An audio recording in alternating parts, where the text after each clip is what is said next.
Hello, hello. Can you guys hear me?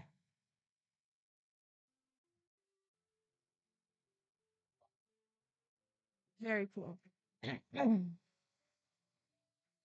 Pokemon players, you have 30 minutes. You may begin. Thank you.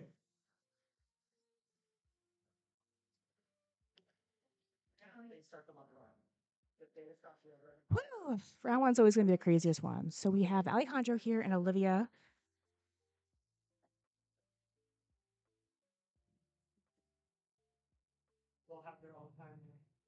Alejandro's going first. He's playing a Roaring Moon deck.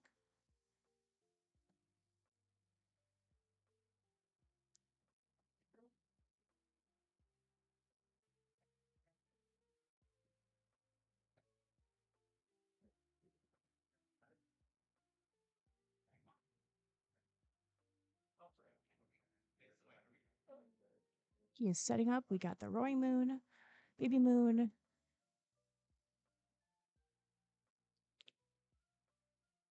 And now it is over to Olivia.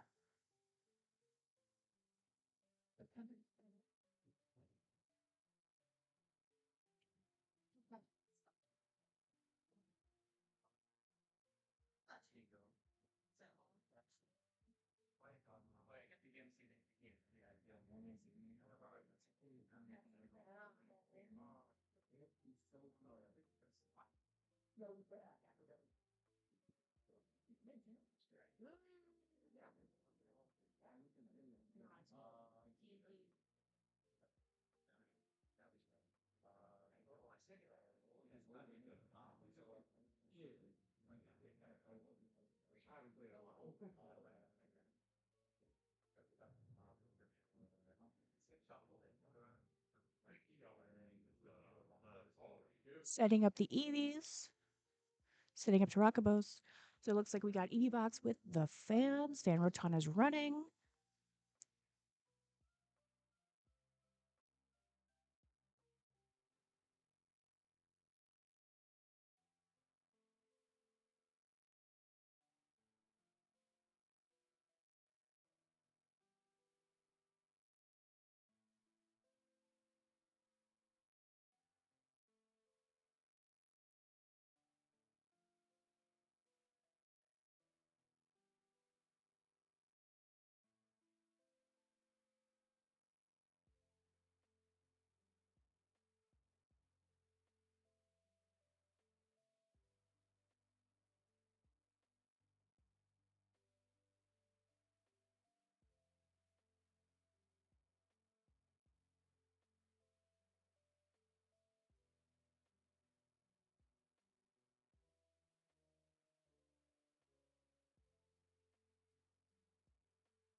So we are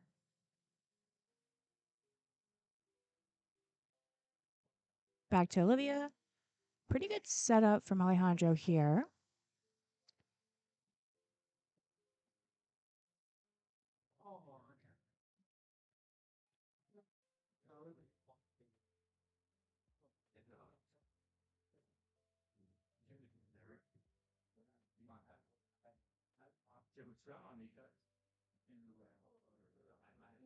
Oh, do we need to was redrawn? So they I don't know what to do. Oh, oh, thank you. There's no right on. So we're done for the whole day.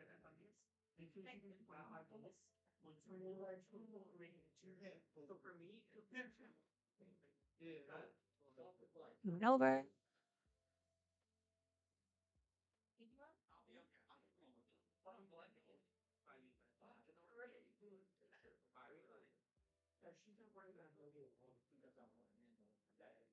Thing about any Terapagos deck, and I think you're seeing this now with the Dawnzard, is that The Pidgeot is just so good to be able to search whatever you need, especially a deck like Terapagos or EVBox or anything that's using the fans that requires so much consistency to really get it going.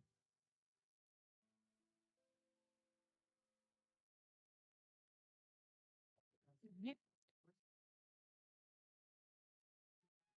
You're switching, putting, you're bossing up the big moon and using, yeah, using Leafeon's attack, hits for weakness, and that is two prize cards for Olivia. Very smooth move. Interesting to see Alejandro looking, having to look at the card because very few people are actually who actually still play EV are using Leafeon for an attack. And the benefit of that attack is that it also heals. So, all right, we are sodding, attaching dark to moon. Draw three.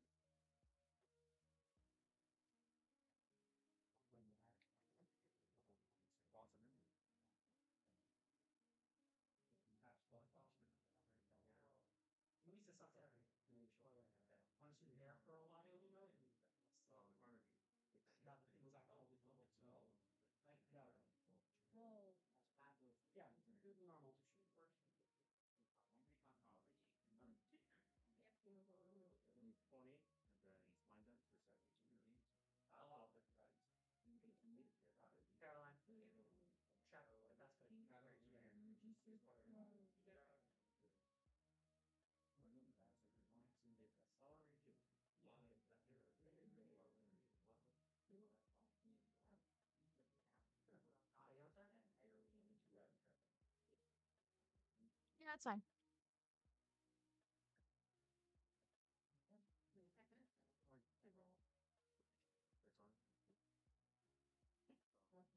All right.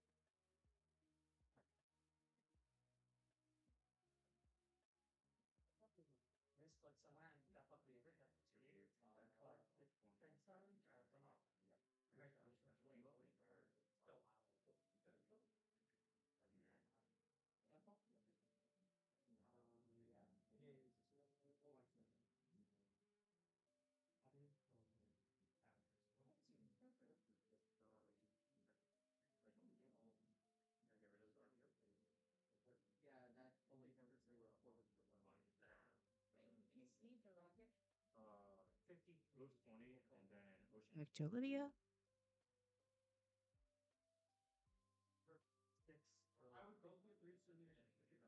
Up by price cards. She has four needed. Alejandro needs five.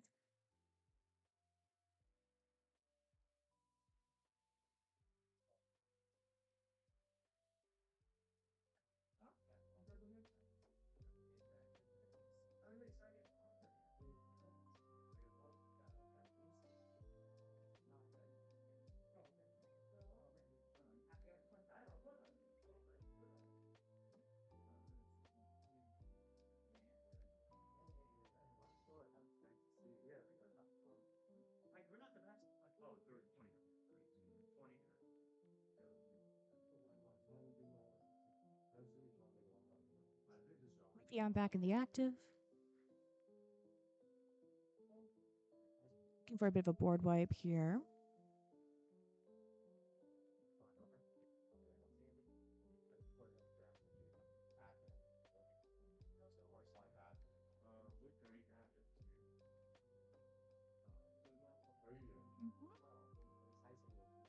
Chat, let me know if the audio works and if you can hear everything.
That is round one for the stream. Sorry, gang. We're just setting up for round one. It's going to be more of a testing bit.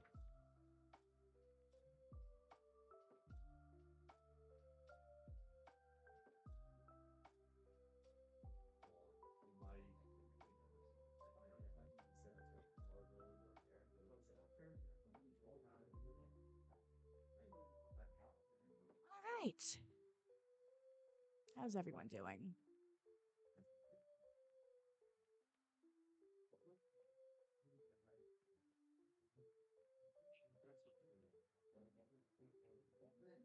Can you hear me here? Okay, cool. So, what I wanted to kind of share here is what we have at our New York Pokemon Battle Tower. So, here are the folks. So, here are the folks in our locals. Not all of them are here today, but most of them are, who either have enough CP to qualify for H Trainer. That means that they have the star, or they're almost. So, Olivia, who we just saw on stream, she has 225 CP. She has qualified. Alejandro has not. That's a different Alejandro M, I believe. Other folks that are here today who are looking to clinch their Ace Trainer. We have Jan, who is here. He's about 50 away. We have Soto, who is here. AJ, I think, is here. I thought I saw him floating around. Matt Hernandez is here. So those are really the players to watch for this weekend to see if they can get the top cut, if they can get enough of this championship points to really qualify for that Ace Trainer status. And Ace Trainer is something that Pokemon put together, I think it was last season, where if you're able to get 200 CP, regardless of if you qualify for Worlds, regardless if you qualify for anything, you get a promo card, which is pretty cool. It's always cool to get those promo cards. But yeah, so right now we have about 16 minutes into next round. So here you have the store. Looking to see if maybe I can get a better angle. Yeah, this is next level in Brooklyn, New York.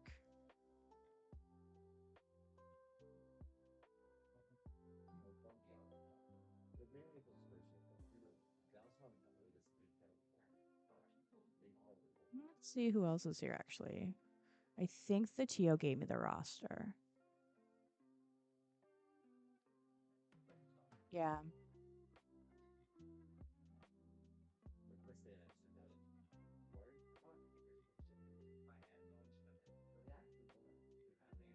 Very cool. So we have over 50 players. I believe we're going to be at 6 rounds today. And just a reminder of how local cups work. It is best of 1 until top cut, and then it's best of 3. So unlike regionals, there is a difference there.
Right. For the next round, we are going to have Jan, who is number 15 in the battle ranking. Number 15. So, interesting enough, he is playing, I believe it's Steven's Metagross. So, always a rogue player, that one.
All right, we have John and Jan right now setting up.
Right, so we have Jan, who is on the bottom there.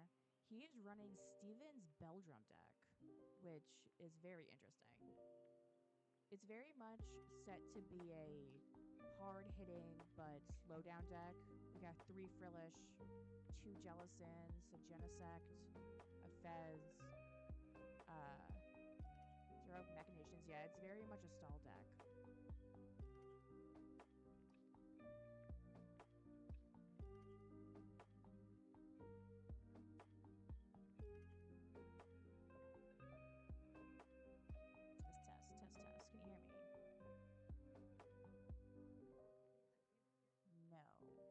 Can you hear me? No.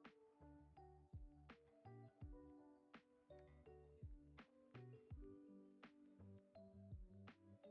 Test, test, test, test. Test, test, test.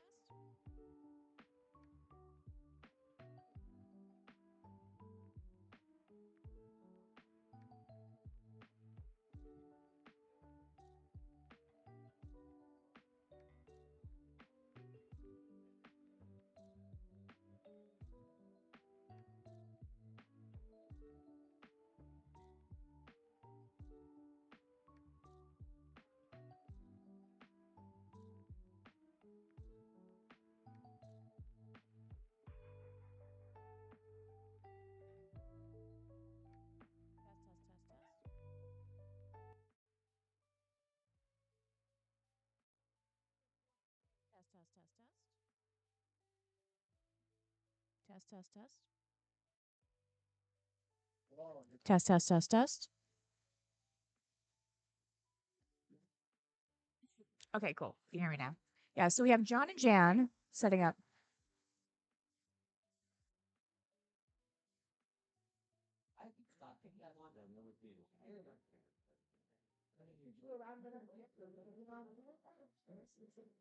What's interesting is that for Jan, the reason why we have him on, he is playing Steven's Metagross, which, for folks to remember, the two league decks was both Steven's Metagross and Marnie's Grimmsnarl. Marnie's Grimmsnarl is the one that's been seeing a lot of competitive play, but not so much Steven. So it's interesting to see what Jan is cooking up here. When it comes to the locals, Jan is probably one of our more open players when it comes to playing road decks, comes to playing more stall decks, and that seems to be looking at his list what he's built here. Um, so we have John going first. Just looks like a Lopunny deck. Let me see if I can find his list.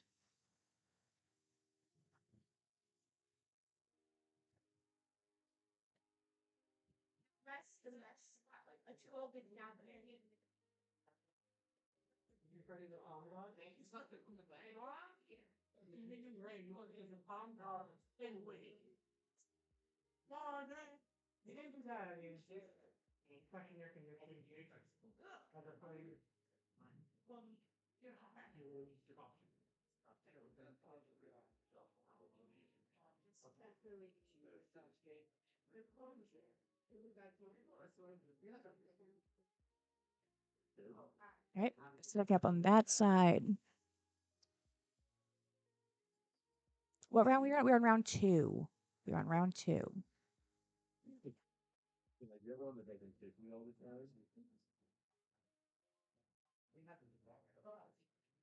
So as we can see here, we have the Genesis in the front, allowing Jan to get his metal set up. A little bit tough because he doesn't have the Jellicent.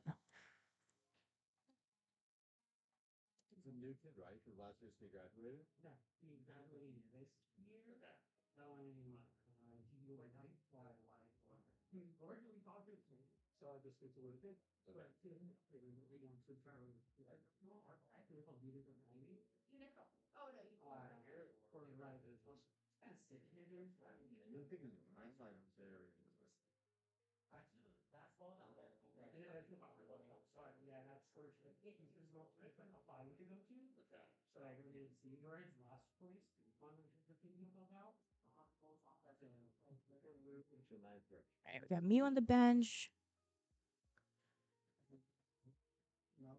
Metal Gross right there.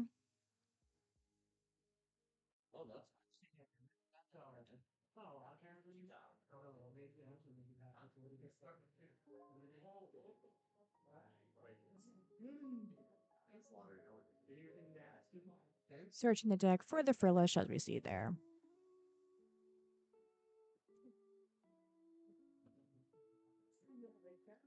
Frillish has Ocean Gloom, which during your opponent's next turn, they can't play any items cards from their hand. So again, item lock. And it's just on your opponent.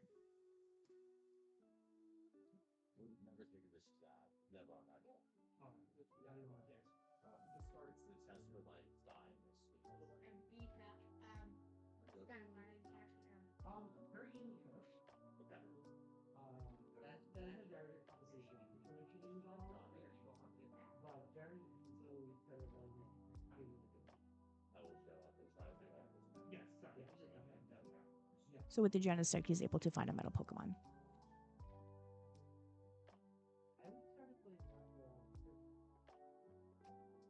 The Metallic Signal.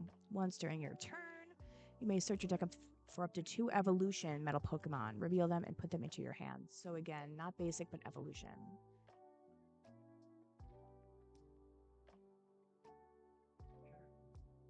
All right, we are back down to John. He has the Lopunny back out, thanks to the Jet Energy, and with Lopunny being moved into the active.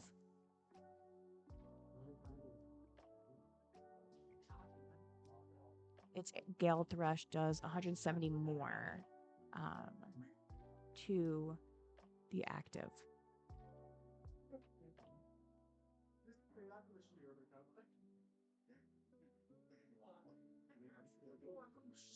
Mm-hmm.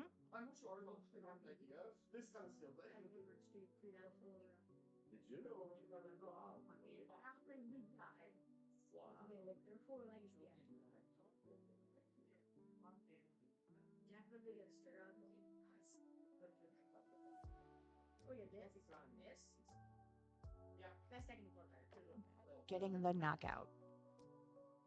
And so with counter catcher, Jan moves up the squawk ability.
We got the Jellicent on the bench, but again, its Oceanic Curse ability is only active when it's in the active. So it is not on. We have Monkey in the active right now.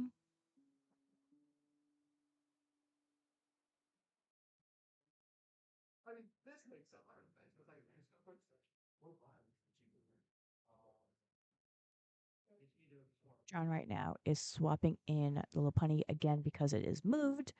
It is scale kicked, and that knocks out the Monkey Dory, taking another prize card. So now I believe it looks like John has 2 prize cards left, and Jan has not taken any, so he still has this full 6 cards. But that Jellicent is getting another energy. We are rotting, super rotting. We are getting Genesis out of the discard, as well as a metal energy and another Frillish. All of this will go back into his deck.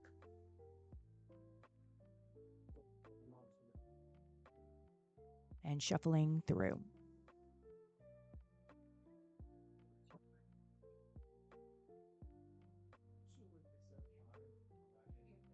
Yeah, notoriously used to be a Godango player. How are you able to tell? Because of the gold sleeves. Find me a Godango player who didn't have gold sleeves, and I will find you a liar. All right, Fez on the board. Lily's Determination. Shuffle your cards. And because Jan has 6 prize cards remaining, he can get the extra 2 cards off of Lily's Determination, which, when you're behind like this, really does make a difference. All right. Let her tap over to John, and with that, he will get his 8 cards. So, looking at his hand, a lot of supporters, which does not help him right now. We got the Artisan, which allows him to search for a biggest Pokemon from his deck. Also allows him to do a cheeky little deck check if he wants to.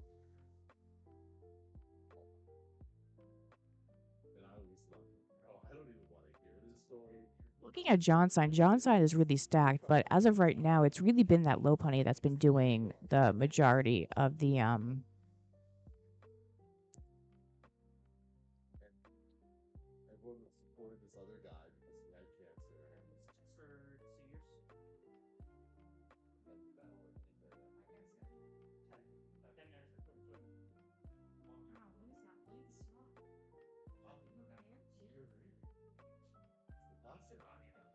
we are mewing. Again, when you're Jan at this point, you're really trying to get as much cards into your hand as possible. Look as much as your deck. Here we got Ultra Ball away, Arvin.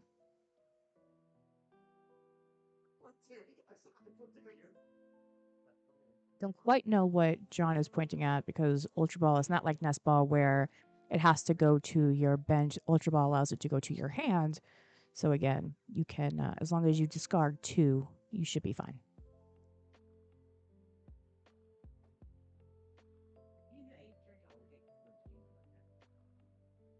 All right.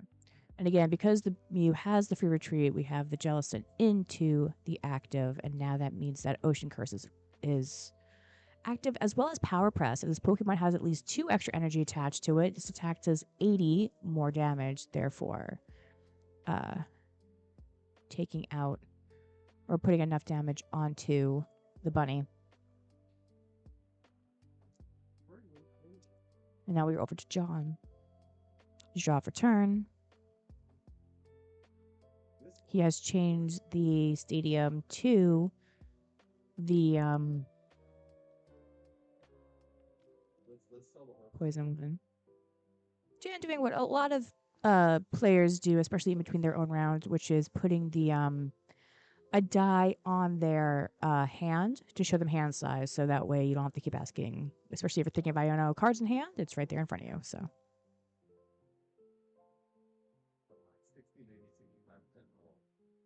it's also a good way to make sure that everyone's on the same page. All right. Bit of a sloppy cut from Jan there.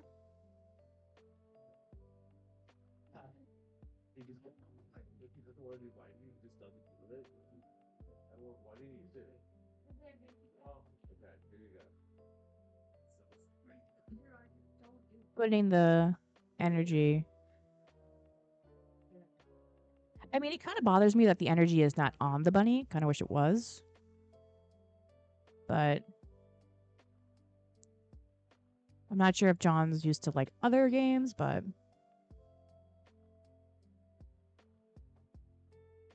all right. And with that, we have Bunny getting knocked out.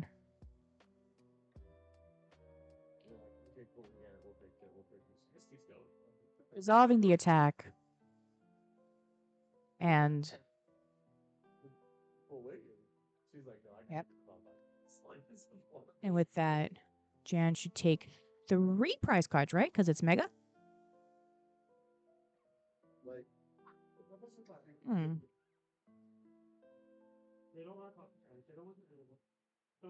Attack. Oh, he retreated. Thank you.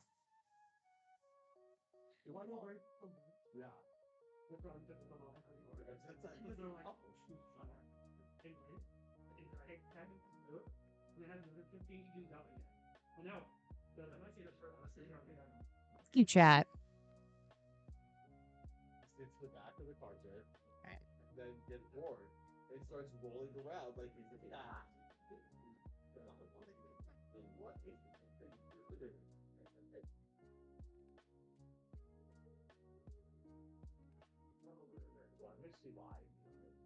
Sorry, I had a cough.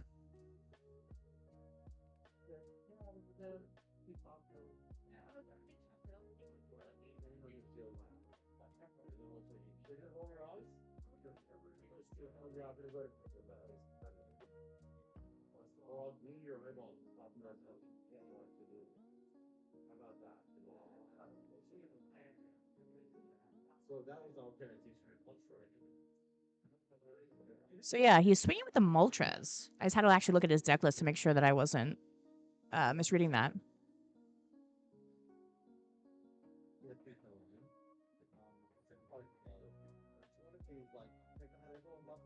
Which Metal is weak against, and if the active Pokemon is a Pokemon EX, it does 90 more damage, so 20 plus 90 is 110. So interesting bit there.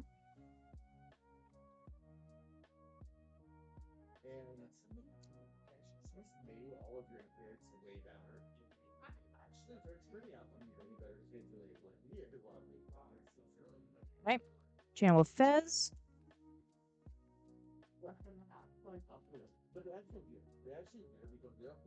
Wait, he shouldn't Fez because he didn't get a knockout.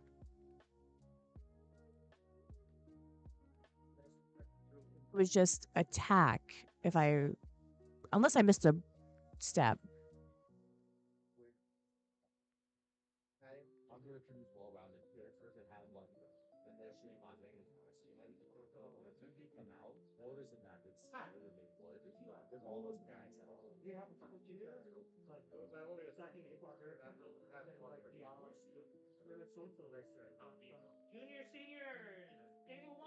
It looks like he is resolving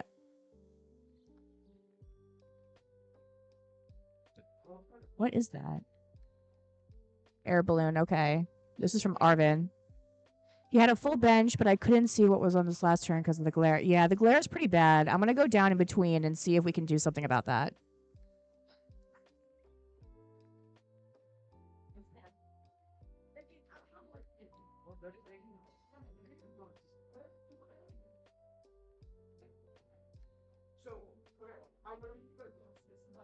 Right.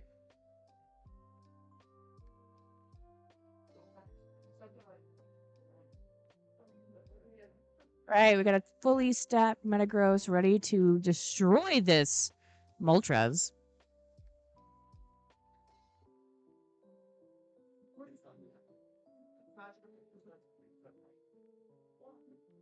Yeah, knockout. So Jan takes his first knockout, taking one prize card. And it looks like John only needs two more.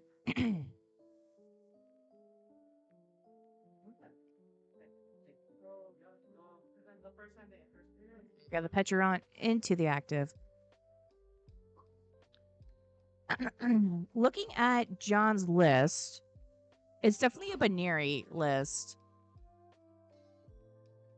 with Brute Bonnet, Petulant,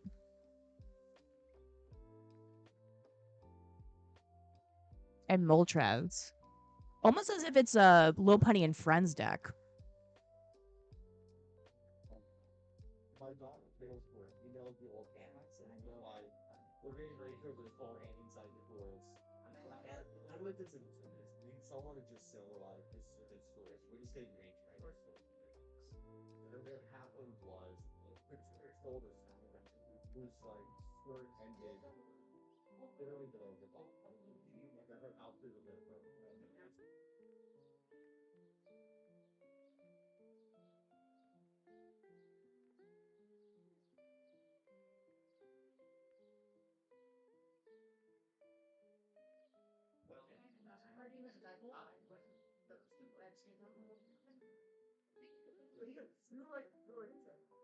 No, I meant like the PDF. Okay.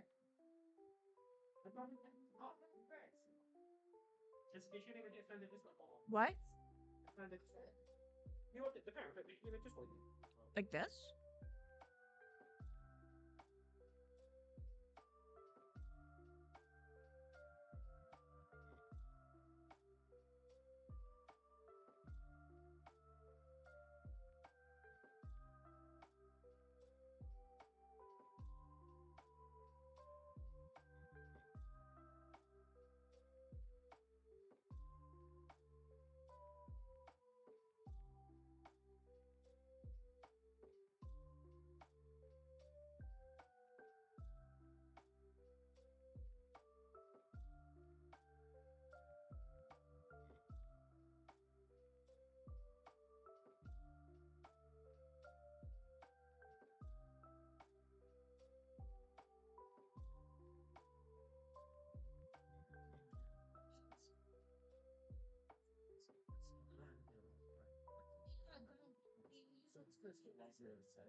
All right, we got the Carmine or the Carmine off the top ad.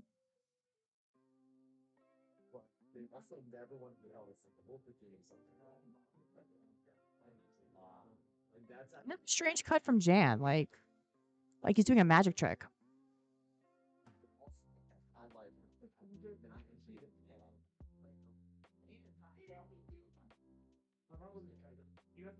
Okay. We are poison. Poison does 10 during Pokemon checkup.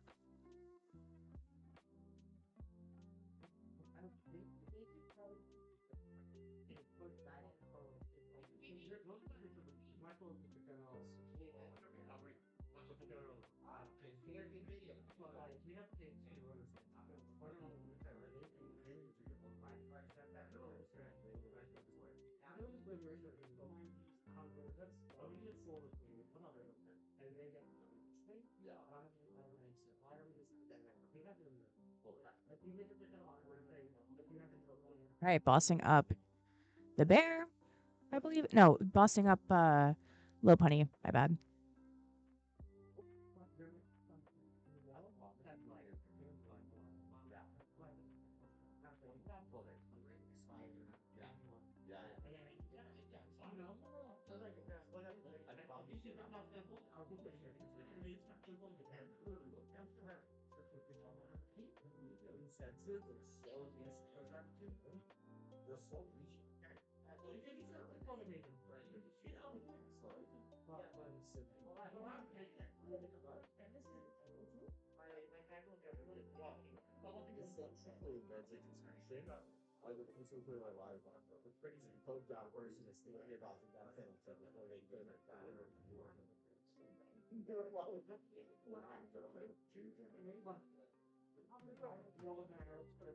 John really struggling to get this last two prize cards off of Jan.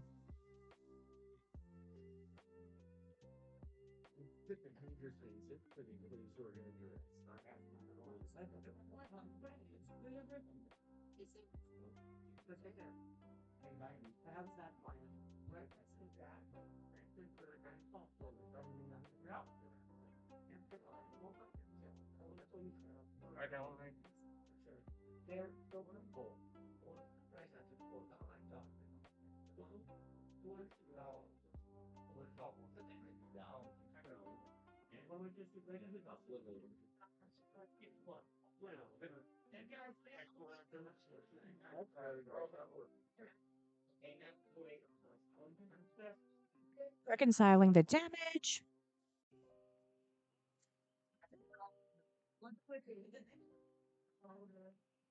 All right.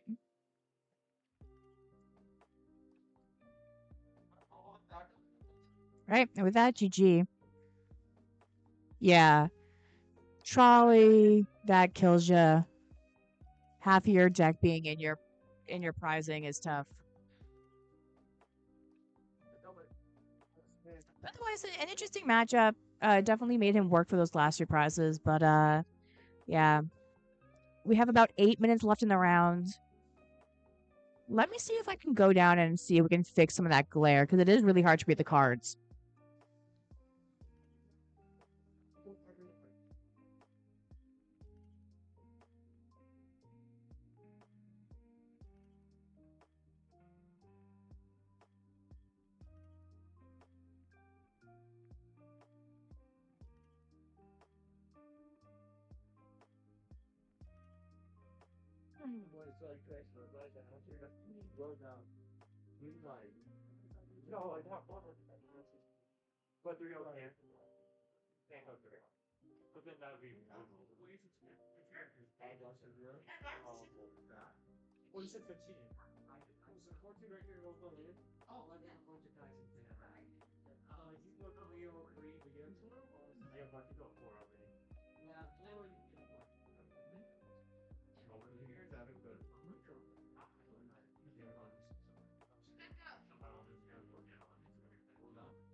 I think I need like 4 more. Yeah. Thank you. Thank you.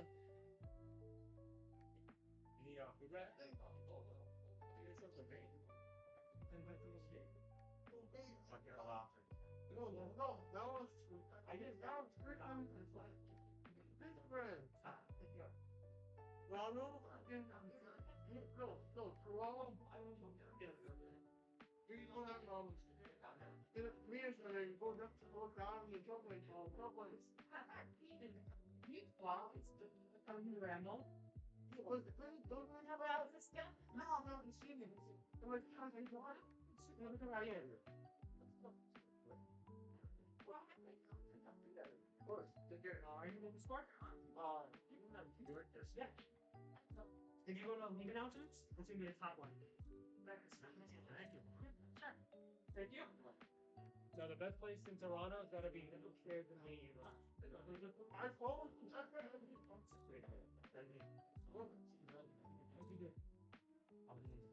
You wanna put Jim, if you want to start, right? Oh, yeah, you want to, there's also a lot to say some that. That's some hybrid shit. How'd you do math?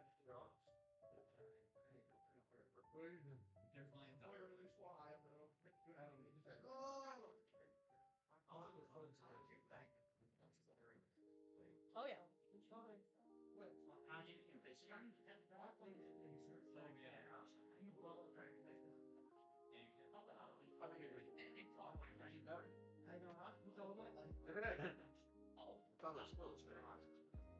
Yeah. Fucking, my hand was so bad, I popped that in a bloody bottle. And I was like, okay, playable. And then I had it, he's like, the bloody popping down. Our thing, bloody popping, I'm like, well, this so decent. Why you do this? I don't know, maybe my hand, give me a lift. I don't know. I bring game one. Yeah, I can't do that. Why are you doing that? Well, we have fucking sack, and then it pulls out triple bloody coffee. I looked like it was very fucking man. Full fucking jump. I was doing it again. We just started. I have a little bit. I want to do my oh, the premium. Yes, yeah, I just I'm like, maybe I like quick average for us. So it's kind of good. Like, I would see that you yeah, I know the most.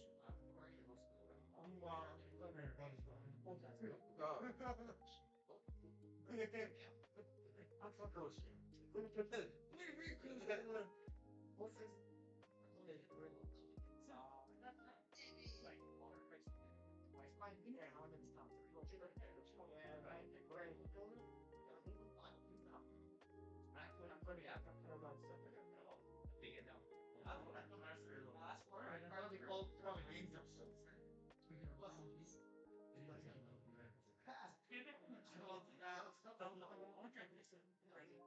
Actually,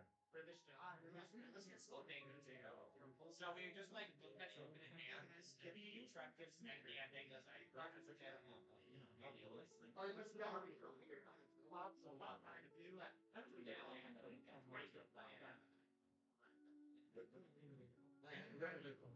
Come on, players. If you are dropping, just swing by the computer, please. If you are dropping, just swing by the computer, please.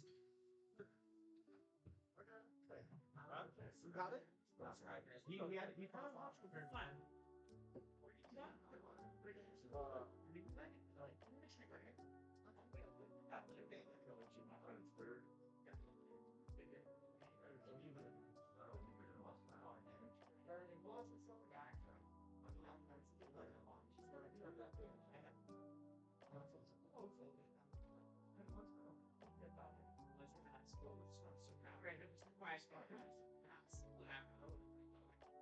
Even stretch your heart. I had them. Just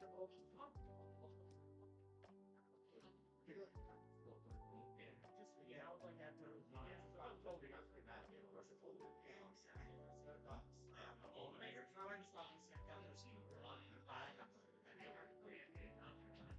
Again, come on, players. If you are dropping from the tournament, please just come by the computer and check in. If you can do that now, please. If you are dropping, thank you.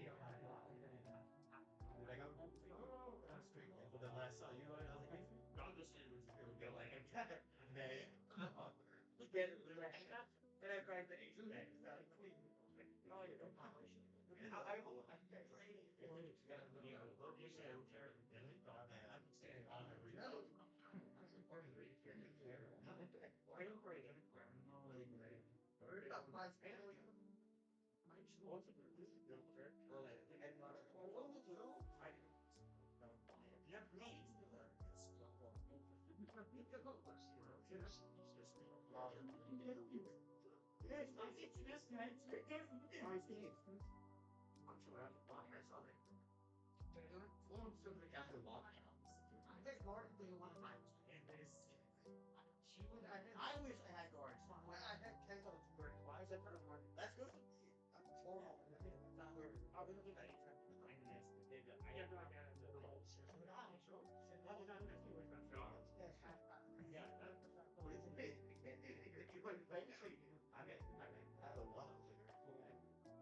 I you know, I could play okay. Yeah, it's what. You know that song All Along the Watchtower? Huh? Anger, Glue, Charm, Lively is four time. Literally, yeah, it's six. I'm talking about knocking out six. Minus 60? No. It's with the boom one. It's a factor four time. Roof charm, wait. Charm lively is 380. Oh, it's 4 pairs. Yeah, so it's 7 energy. Yeah. I know this because it's if you can. It's also that's not also I know. Also unrealistic onslaught doesn't KO it. The reason why I know that is I had to yesterday do for I couldn't all the way down one line. Yeah. So I just lost 2 guard. I wanted to know just watch that. Not really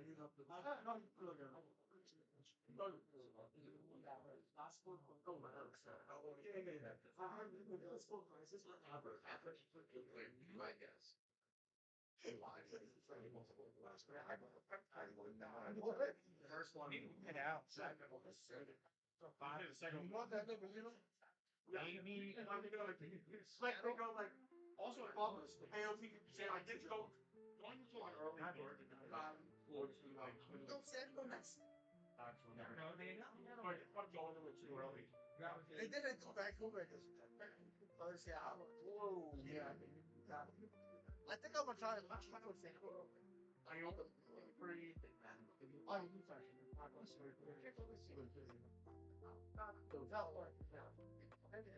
all that like my next renewal is probably with my max like that means I'm not going to any particular cars. Slower to magic. I open that list, which is such a I do know Seattle. I want to go to and how was from? West side of myself. That's also connected. Yeah. We have one. Oh, you got it. Yeah. From our players, Kevin Zhao and Robert Marshall to the computer with your items. Kevin Zhao and Robert Marshall to the computer with your items. Even if you're an online player and you see that your opponent's playing good, I don't know every single turn deck, you almost do this solid and something because you're an online.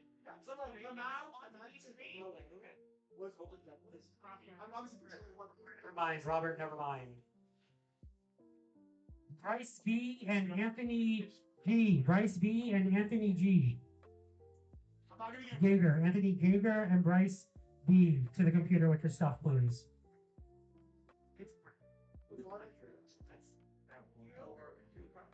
Right. Which is also fun to get especially if the tournament in world that should be this one's in favor.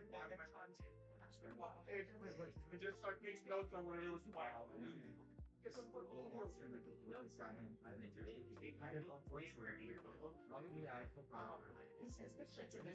funny. This is to my process. The thing really got everybody to also switching when I thought, oh, this was one of the shut down. Main side game.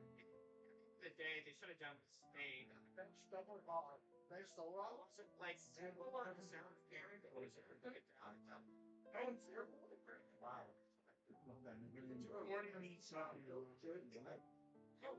I don't even feel like it was. Yeah, well, yeah. But the issue is like, it's still having information as the artist, like, I'm so he like teammates. Do me a favor, scout top hitters. Also, it's we're in it. So you're about people creating some and so it's not all three. So everyone else in the back she's not it's not strength, but also so she you know yeah, and yes, it's or yeah, I find that watching some of the stuff that goes on, I'm just like, that's egregious, you would have been doing now. Yeah, they're all truths. Not my stack. Yeah, Pokemon players, round three is on the fridge and in the Discord. Round three is now on the fridge and in the Discord. Tables 21 and higher are downstairs. MK, you are downstairs for this round. No, ask him the country one. I'm gonna ask him a little bit later. If I let him, come on.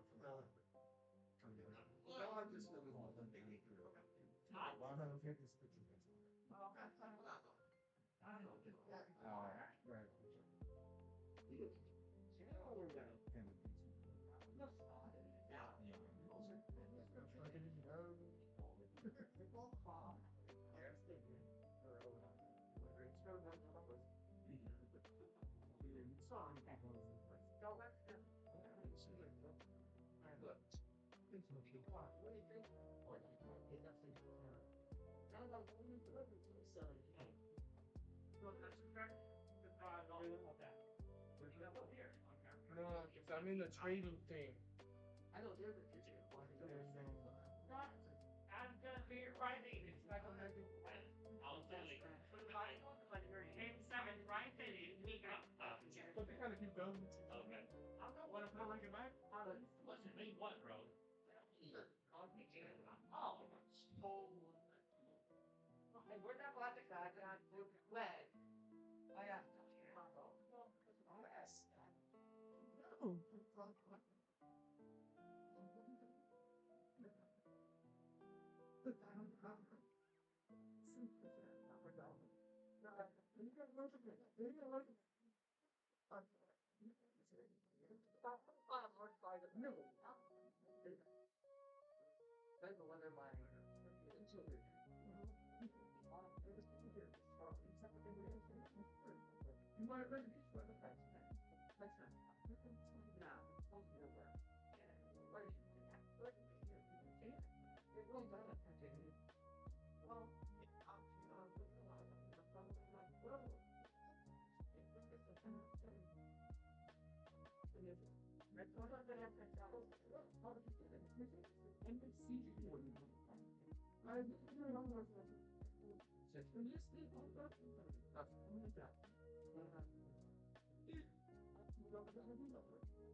First place, Michael second place. And then for our seniors, it's Lynn and Matthew and Logan and Alex and Nico.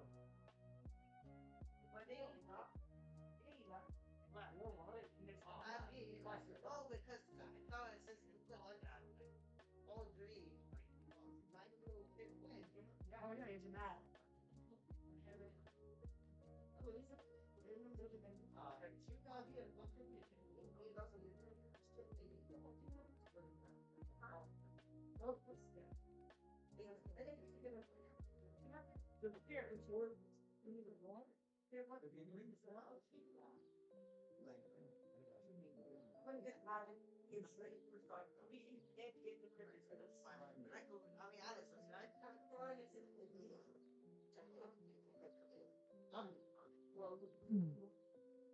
Hello, hello.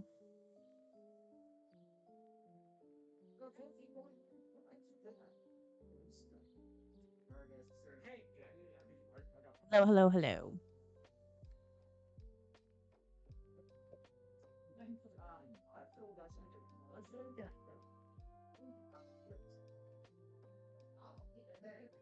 Yeah, we had to play with the lighting downstairs. Hopefully that helped.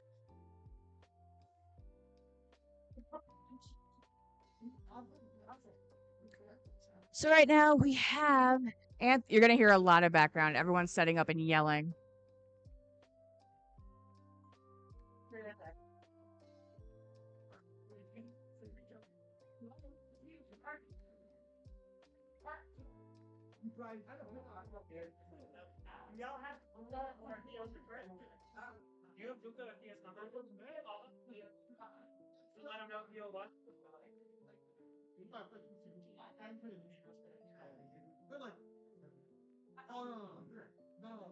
This is round 2. I need round 3.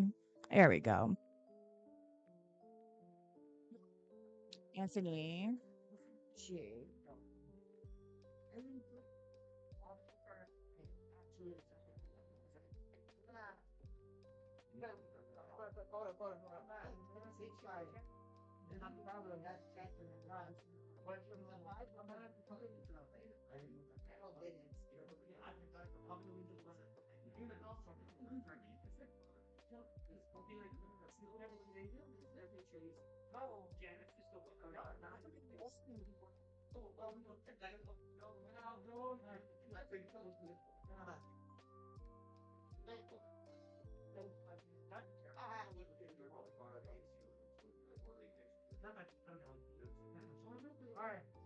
For seniors, all of you.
Sorry, I was on mute.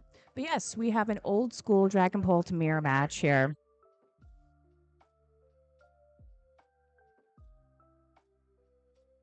Both Anthony and Bryce. All right.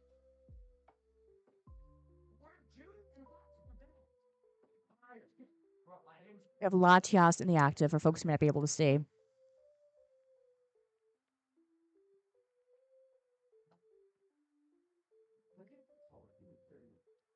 Let's see, looking at both these lists. No big changes.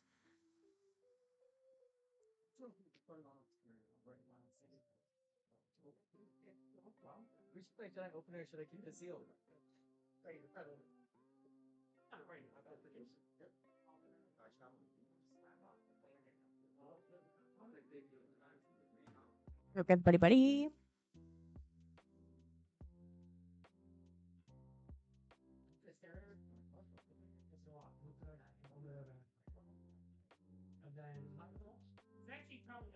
And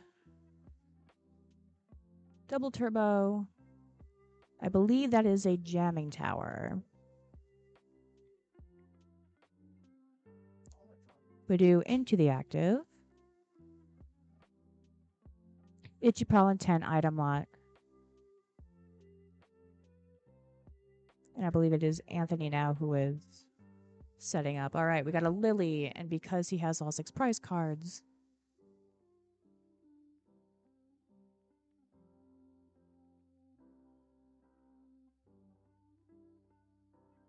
shuffling his hand into his deck and taking 8 cards.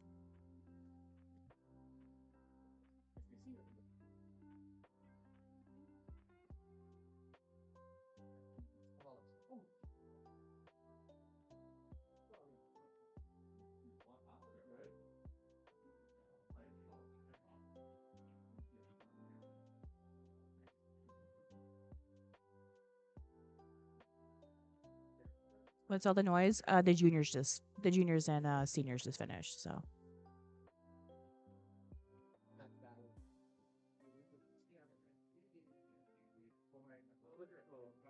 Badoo into the active. We're going to have an old-fashioned Badoo off. It's like we're not even in a different format. 10 Itchy Pollen item lock. No one's using items or tools because we got the jamming tower. No one's doing anything in this game. All right, we're gonna use Pult. Recon Directive. 2 Recon Directives. Look at the top. Pick one. Put the other one on the bottom of your deck.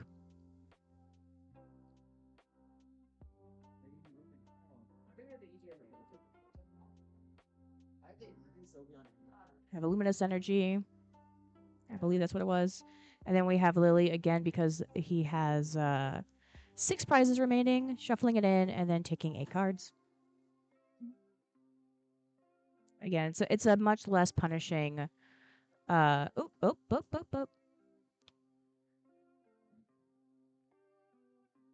what I think that's Bryce is doing here in counting out face down first. It's just easier in case you make any mistakes. It's easier to rewind that if you need a judge. All right.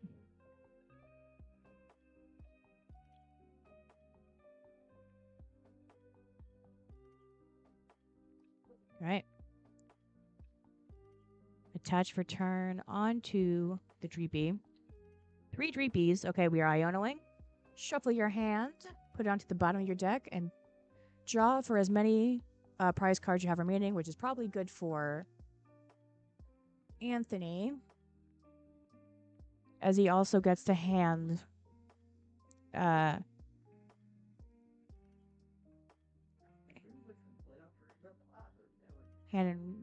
interruption. Right?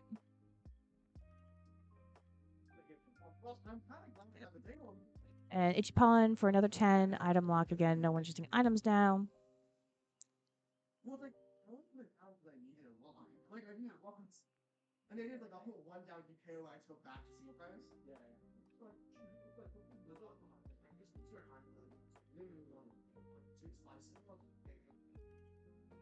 We are retcon directing. Why is the game state all like shuffled? I don't know. Don't know. Oh, someone must have said something because now they're moving. So yeah, okay, cool. We have a Duskull.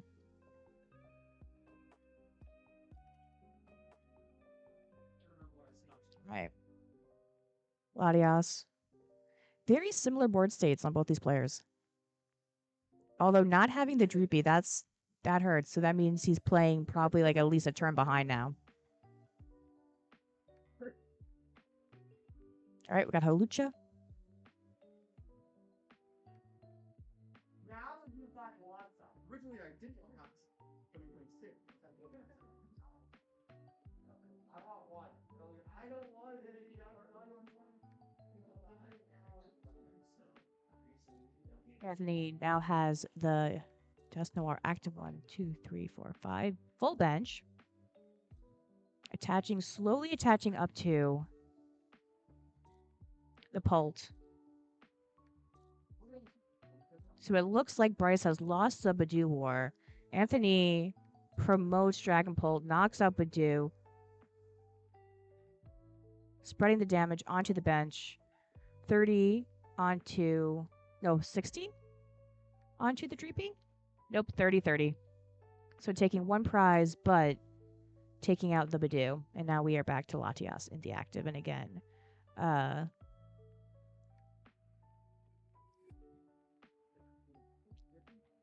Bryce really needs to be able to move these Dreepies because next, he's going to lose at least 2 of them on the next turn. I believe, right? It's 60 HP or 70 HP? But he can't use items again because the Badu is gone. All right, we got Halucha putting 10 onto the Badu, taking that out. And the rest onto, so allows him to get a prize card. And I'm assuming that your cloaks are prized, which is why we still have the Dreepies here. So his hope is that he... All right.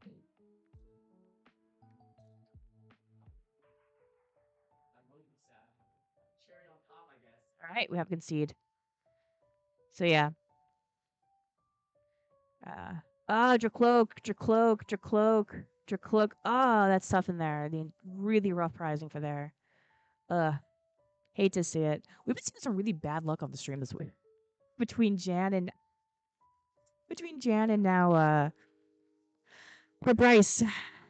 Seems to be that if you're going onto the stream, you are bound to brick.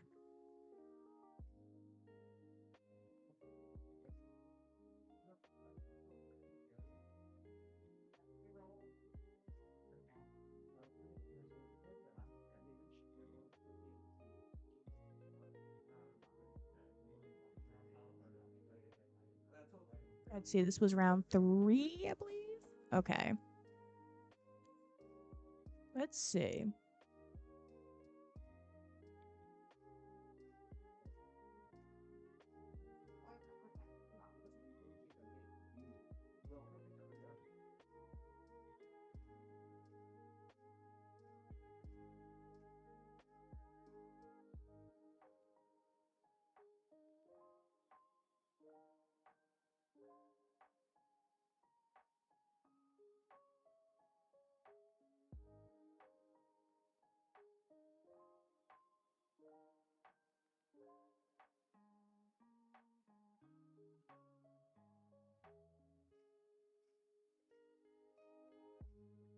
Who was on round 1? We had Olivia. So Olivia's 1-1 right now. Jan 1-1. Then who else do we have? Alejandro 0-1-1. Let's see who else we have. Who was in round 2? It was Jan and John. So John is 2-0. So interesting to see. And then let's go back to the battle tower, as I've been saying. So the folks who are really here to try to get some Ian Frost, who right now is 2-0, again, top 4 of our New York battle tower. We have Jacob Friedman is 1-1 right now. He's number 5 on our battle tower. Ira is 2-0, number 6 on our battle tower. Olivia, who we saw round 1, she's 1-1. You know. Since it's round 3, we'll see a lot of drops. Yeah, probably. Most likely. Ah.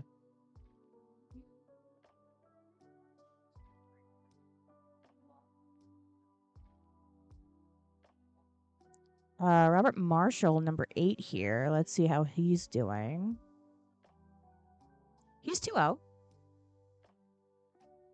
Alejandro M. I don't think he's here today. No, we have Alejandro R and B. Soto. Let's see.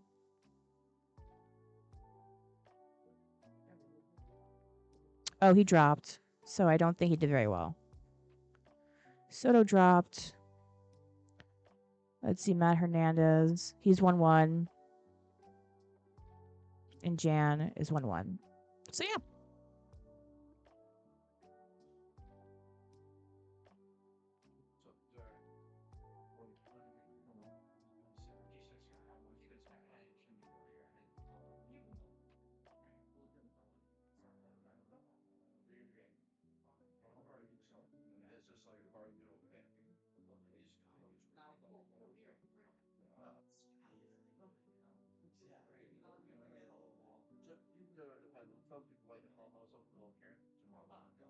So yeah, good stuff, good stuff.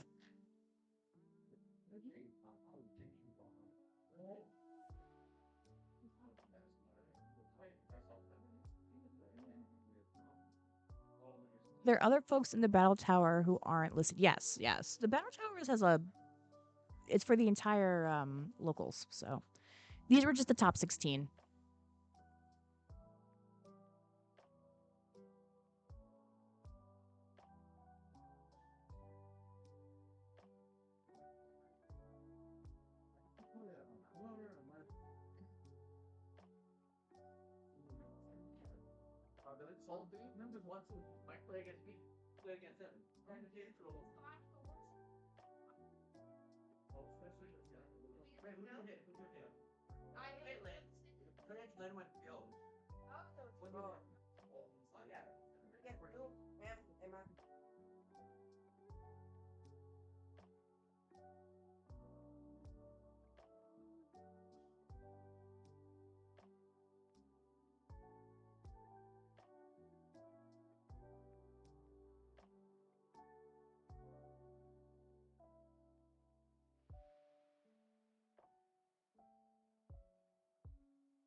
All right, all right. We are back.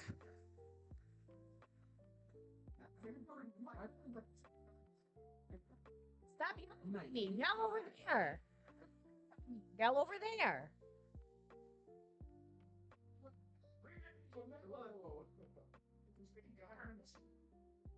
Oh,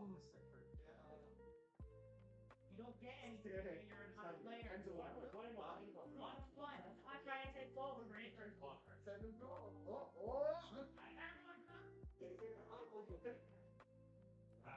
Oh my god, you have 30 minutes. You may begin round 4. All right. Round 4.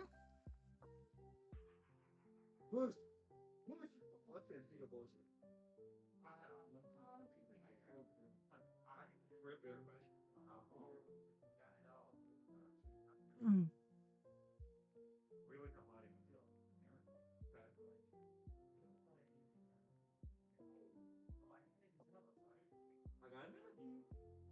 All right. Hopefully you guys can hear me. Can you hear me? Perfect. All right. We have Marshall and Ian Frost, two of our higher battle tower players. Uh, Robert Marshall, known as a Godango player, he is playing Godango, and then we have Ian, who is playing Guardy. So the round should have started. So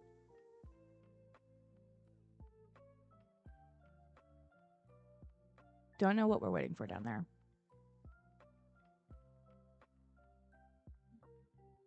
I'm just gonna keep refreshing the timer until they start. All right, and they are beginning. There we go. All right.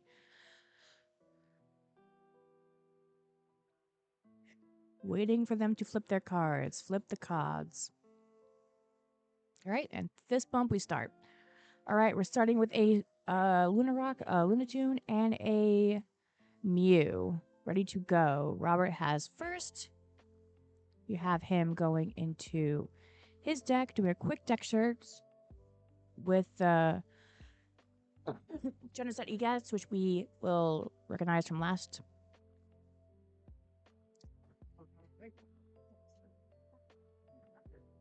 Doing a cheeky deck search. It's a good way to be able, even if you don't need the evolution right now, to be able to go through and see what you're working with.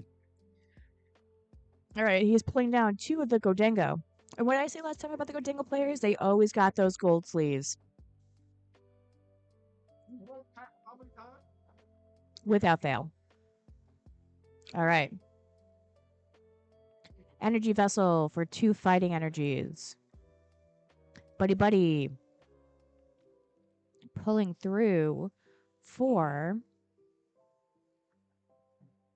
The thing is with these longer term decks that have been around for a while, like Guardy and Godango, is that they've been through so many different formats, so many different matchups that folks that really become the experts in these decks do have an advantage of just knowing what to look for, how to play it, as opposed to other players who may swap around a lot of decks, may not have like a certain play style. So, all right, attaching to the Lunatone and pass. Okay. We are Ultra Balling away 2 Psychic Energies because as Guardy, you want to try to get as many Psychic Energies into the discard pile. Both of these are 2 pretty competitive, popular decks that will be lost with the upcoming rotation. So that's always something that people are talking about is what happens to these 2 very popular, very competitive decks come rotation, which will be not coming with Ascended Heroes, but the next format after that will be rotation. So probably March. All right. Again, cheeky deck search. As Guardy, you are obviously looking for those routes. You're looking for Guardies. You're looking, I believe Ian is running Jelly Guardy. Yeah, so looking for Jelly. Looking for Monkey Doogers. And there we go.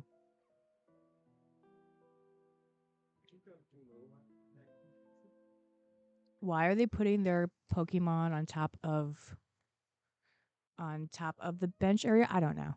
At this point, as long as they're not glared, I don't care where they put them on the play spot. We are super rotting out one of the energies.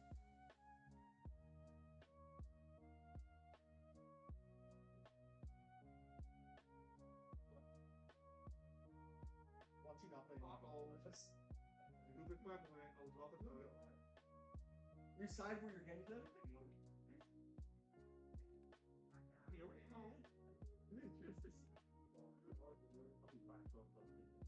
Nah, I didn't. Even if I did, I didn't. You dig? I like that. The boy don't like it. All right, we are mewing for 1, 2, 3. It's always a good feeling being able to discard, have a clear hand. Rare candy onto the jelly. Mew has free retreat, so there we go, and then pass. So again, now that jelly is inactive,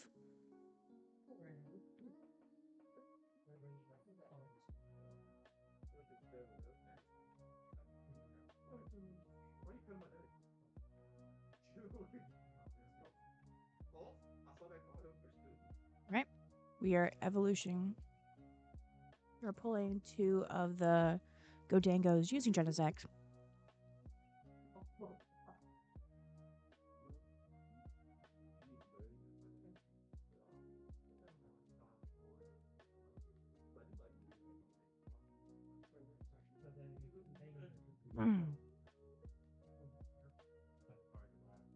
Not Jellison, sorry, Frillish.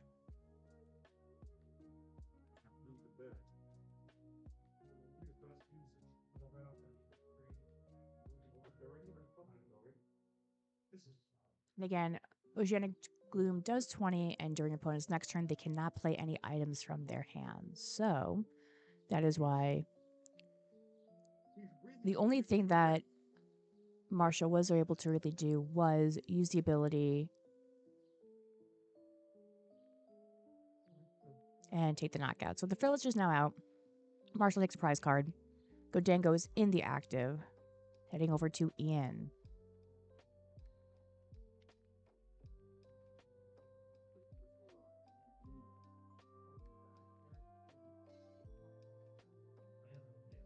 Here's Godango. Your goal is to not have Guardia set up. You really want to try to do as much damage to the board state as possible. Really keep Ian at bay. Because it is a stage 2 deck, that's one of the reasons why they have things like the monkeys, like the jellies, is to really stall and give them some time to really set up their board state.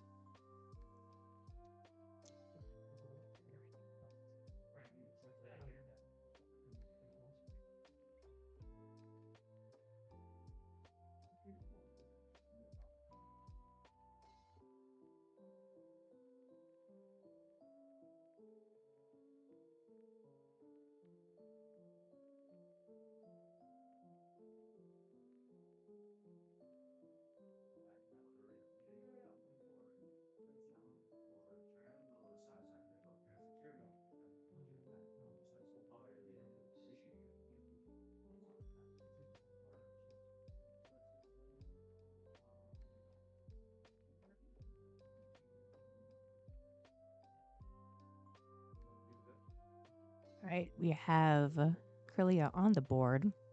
Manual evolution. Dark energy attached to the monkey, but there is no damage on board for us to move. And then pass over to Marshall. Drawing for turn. Using Genesect again to get out the Godango. Can't really see with the glare, but next to Lunatone is a Gimmighoul, so that is what Marshall will be aiming for with that Godango.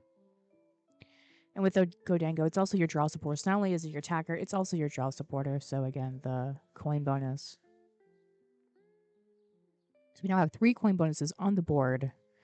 And definitely a bit of a corner here. Coin bonus draw for 2 as it's in the active. Joining turn is 1 for 1.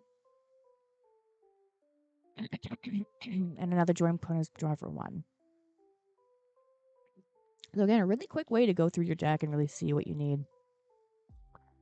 Fighting Gong allows you to get a fighting energy or a fighting basic.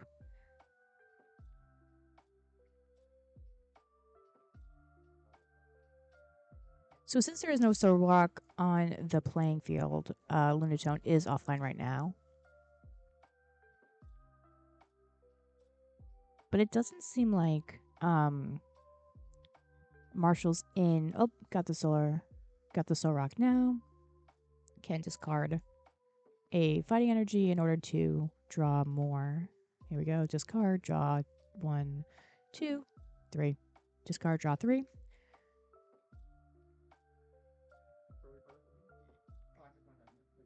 All right. Do we want to get rid of the nest ball? All right. It's pure energy. Again, most of his discard right now is energy. Taking out 4. And then again, a crazy thing about the Godango, I believe it's just a 1 energy attacker. Yep, attached to the Soul Rock, boss up the Curlia again, like I said, really want to take that out, and then boop, there we go for another knockout. Just slow and steady here from Marshall's side. All right, back to Ian Frost. Draw for turn. Ultra Ball away, Diancie, and really thinking through it. Really thinking through what he wants to get rid of. And I guess Lily, ooh, that's a tough one. Since Ian has not taken any knockouts, I believe he still has all 6 prizes. So if he was to use Lily, he would be able to get all 8 cards. But right now, he really just needs to try to set up a Gardevoir in any way, shape, or form. And of course, these clean knockouts from Robert Marshall is making it really hard for Ian to get anything off with the Monkey Dory. There's just no damage on board. A cheeky little shuffle. Godango Go cards always. Godango Go cards always. All right, we are Ionoing. So he's going instead for the hand disruption versus just the clean reset. So 6 for Ian, 4 for Marshall. The thing is with Marshall is just, it's when you have so much draw, you can get Iono to 1, and it doesn't really matter because you just have so many things on board that can just allow you to go back into your deck, back into your deck. At this point, it's more just a matter of Ian trying to slow down, but now that Godango's set up, it's really hard to come back from that. All right, Nest Ball allows you to find 70 HP or less right on G-board. Also being lost in rotation.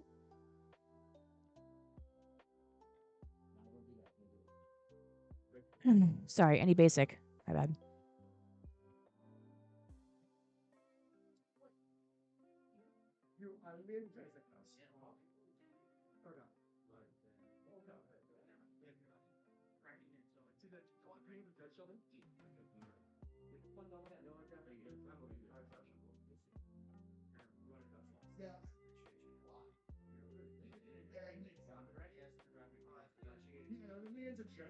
All right. All right, and with that, we are doing 3 off the top, 1, 2, 3 off the fez. That was a weird claw of the fez, I will say that.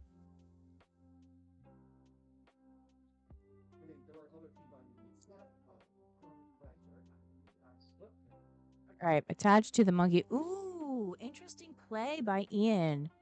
He's actually going to use Monkey Dory's attack, which confuses.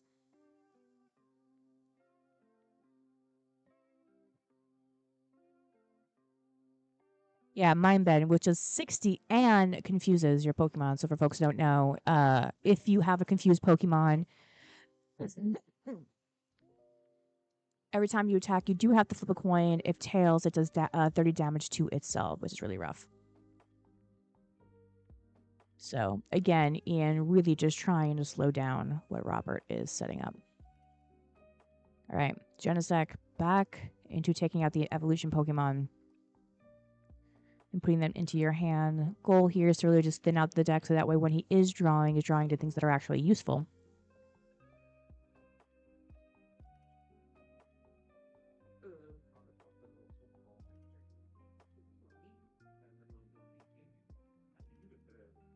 All right, you're calling bonusing for 1, and again for 1. So again, we got 4 off just calling bonus, and that's not even doing the rocks.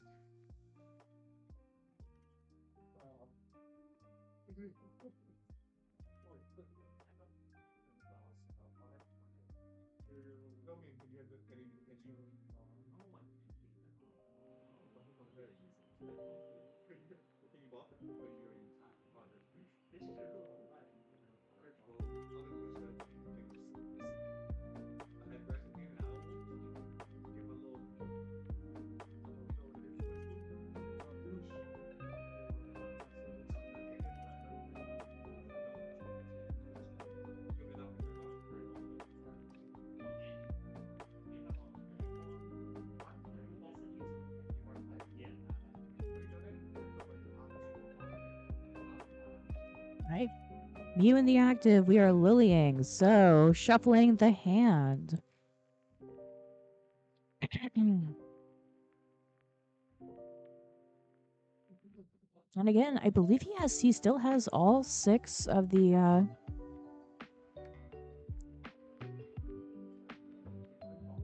Let's go. Oh, hey Jack. How you doing? I've been really enjoying your YouTube content, by the way.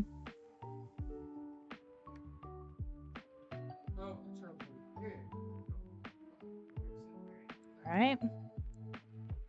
Classic cutter tap. So 1, 2, 3, 4, 5, 6, 7, 8. Because again, I was taking a single prize card. That's really where Lily comes through. Searching and searching. Yeah, we shared it in the Discord. But yeah, Next Level tends to stream their cups and challenges.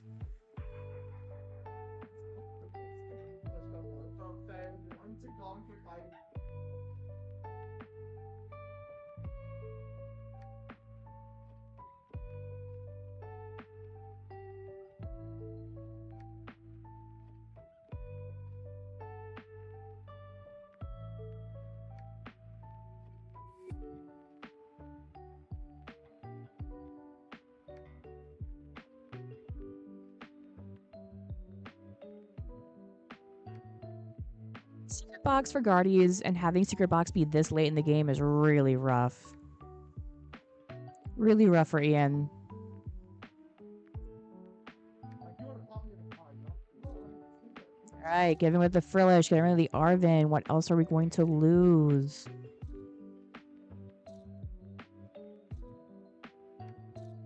And I guess Screamtail? I mean, when it comes to what's in your hand, it's really rough. And I guess another monkey. At that point, yeah. Marshall is just not leaving any damage on the table for that monkey to be useful right now.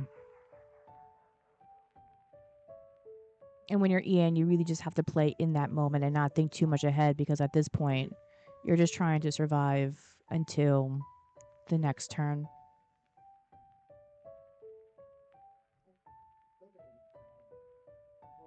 Marshall going through the discard.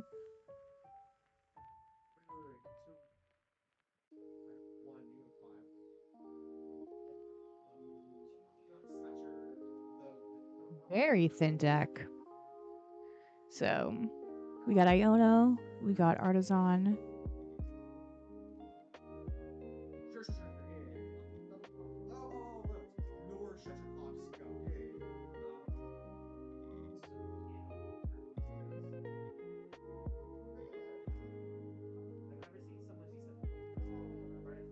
All right, we got Devo, Iono, and Earthy Vessel off the secret box.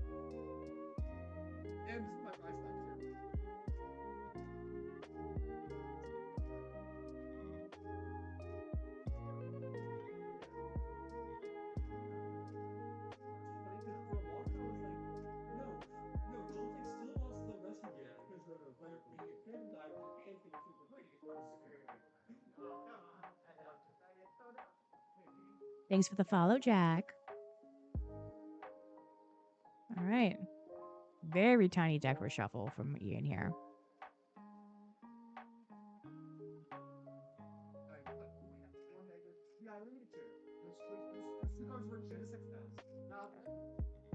Off to Robert's side. 2 coin bonuses. Very fat hands. All right, we are touring up the Genesect. We are back here with the Godango. Coin bonus for 2.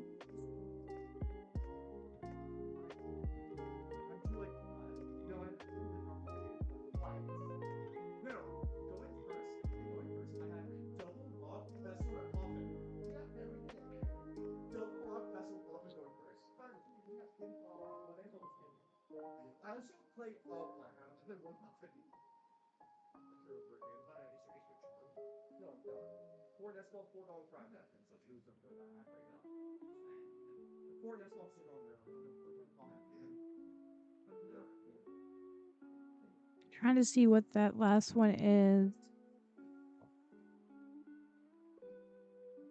I guess it's Oh no, it's Marwell.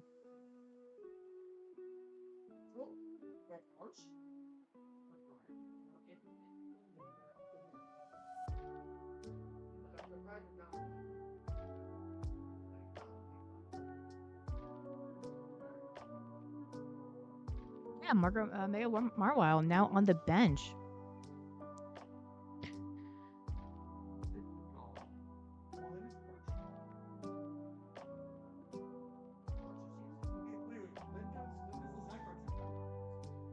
It's looking very grim for Ian.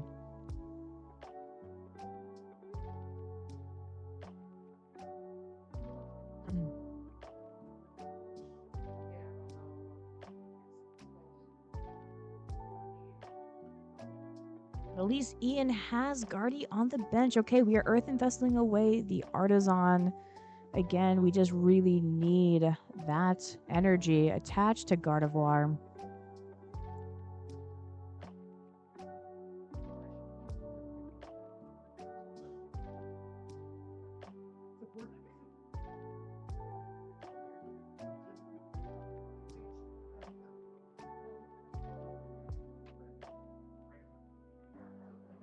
Very thin decks here.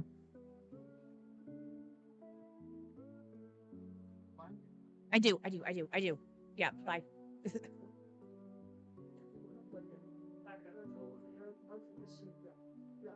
swear, got it all the way there.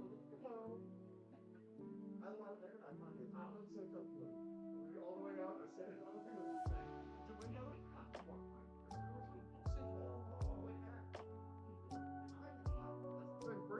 Fez for 3.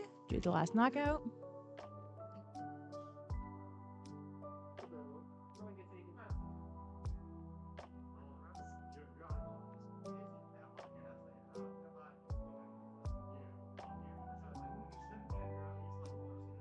And again, a really tough spot for Ian.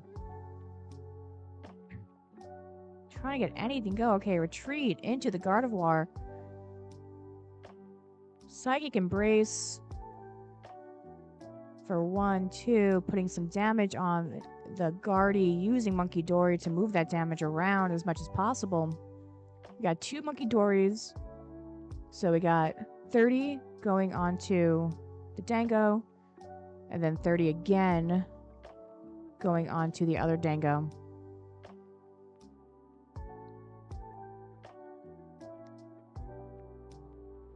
He still has Devo in his hand, which allows him to, okay, pass, well, attack, and then that is a knockout. So we are, Marshall needs 1.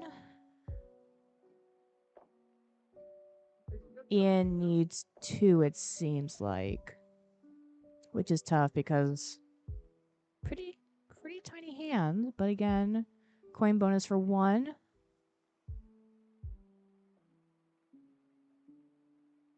Coin bonus for 1. Oh, we have the Fighting Energy Gong, Fighting Gong to get the Fighting Energy. Get that into the hands.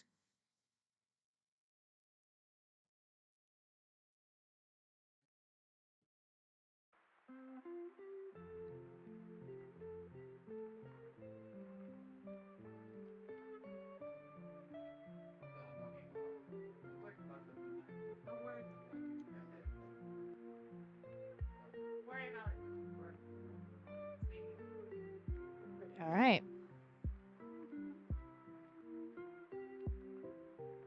Discard 2, 3. Did you discard? Yeah, there we go. All right, we got Fez because we did get a knockout. Again. Drop for 3. 1, 2, 3. He is trying to get as much energy as possible into his hand. Arvin. Yep, and there we go.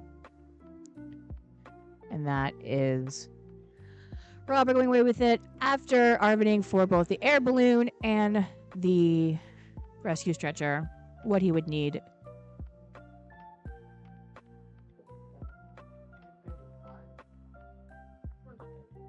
Man, yeah, it was rough. That was a rough one for Ian.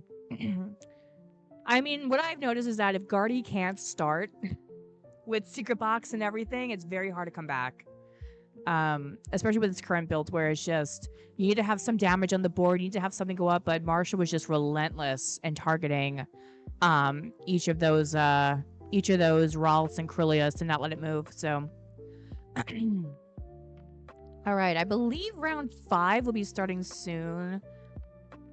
Let's go back to. So, as we said here a little bit earlier, actually, yeah, we had both Ian Frost and Rob Marshall, 2 of our higher battle tower. Looking at everyone else's record.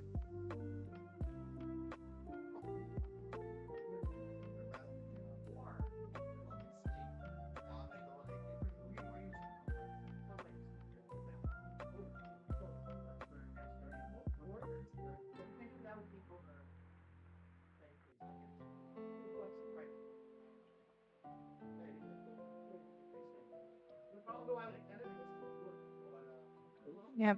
We have about 5 minutes left in the round. You're going to see a lot of people getting loud, a lot of people walking around.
Looking here at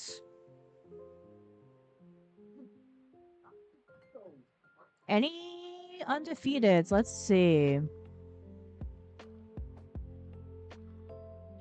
We got Kevin Zoe, who's 3-0, and Ira Norwood, who is also 3-0. Again, 2 of our top players. And they may be the only 3-0s from last round, meaning that going into whether it's Kevin or Ira, whoever won that.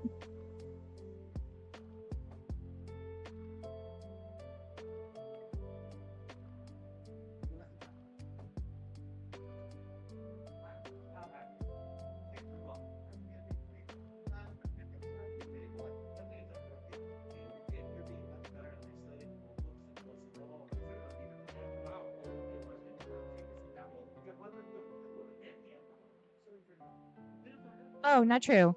Anthony from an earlier round and Rahat are also 3-0. I believe Rahat has an interesting list.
We're going into round 5.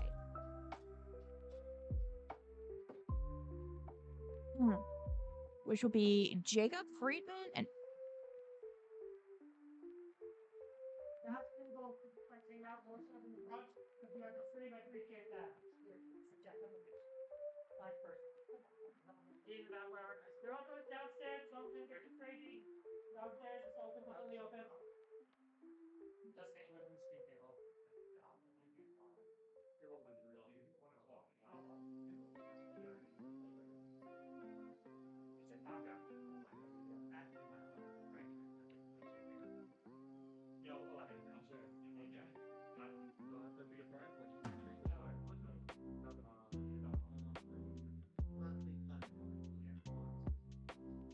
nice your boy Jax. I'm so happy you're still here. He's currently, I believe, undefeated.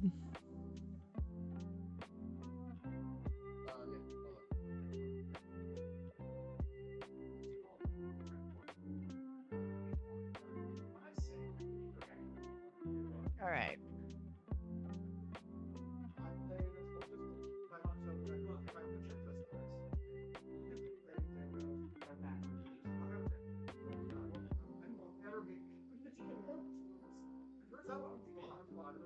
There's going to be a lot of beeping. But yeah, we have Rahat, who is 3-1. Jacob, who I believe is also 3-1.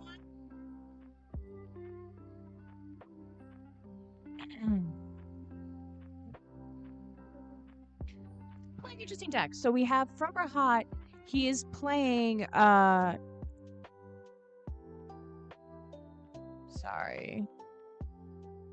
Fan, Kangaskhan Bunny. Really interesting.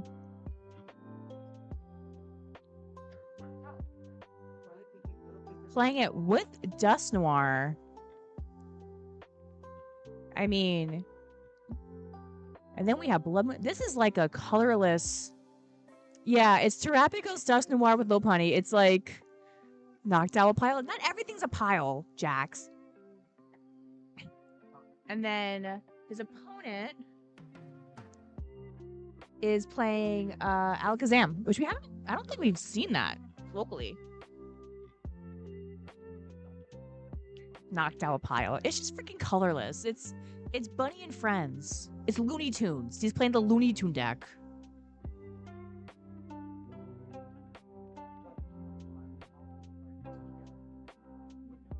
Yeah, as we said before, Jacob's one of our top Battle Tower. Rahat, I think I've only seen Rahat at playing Guardy, so it's interesting to see him playing something different. All right. And they're off.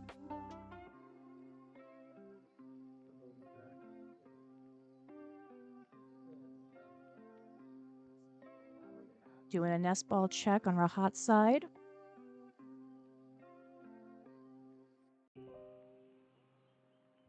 All right, Fan Rotoming. To find 2 colorless.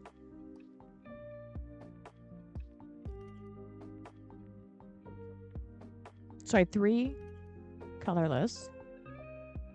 We're getting the birds, we're getting the Hoot Hoot, Noctowl, and the Pidgey. Yes, Pidgey is another colorless bird in this pile.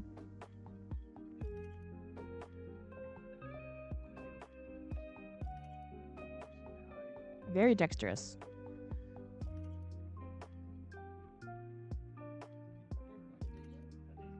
All right, we are Ultra Balling away the Blood Moon Ursaluna and the Hoot Hoot. The gamble that Rahat's making here is that he can get the Blood Moon later and that he won't need more than one of the Hoot Hoot to get the Kangaskhan. Mega Kangaskhan. We are Hilding.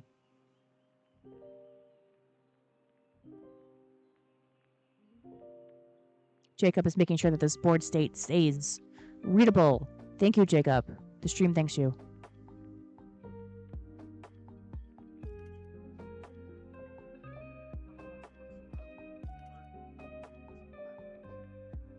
Will Top Cut? Yes, Top Cut will be streamed.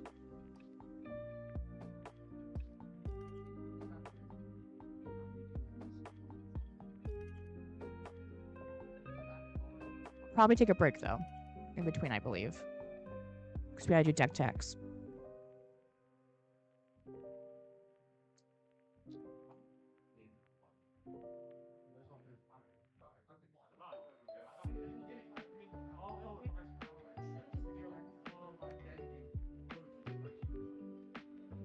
All right, we are off to Jacob.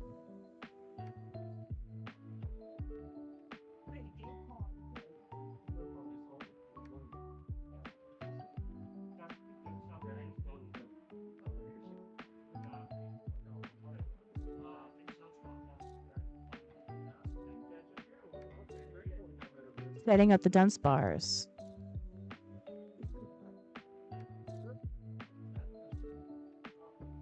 Dawn and Hilda are two very similar types of supporters.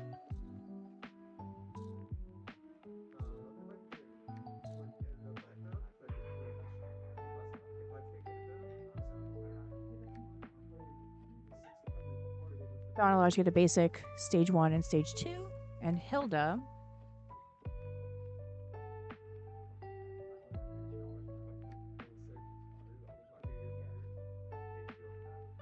or an evolutionary Pokemon. Sorry, Hilda allows you to do an evolutionary Pokemon and an energy card. So again, good search supporters. We got an Abra with an energy. Got another Abra.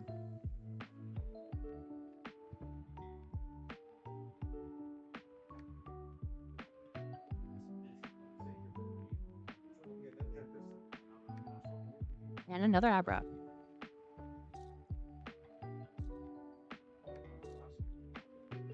The things with this Abra deck is that it is a one prizer. One prizers, even if they're not very strong, it just takes so much more time. While with Rahat in his colorless pile, you got a couple megas, you got a couple EXs. That really does make it a lot easier for you to knock out one or two big hitters and get what you need. All right, we're playing the Dunsparce.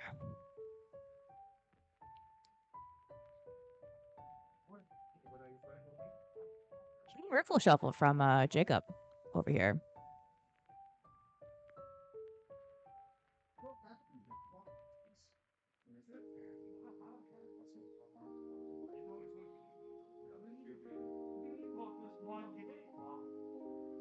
Both players playing so fast, it looks like I'm fast forwarding it. All right, back up to Rahat.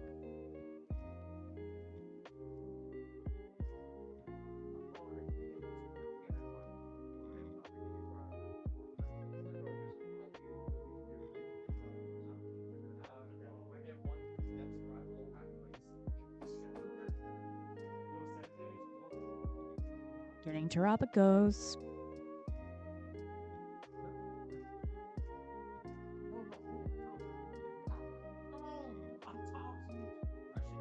Knocked Owl.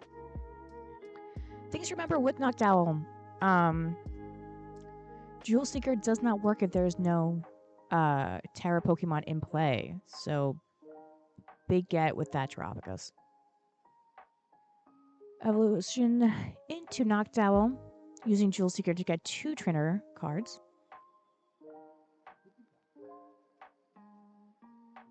And we are getting a Stadium with Area 0 and Nest. So playing Area 0 expands the bench, allows him to get Latias, the only non-colorful Pokemon. Up, now we have Duskull. And I think in regards to what Rahat is looking to do is he's trying to get out these Abra. He does not want it turning into Alakazam.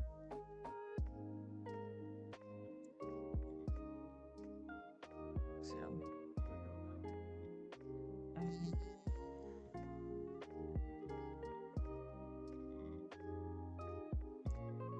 he didn't attach his energy for the knockout, so he passed. You're over at Jacob's side now.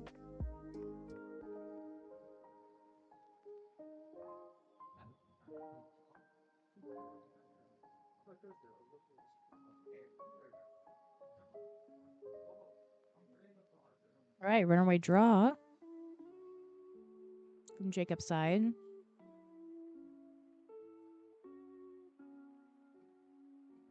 Playing Hilda? No. Playing. Yep, Hilda. Getting a Mon and an energy.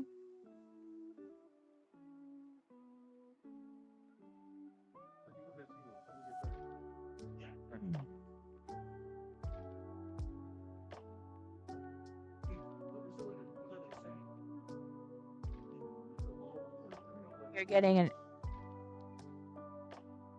Psychic, and I'm assuming it's one of the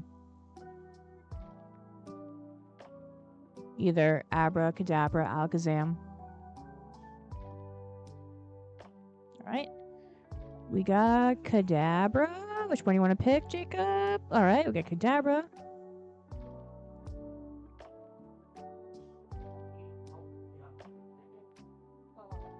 Second draw, once during your turn, when you place Pokemon from your hand, you can draw 2. So again, being able to put that on does allow you to draw the cards, but only when you evolve it.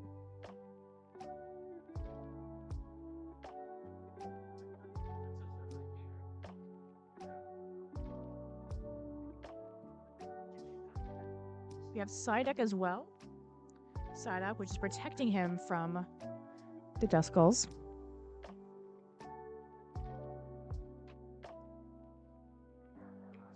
Retreating into the Fan Rotom. Attach for turn. Use Psychic Patch.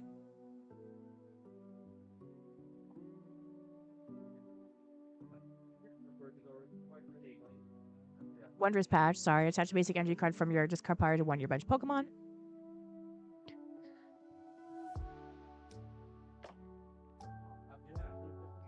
Again, with the very clean river shuffling.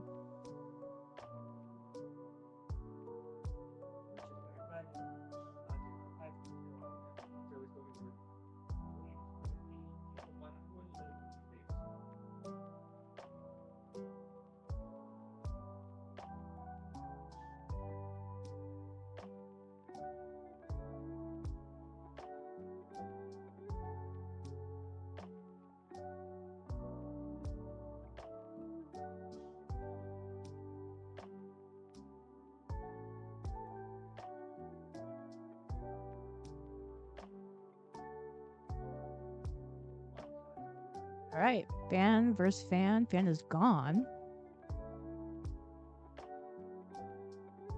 We have the Kangaskong in the active.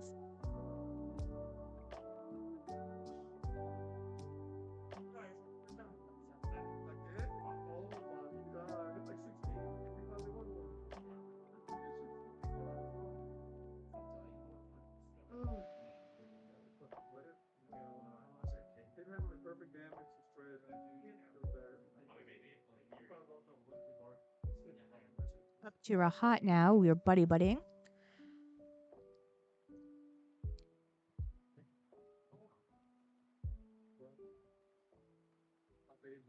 Getting your jet energizing up the Fan.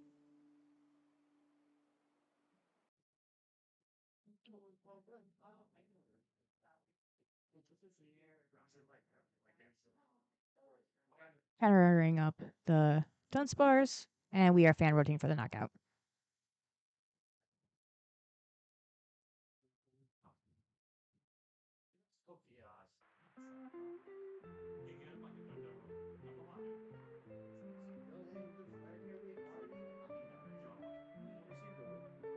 Evolving up.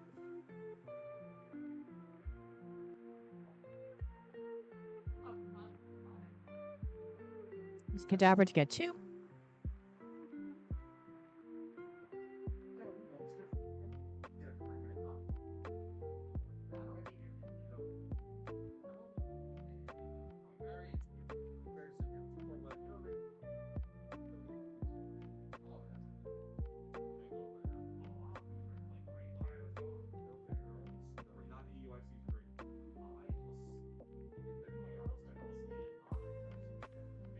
These fans are doing so much.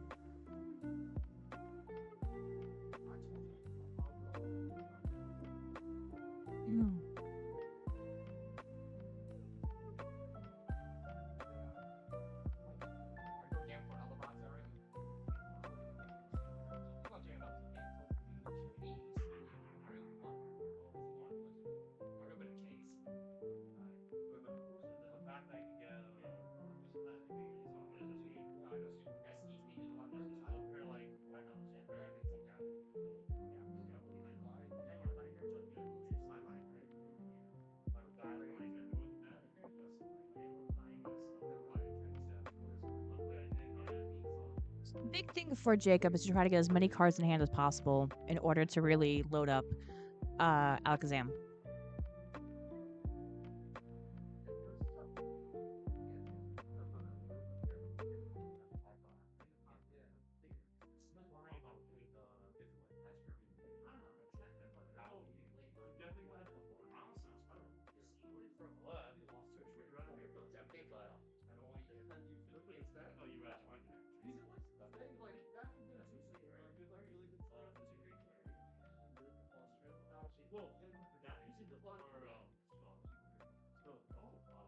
All right, we got Latias inactive with Hot. Battle Cage is now the stadium, so he needs to take off all those extra Pokemon.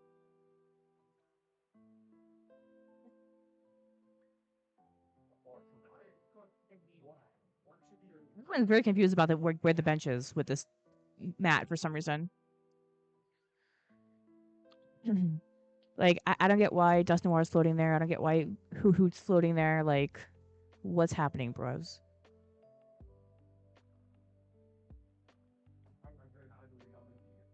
Who's judging downstairs right now? It's CJ. Areas are remote. No one knows where to put their stuff. Everybody go make fun of CJ for not being able to manage the board state. Yeah, I recognize his messy board.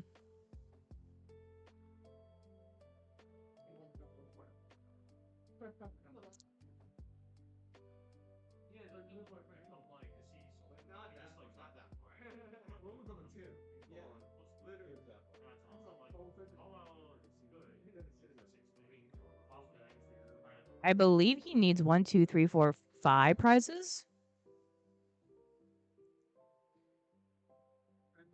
All right, we are Pidgeotting. Brother's got nothing but birds. He's got Fez. He's got Hoot. He's got Pidgeot. Nothing but wings. He is putting the Mist Energy onto the bunny. This energy, the number one most asked about energy card in the Professor Discord. Fun fact there.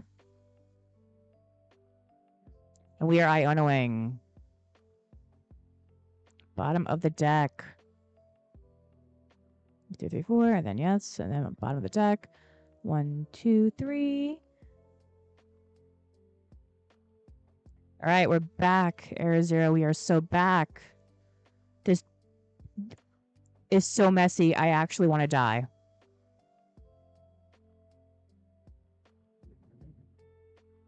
You know how back in COVID people would judge people's like background? I'm judging the board state. Everything is so messy. Demerits for everyone. All right, shuffling in from the Iono. Putting away. Yes, yeah, thank you, Jacob. Thank you for yelling at Rahat. Thank you. All right. Did he fez? Yes, he fezzed. All right, are we benching? We're benching another Duskull. Nope, took it back. Nope, we're back. All right, we are putting the bunny up. Bunny knocks out. And we are here with the fan. Fan Rotom can attack because there is a stadium.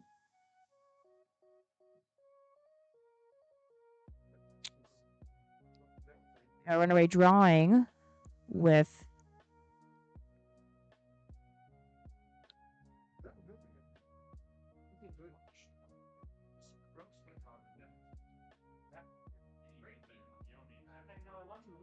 what's that last card on the bench? I believe it's also a Dunsparce. Or a Dunsparce, whatever. All right. Rare Candy into Alakazam, allowing him to draw. All right. One-way draw. Putting that back. Again, Jacob is all about hand size. Hand size is what makes Alakazam's hits work.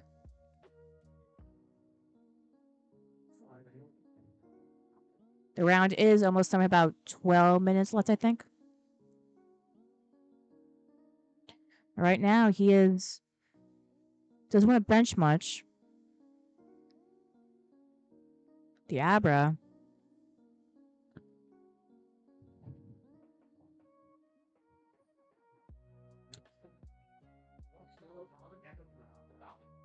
Based on numbers in hand, that's how many damage counters he can put down. We got the Dunsparce or Dunsparce again.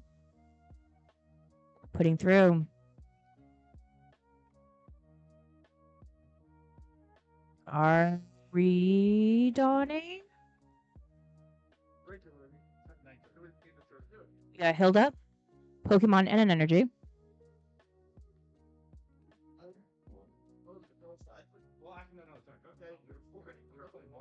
We are getting Alakazam, looks like. Abra? Sorry, Kadabra. And a Jet Energy. Interesting. Abra was put down this turn, so he cannot evolve it this turn.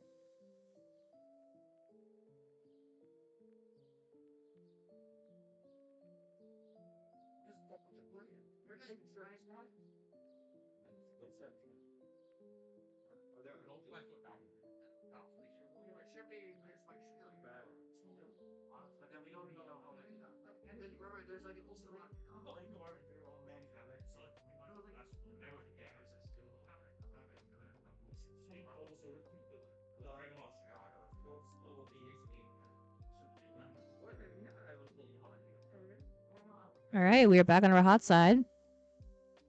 We are hooting. 1, 2, 3, 4, 5, 6, 7. Yep.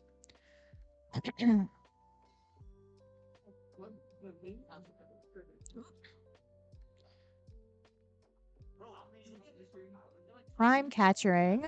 Alakazam.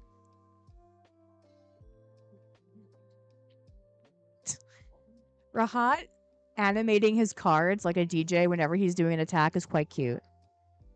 Very cute, Rahat. I appreciate that. It's like your own little PCG Live animation.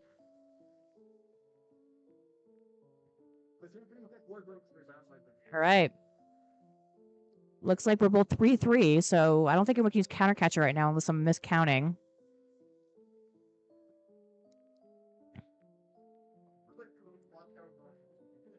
The commentary when he comes back. You can see the commentary when he's back. All right, we on Jacob's side. The Dunsparce, we are runaway drawing.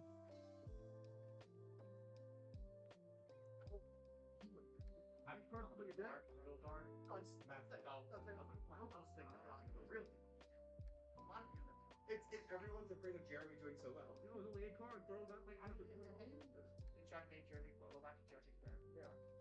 All right, Rare Candy up to Alakazam. Allows you to draw.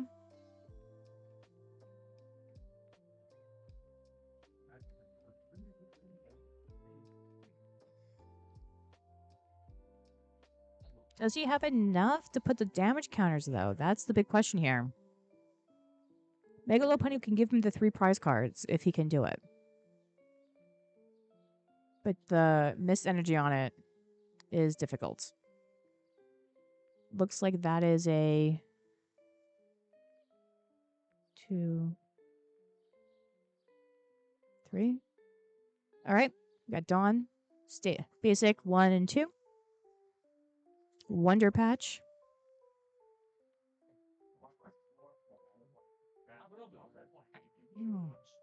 And we are fezzing. 1, 2, 3. Because of the knockout. And with that, he is putting enough damage to get the win. So Jacob has it. All right. Cool game.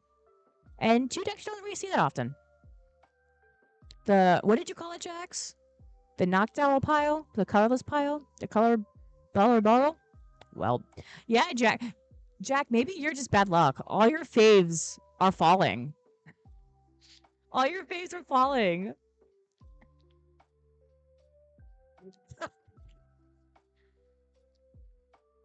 Not the broken heart emoji. Cool. And then, so next round will be the last round, and then we'll be in cup. I am going to grab something to eat or drink, folks. If you haven't yet, go take a break. Go get some water. And I'll be back in a moment.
Hello, hello. How's everyone doing?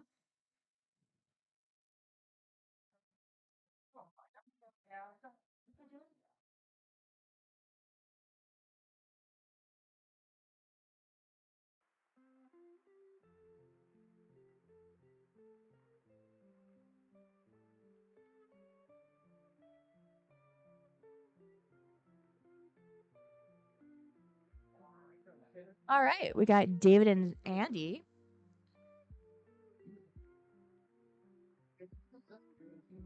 Jax, if you're still here, who is your favorite?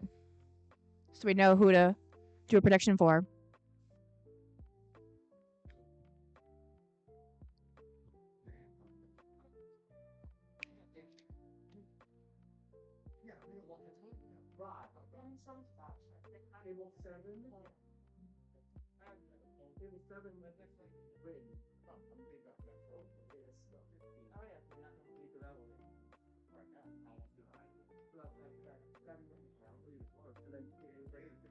All right. Got a cheeky little prediction as well. I forgot that I can do that.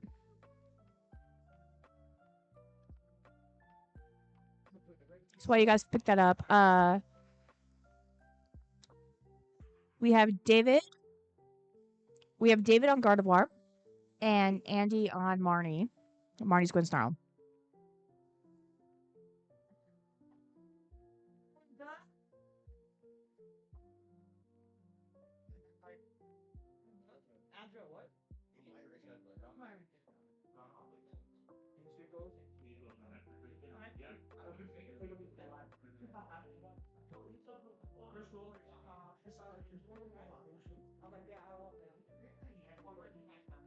Sitting up with the Stringale, we have Frillish. Very popular card to the say.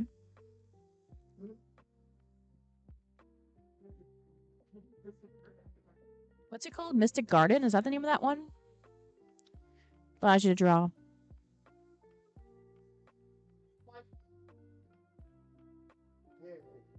Mystery Garden.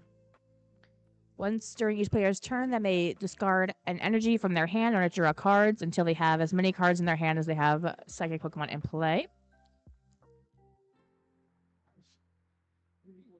Very powerful in Gardevoir, which is almost entirely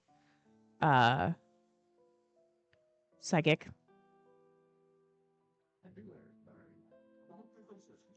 You are now over to Andy.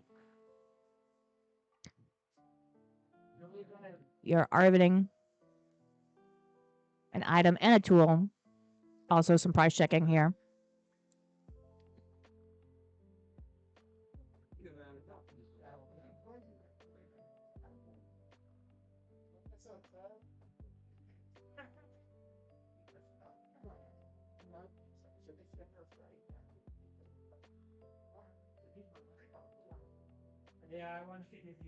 Getting Evo and Ultra Ball. Frostlass, Grimmsnarl deck. Goal was to try to get Grim as fast as possible, and then to use Frost. Right? We'll use Evo. Then we are over to David.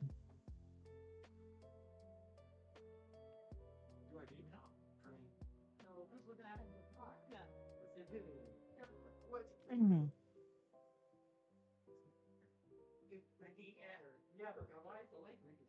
All right, we're up to Curlia. And then we're Earth Investing away. What we're going to do, Lily. Ooh. I don't know. I always feel like the early discard of Lily is rough. To get Dark and Psychic.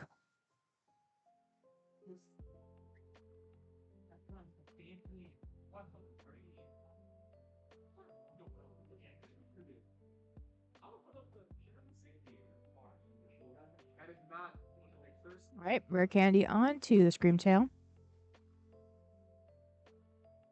right, using the Mystery Garden. 1, 2, 3, 4, 5. 1, 2, 3, 4, 5.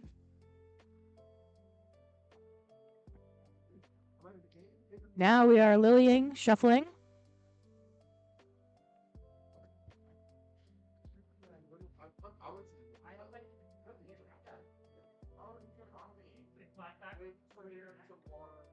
David plays 4 lilies, so if he had to discard 1, do 4. 1, 2, 3, 4. So yeah, 8.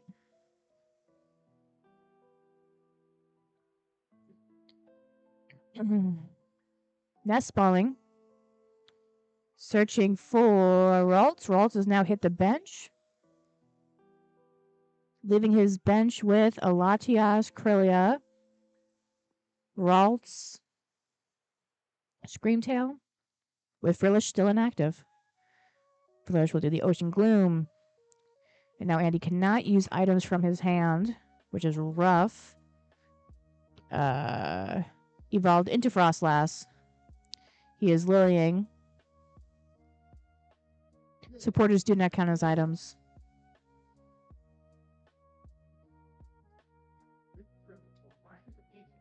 Shuffling his hand.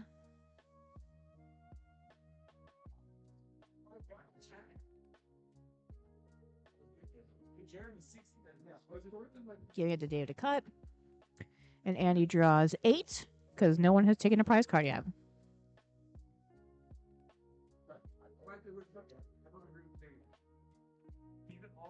He is looking for anything that can hit the bench, or there we go. We got Monkey. All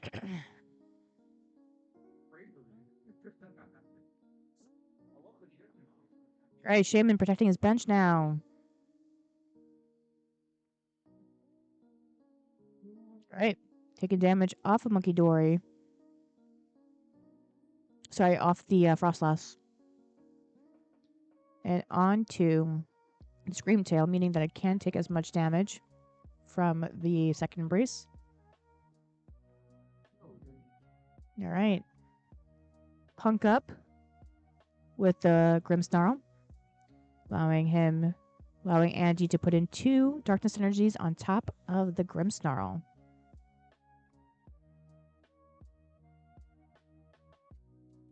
Giving his deck to David to cut. Frostlass will be retreated into the Grimmsnarl. Grimmsnarl is loaded up, doing 30 to the bench and knocking out the Frillish for the first prize card.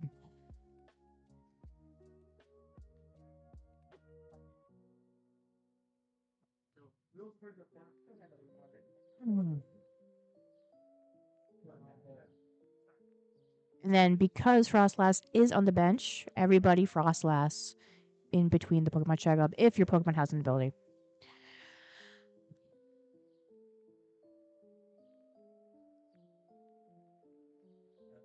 Latias in the active for David. David doing a cheeky search. We are rescue stretching the Fez.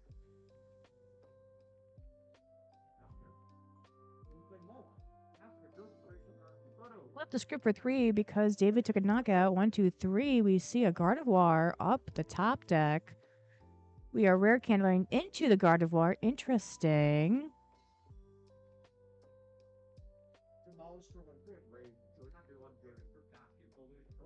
Artisan's also there, but he will Iono instead, which will disrupt Andy's hand.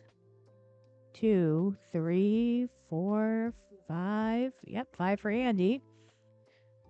And then 6 for David. 2, 3, 4, 5, 6. There we go. Interesting enough, he also has a counter catcher now. Right, Dave looking at his hands, figuring out what to do next. With Guardy, he can move some energy around. Don't know if he has it, though. Looks like he's going to counter catch up the Monkey Dory.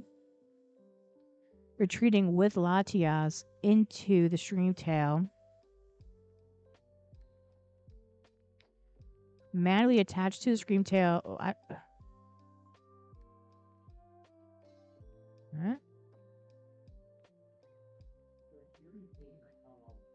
Oh, from the discard. Okay. From the discard. Manually attaching, using Guardy's ability. Putting the damage on. And using the, Roaring Scream ability? To knock out the monkey.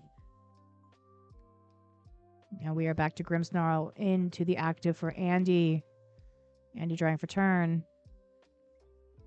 organizing his discard pile because he knows I will judge players who do not organize their discard pile. We hate a messy board state here. All right. All right, Arvening. TM Devo could be good right now. It's a lot of spread damage here. Up, Secret Box and Evo. Evo. And that looks like a patch.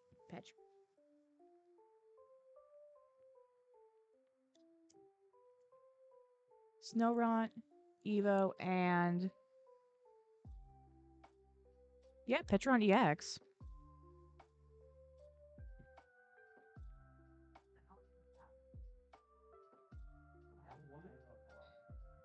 Both players play Secret Box in their decks.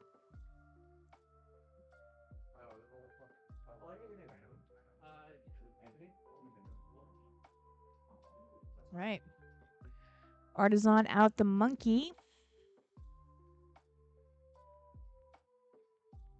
From Andy's side. Do we ever find out from last stream if Andy is married? Andy is not married. Andy is married to the game. He just has a very nice ring. The game is his waifu. But good memory for those who remember the lore from the challenge. All right. Grimmsnarl in the active.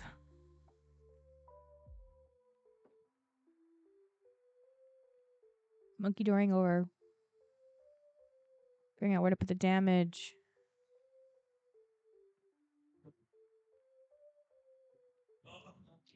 Interesting matchup, Guardy and Grimmsnarl, because even though Grimmsnarl has the weakness on Guardy, besides Grimmsnarl, it's pretty tough to get a clean hit. And Monkey and Frost Slash kind of move damage around, but that's kind of what Guardy wants sometimes, especially with a card like Screamtail.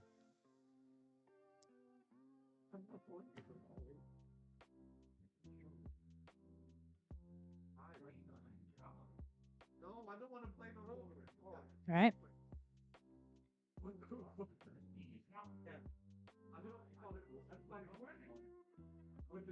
Everybody Frostless. All right. David, it's his turn. Drawing Lily off the top deck. And he will Ultra Ball away a Frillish and a Psychic Energy, another Psychic Energy in the discard that can be used by Guardy. Doing his search, getting another Guardy out. Again, he has the Krylia on the bench. That could be a nice evolution, a nice insurance plan. Guardy players always love having two Guardies.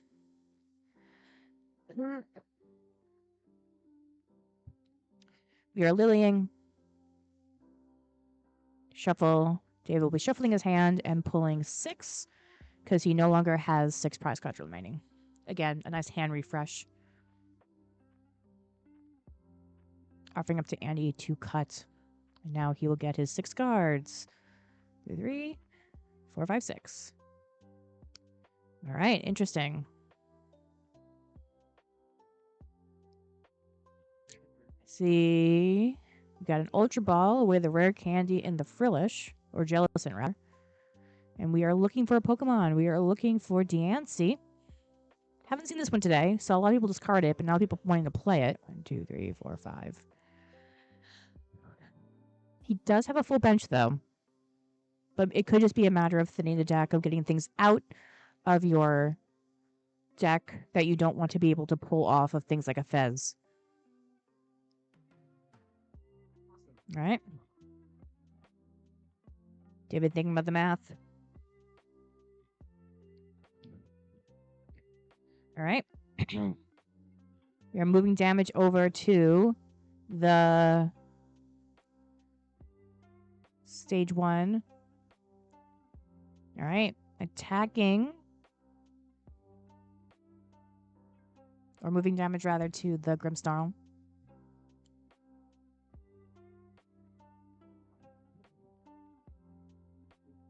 All right, Latias. Both Guardies getting hit by Frostlass.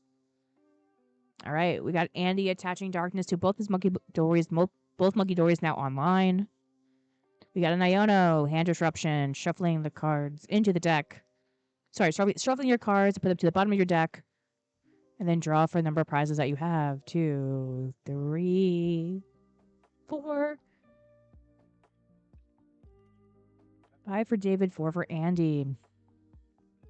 All right, we're doing a stadium bump into Spike Mouth, which allows Andy to look for any Marnie's Pokemon. Search the deck, and he will whiff it.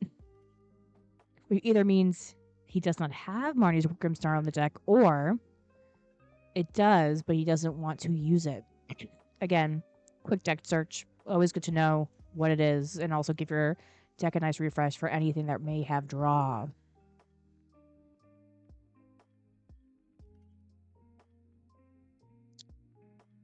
All right, Tupper Cup moving over. All right.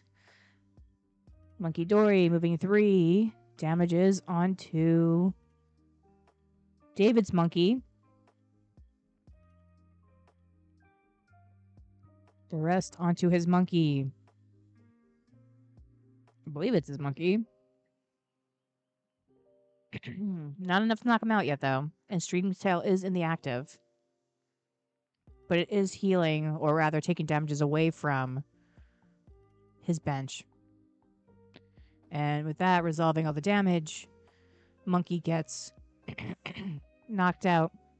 Something else to think about, because the knockout was done through damage in between the Pokemon checkup, Pheasantipity is not online. It does not count as a knockout.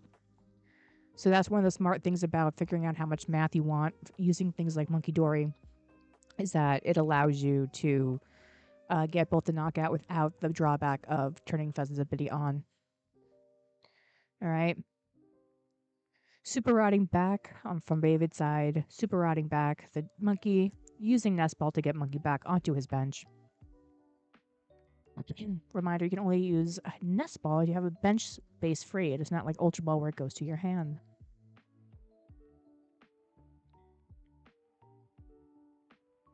All right. Manual attached to Darkness to Monkey Dory from David. And now David's looking at his board and figuring out what damage does he want to move and what damage does he want to keep for the Screamtail. All right.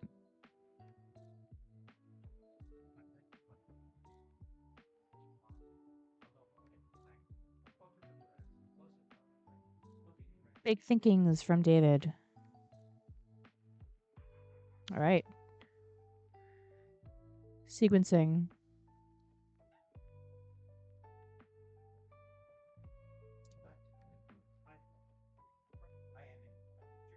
And need to make an action. All right. Moving the damage over. Boom. And that is the knockout.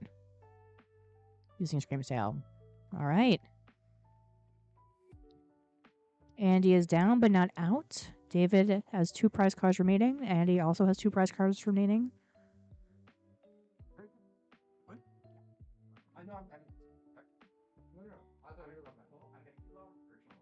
All right. Marnie's Grimmsnarl. Smackmouth checking for Marnie's Pokemon.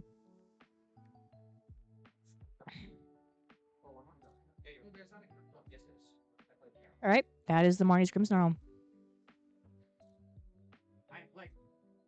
And using Punk Up, we have 2 Darkness energies onto it.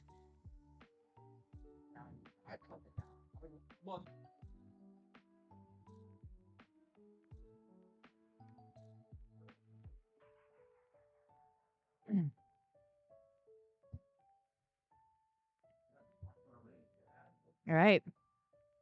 Using Monkey to move the damage over to David's side of the board. Monkey again.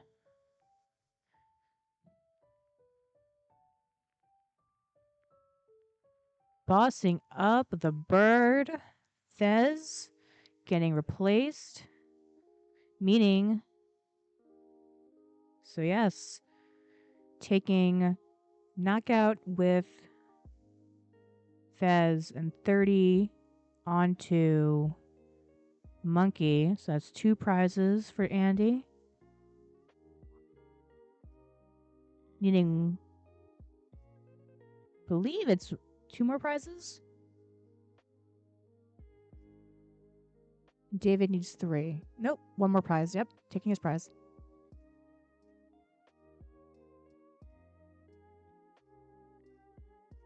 So again, Screamtail is still there. But without Monkey, it's hard to move a lot of energy around to get what you need to really load it up.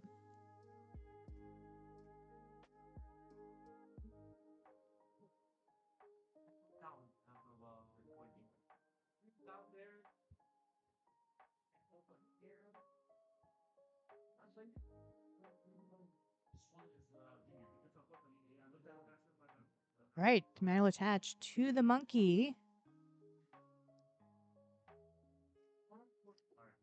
And David's really thinking through what damage does he move. Because Andy has game on board next round, next turn. This is really his only shot. Seeing the conductor hand things, all right. Looking at the discard, trying to figure out what resources he has left to work with. That boss of the bird really putting David in a corner here.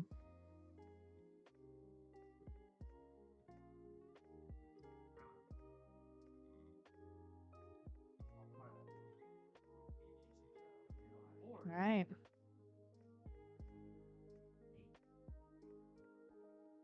A lot of discard searching, a lot of hand searching. We're going to need David to make an action, though. A lot of searching, a lot of hand wheeling. Again, David, action, please. The slow playing is a little tough to watch.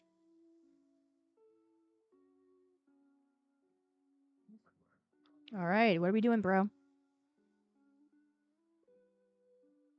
All right, yes, we will be using the rescue stretcher to most likely get the bird out. Yep, we will get Fez back onto the board. Or rather, the hand.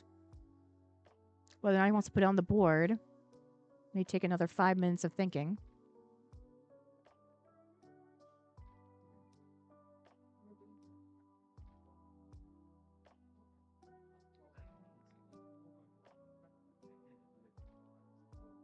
All right, Fez for 3. 1, 2, 3. All right, we top decked a Mew, a Monkey, and a Rare Candy.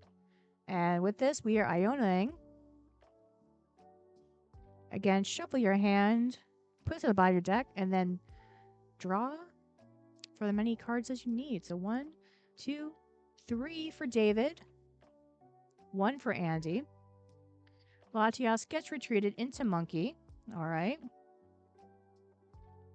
Attach, and we're going to go for the confusion. So Mind Bend.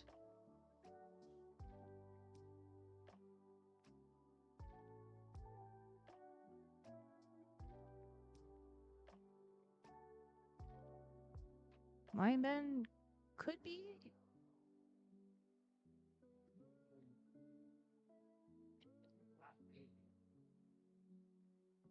Is he going to move the damage?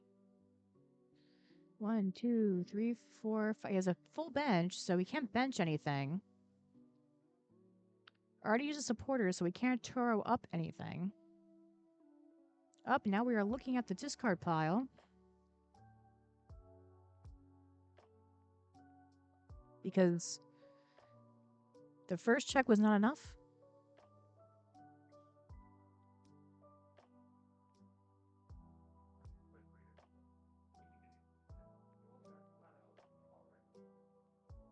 All right, so we will do Mind Bender, and that means that the Grimmsnarl is confused, and with Frostlass, everyone takes 10 damage in between during the Pokemon checkup. All right, top deck off for Andy. We are Buddy Pofferning. And now he is Lilying to shuffle his cards into his deck and to draw 6. Taking him out. Actually getting a clear 6 because he used Buddy, because he had an open bench space, used Buddy, didn't use it, and discarded it. So pretty sweet. Good way to make sure there's not a dead card in your deck when you're really trying to set things up.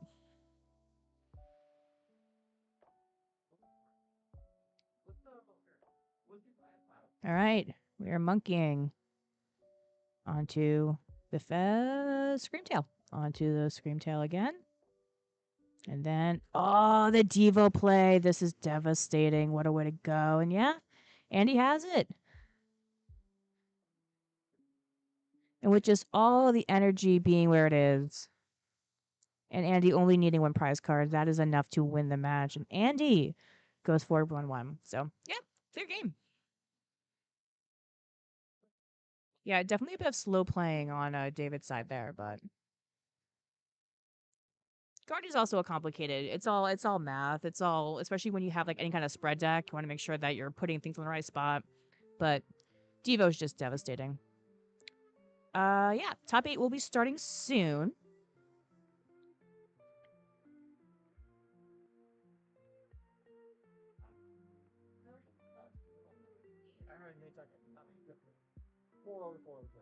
Who's our top 8? Do we know? Not yet. All I did was just. Andy's 4-1.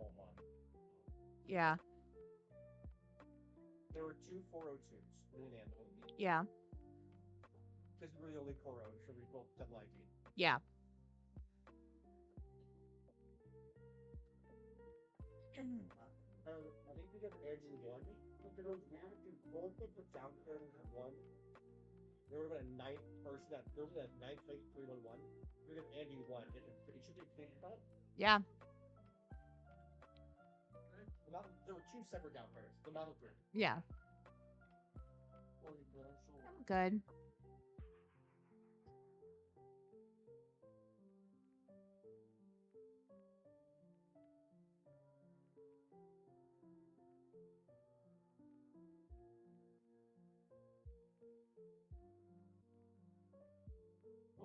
Do we know when top 8 will start? The round's not over yet. So once the round's over, we'll know our top 8, and usually there's some time. Judges have the deck check, set everyone up, so a little bit of a longer wait this time.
Do we know what the two stream matches, what the two streams will be? Not yet.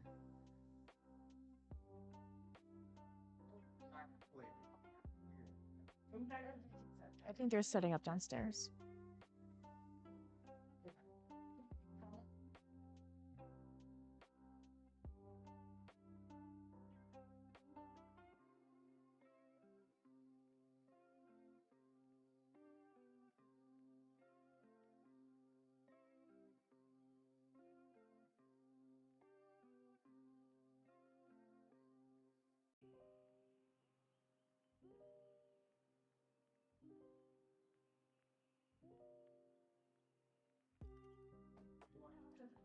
Yes, today's stream will be highlighted on my channel. I think for Adam's channel, it'll be 30 minutes. 30 days.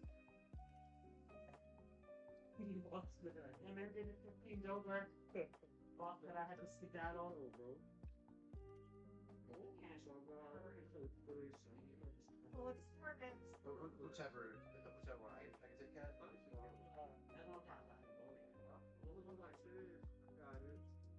I'm looking because you said two kids, right?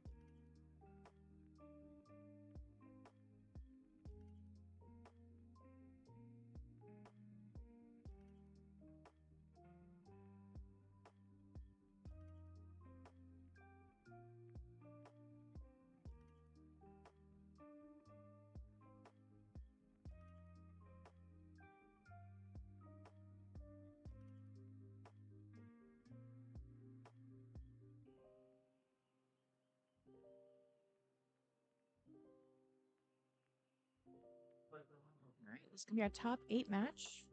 Looks like it's gonna be David and Ethan. Oh, cool mega watch. Very cool.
How does this sound, folks? Does this sound okay?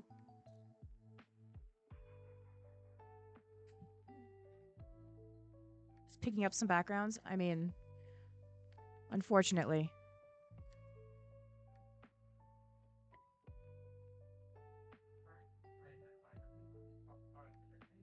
Go Dango Mirror.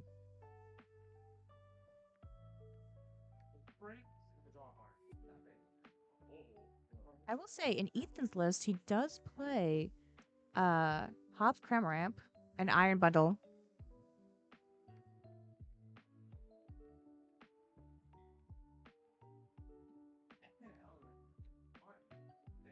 Right? Getting Genocide Act.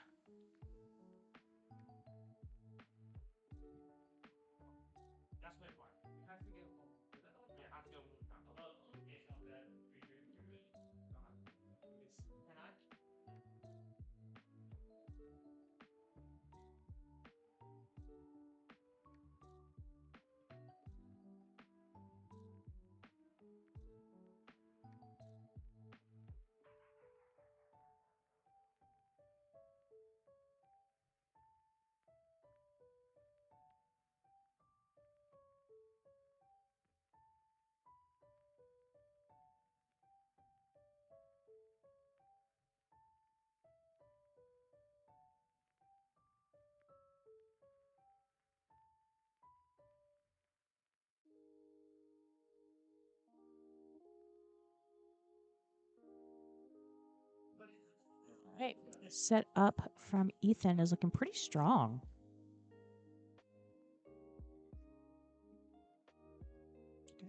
Genocide in the active. Now we're over to Eric.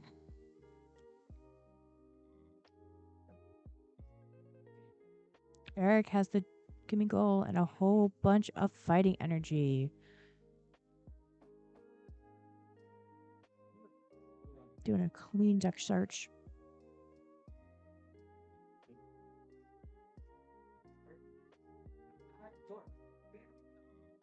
Attached to the gimme goal.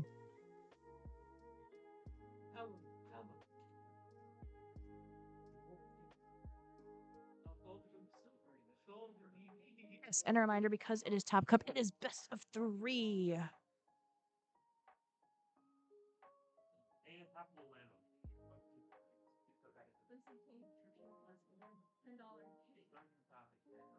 All right. A lot of energy. And passing over to Ethan. Ethan is checking into his deck. With the Arven, we are getting Earthen Vessel and an Air Balloon. Air Balloon onto the Genocide. Genocide gets discarded, attached to the soul. And that is the end of game 1. Ethan comes away with it, so you're off to game 2. Best of 3 sometimes is just scoop. All right. In this part, if Ethan is able to...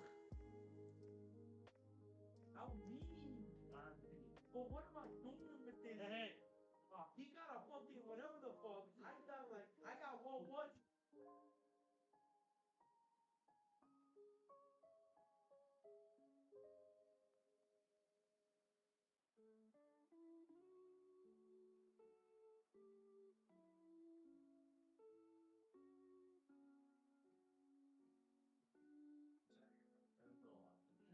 Also, in the second game, the loser gets to pick whether or not they go first or second. So, right, you're setting up. Stronger hand for Eric this time. All right. Both have basics. And a bench for Ethan. Interesting. Almost a full bench. You don't usually see that. 3, 4, 5, 6. All right, it is game 2. All right. And yeah, Ethan going first. Drawing for turn.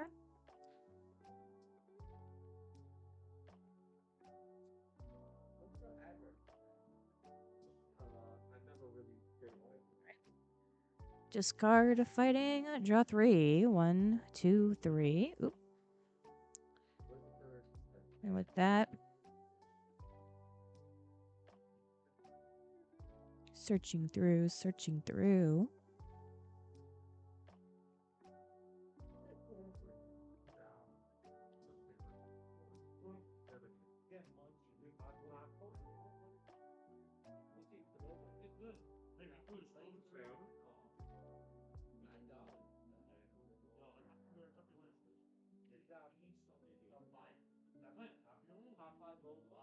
Oop.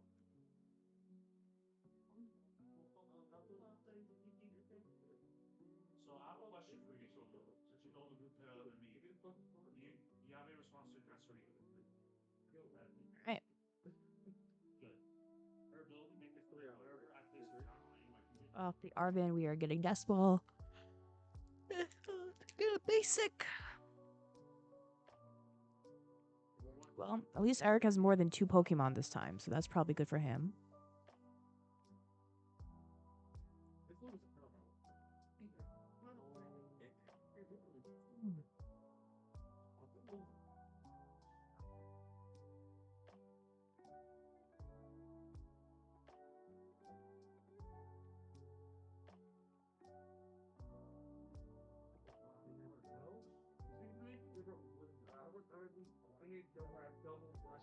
Attached to the Soul Rock.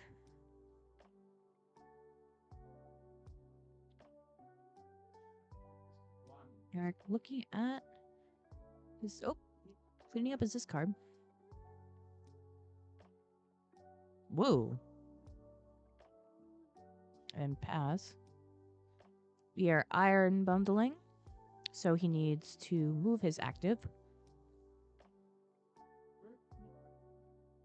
Eric gets to choose which one, though, so... Yep, and so we're going to have it be a Soul Rock.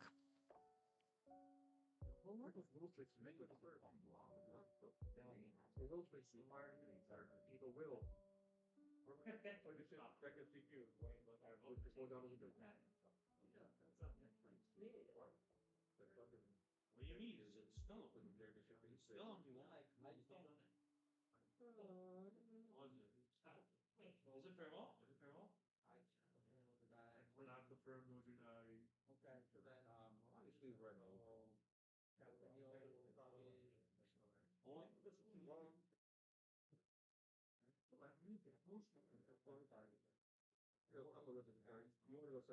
let's put work on it. Sacrifice don't put me there.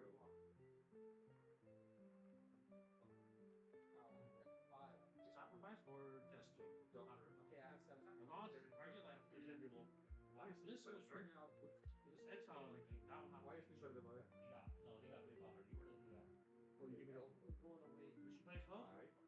Play me. We did after. I was playing for Put our tap to Eric. Ethan still looking at his hands. We will Lunatone. Discard one fighting, get 3. 1, 2, 3. Looks like he is really looking to set up his Godango. Godango Rocks Mirror. At this point, Ethan's just kind of chilling.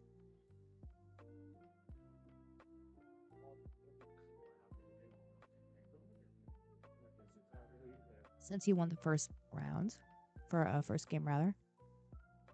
All right, we are Ionoing. Shuffle your hand, put it to the bottom of your deck, and draw a card for each prize. So 1, 2, 3, 4, 5, 6. No one's taken a knockout yet, so they both have 6 prizes.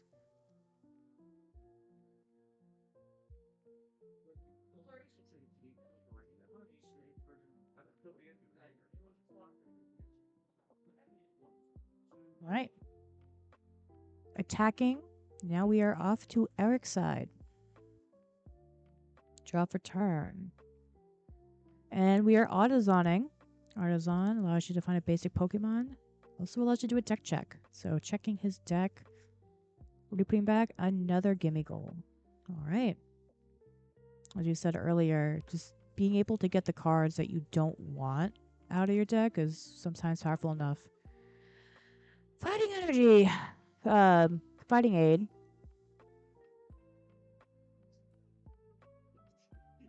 Going there. All right. Yep. With that, that is a knockout.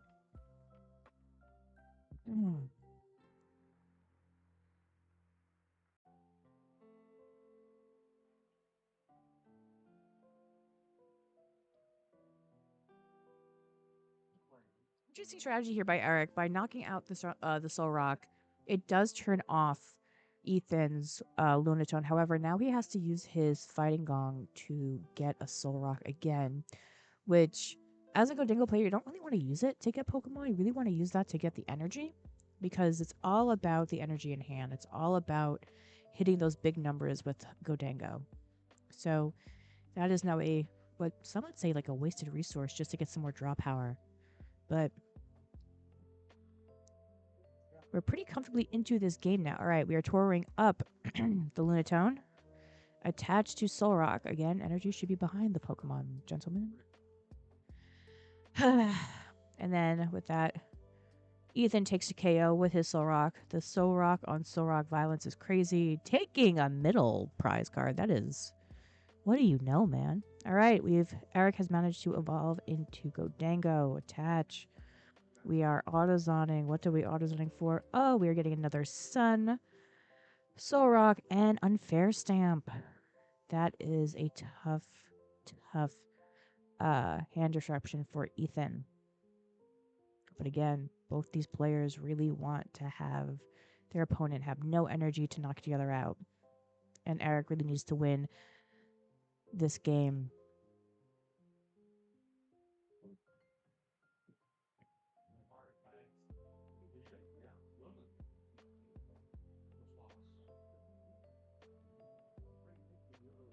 Very deliberate shuffling from both players.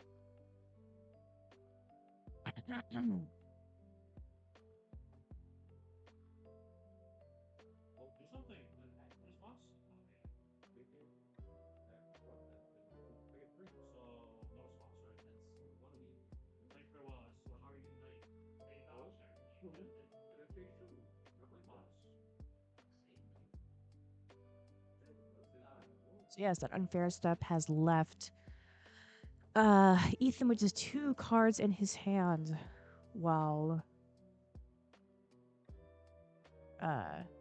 Eric has at least 5. And then of course with the Godango inactive, coin bonus for 2, 1, 2. And another Godango, so another coin bonus could happen here. A much better game for Eric. Crazy what you can do when you actually have to play the game. Shuffling that deck. Right, Fez. 1, 2, 3. All right. And then now calling bonus for 1. Ooh. A bit of butterfingers for Eric, but otherwise pretty good. And then we are earthing this way the Marwile to get a fighting and metal energy. Again, the goal of Godango. Get as much energy as possible.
Coin bonus for 1 on Eric's side.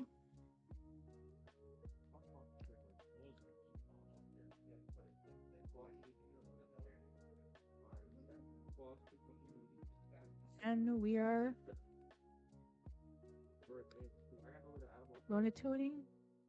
Right.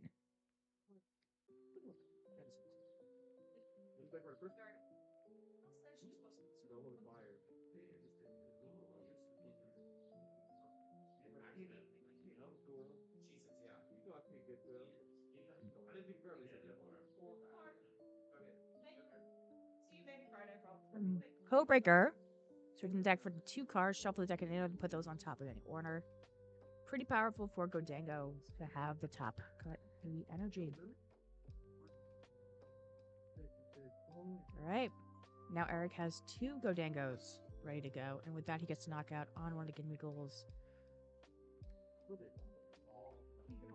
Alright. Ethan has scooped. We are now 1-1.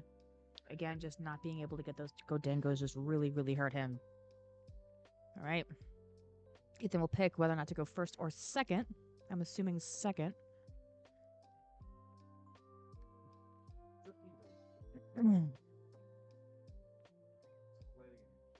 This Godango player does not have gold sleeves. They don't have gold sleeves. Good call out.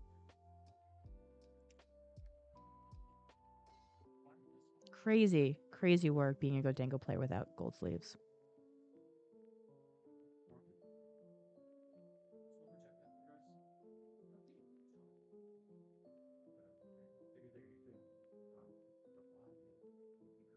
Reading some comments. Is Goldango pop? Oh, we lost an energy. Is Goldango popular in your locals? I mean, I guess, yeah. Definitely was probably one of the top decks today. We saw a couple on stream.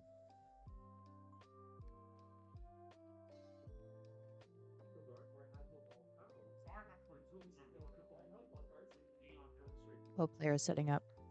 So yes, the winner of this game will be the winner of the round.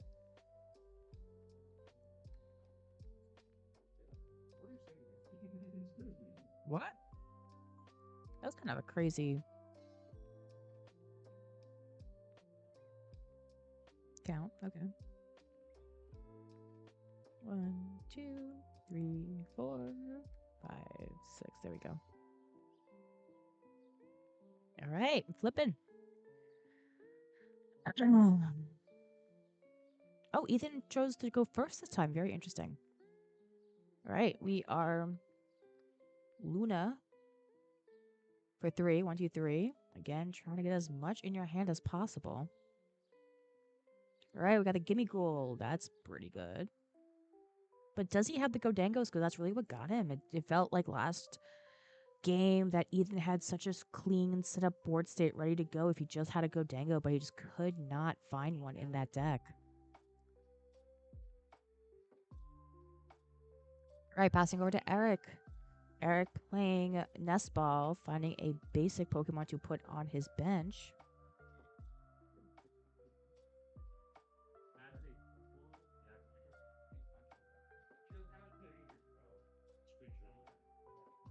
Also a good way to do a cheeky deck search. All right, Solrock and Lunatone. Really putting the mirror and mirror matches here.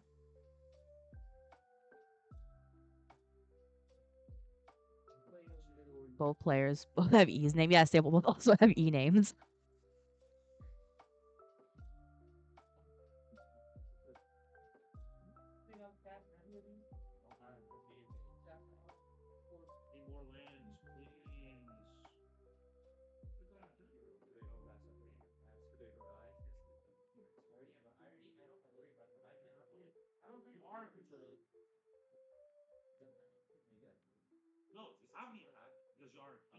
Hey, it's setting up. Let's go. Believe he's playing Cypher Maniac's Coat Breaking, which will allow him to take the 2 cards he needs off the top, one being Buddy Buddy Bobbin. Getting the Gimme Ghoul, getting another Gimme Ghoul. We got 3 Gimme Ghouls on Eric's side, 1 on Ethan's.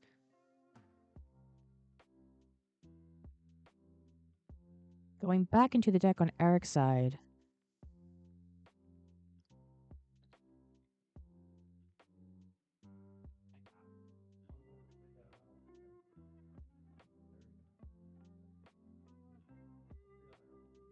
Hands over to Ethan for the cut or tap. Ethan chooses to cut. All right. We are now over to Ethan. Ethan using an energy gong. Her fighting gong, rather, to get a fighting energy. Like I said before, you wish we want to use those to as a Goldango players to get the huh?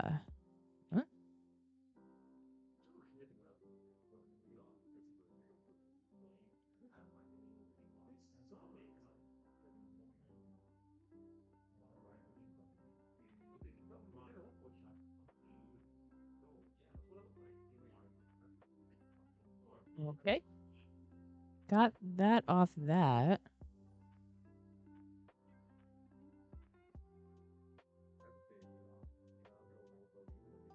Right. You turn away for 3, 1, 2, 3. Where did the Gimme come from? Artisan. He did both Artisan and the Fighting Gong at the same time. Not great. It's tough to follow that way, but that's why he was able to do both.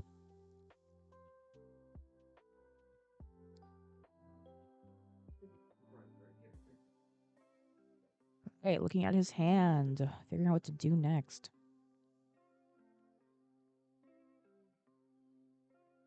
Energy, Superior.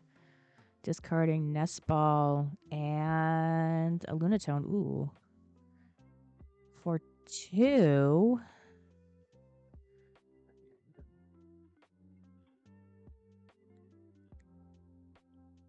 Yep. And that gets the knockout. Again, going through those middle cards. Just. All right. Eric's side. The Godangos are Godangoing. We have 2 on the board. Oh my gosh, what is he doing? Why is everything getting shuffled? Ugh, the board state.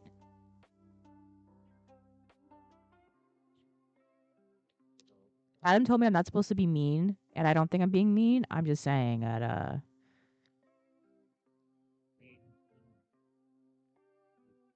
make your boards nice. All right. Unfair stamp.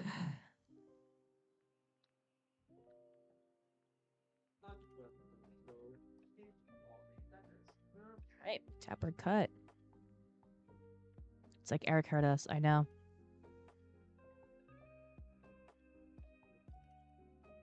One, two, three, four, five, and then 2 for Ethan.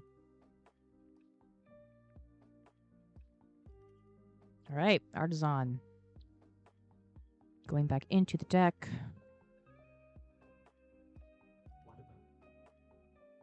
Most likely to find Fez? Yeah, okay. Okay, Fez with the nest ball. Okay, so then what are we artisaning? Nothing?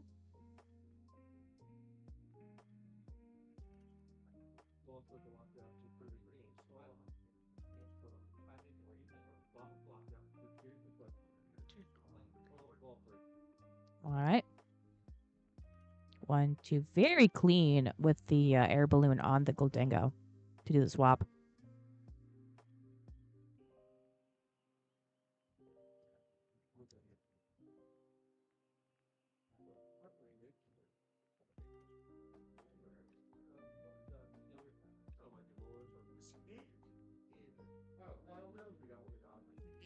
We are getting rid of the Genesect off of the Earthen Vessel to get more energy into hand.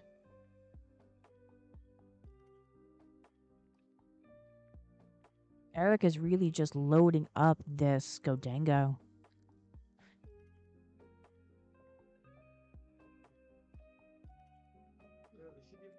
Right, and then knockout there. I mean, if he could, it would have been nicer, I think, to aim for the Lunatone just because you know that that's been discarded, but it is what it is.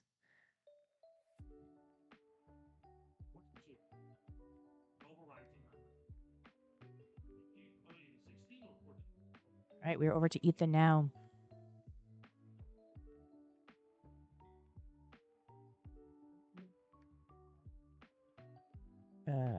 Pausing and play. Okay, yes. Going into Artisan. Yep, getting the Solrock. Yeah, that's one of the reasons why I was like, oh, if he could get the Lunatone instead, that would have been better.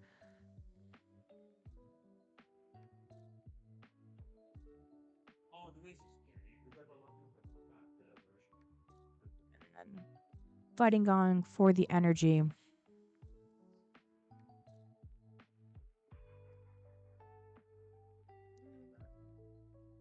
All right, 1, 2, 3. Did you shuffle? Yes.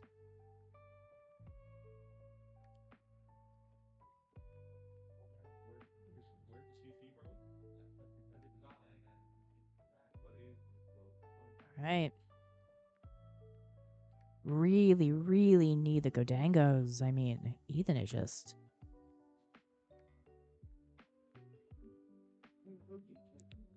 All right, there we go. Coin bonus for 2. 1, 2.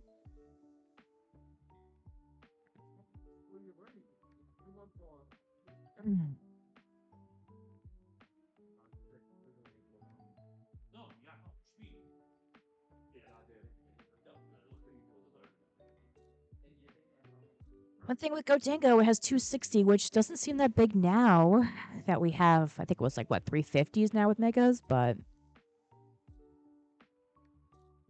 that still needs 6 energy, I think, for a knockout, so.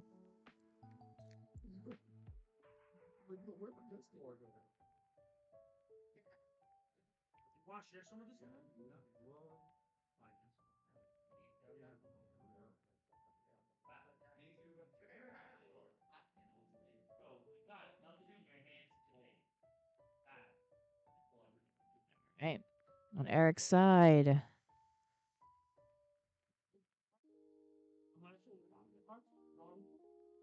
Pure energy into hand. Ooh, hoo, hoo. And yeah, with that, we got the knockout.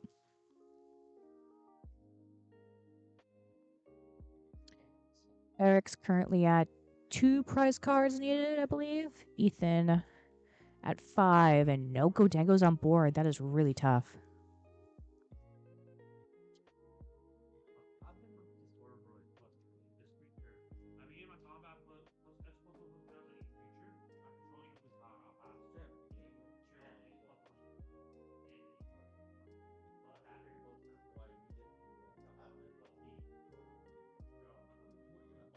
I'm looking at Ethan's list. He doesn't play like a TM Evo or anything really.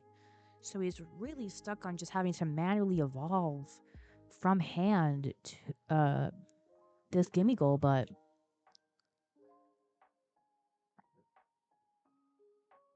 well, able to use the nest ball to get Genesis, which could help him take out the Goldangos, which is what he needs.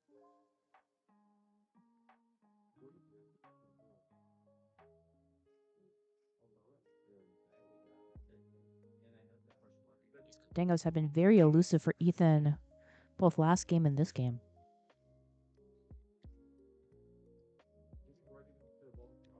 Cramorant. Alright, and now we are using Geneset. Alright. Alright, to get the Godango back. Yeah.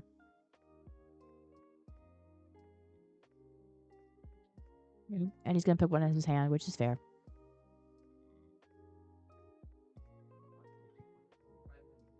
Don't want to be coin blowing this thing into a card you don't need anymore.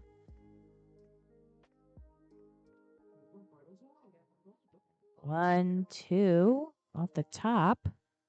All right, Fez off the top deck. That's exactly what you want to see. 2, 3. All right.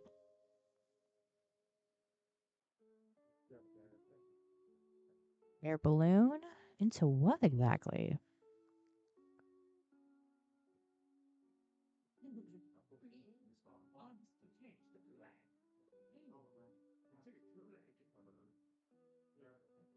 I've not seen a hopped Cramorant since freaking pre-release.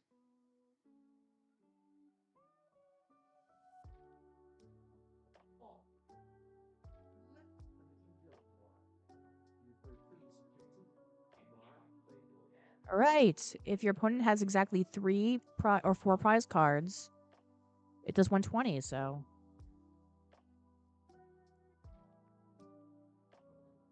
Oh, yeah, that's it.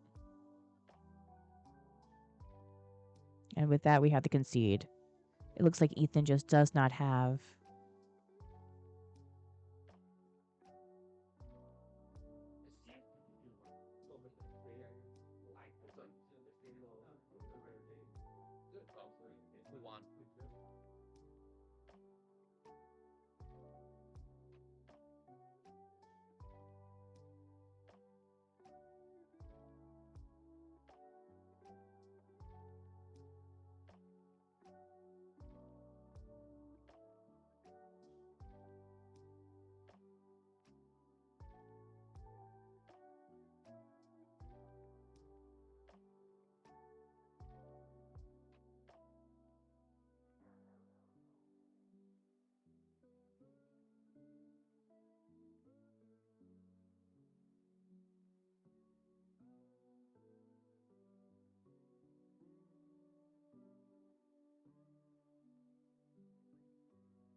5.5 hours. Probably my longest stream to date.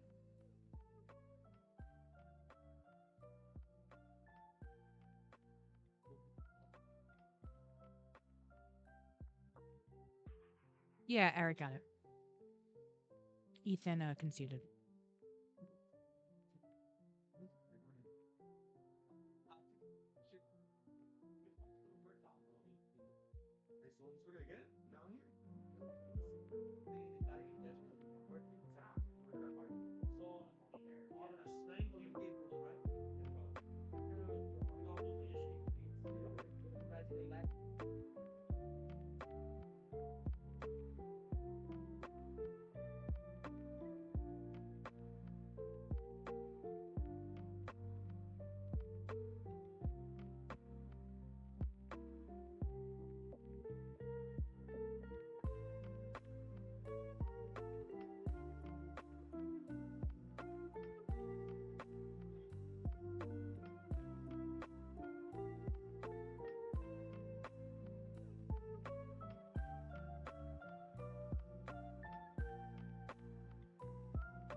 We're top four now.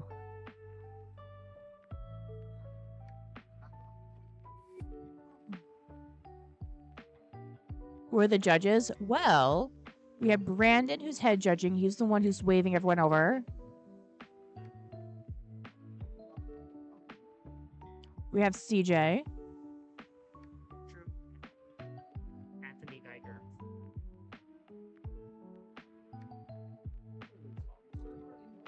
Sorry, just getting our top four match. Yeah, that's CJ. CJ, wave to the camera.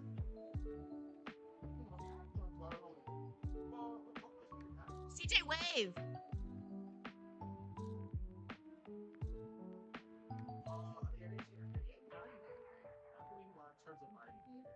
You got Adam Harris. He's our TO. He's the next level TO. So if you ever have questions about next level, that's the guy. He's Mr. Chubb.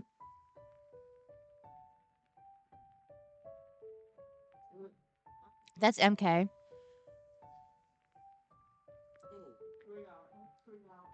So yeah, that's our crew.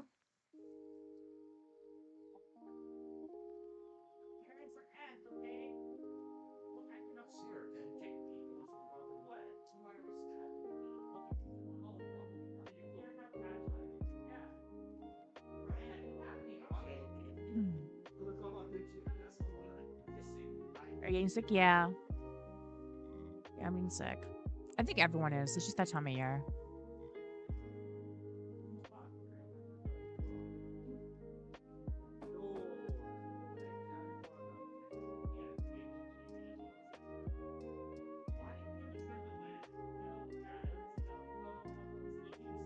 Why aren't you there in the judges? I am a judge. I'm just streaming today.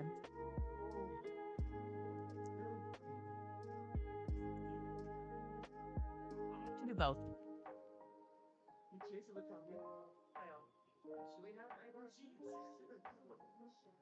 Very tough to do both.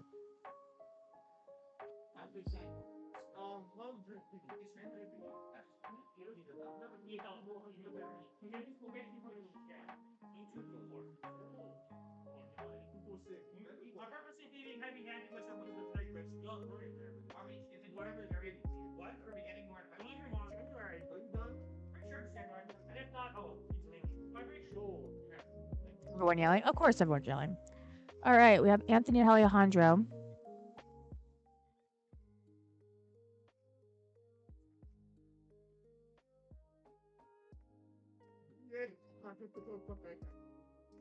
Setting up. What are they playing? Let's see. I believe Anthony was here earlier.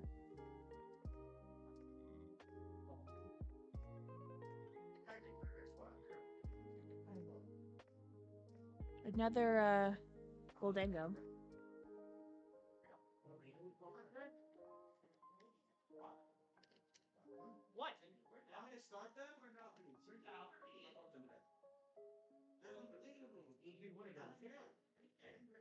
Check both Goldango.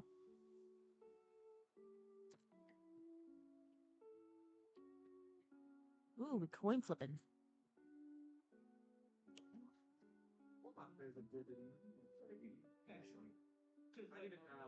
All right. Jamming tower is online, so no one can use any tools.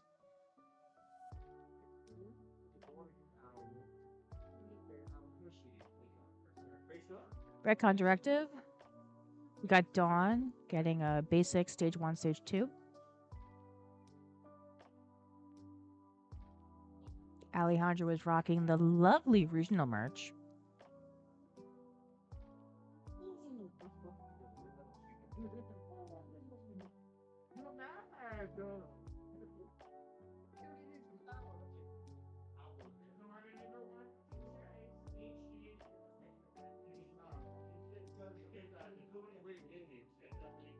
You can hear Andy's laugh through the stream. Yeah, you're gonna hear a lot. At this point, I've lost the war.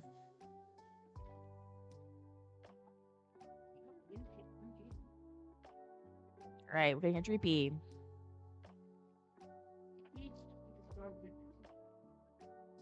Dusk Skull and a Dracloak.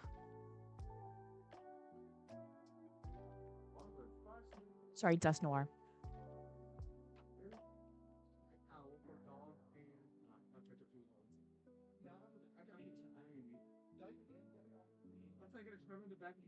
Badoo. Rare Candy. Boom. Knocking out. Ooh, smart play from Anthony.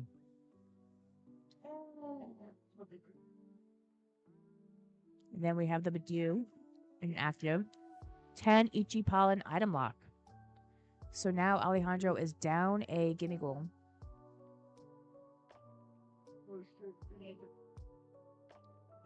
And then, of course, as we learn, coin bonus for 2 because it's in the active. Attach.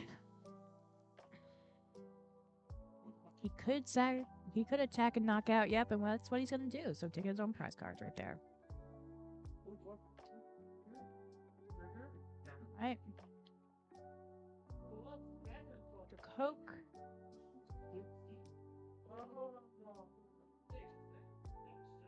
All right.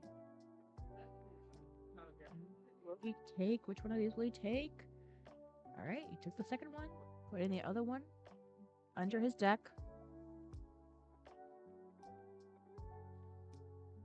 Right, and we will Hilda, finding a Pokemon and an energy. Ooh, Pulse.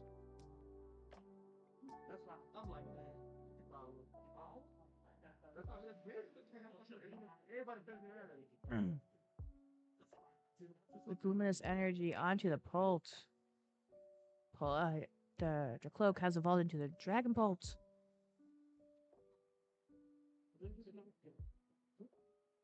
The dive onto the Godango, so it has 210 on it and 60 on the Gimgle.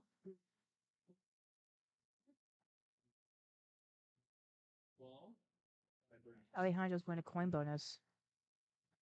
Fighting, looking for the energy.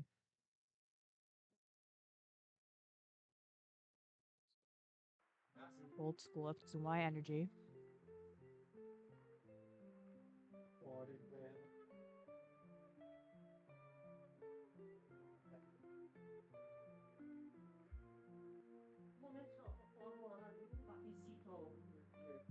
Give me go into the Godango. Coin bonus for 2. 1, 2.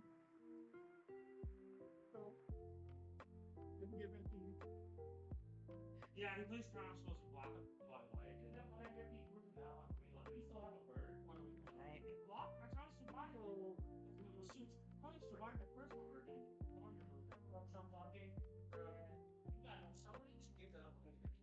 MK has very nice hands. I'm gonna tell him you said that. Tell him you said that, chat.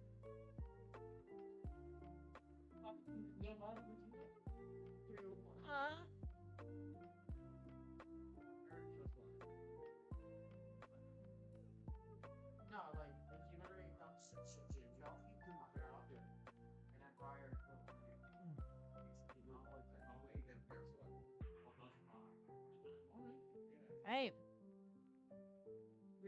We will attack. Not quite knockout though. A lot of energy discard though. I don't believe Anthony runs any Monkey Dories, which would be great here to be able to move around some of the damage. Rescue stretchering out. The skull. Ooh. That could be huge. And we are Ionoing. Both players shuffle their hands, put on the bottom of their deck, and draw for their remaining prize cards.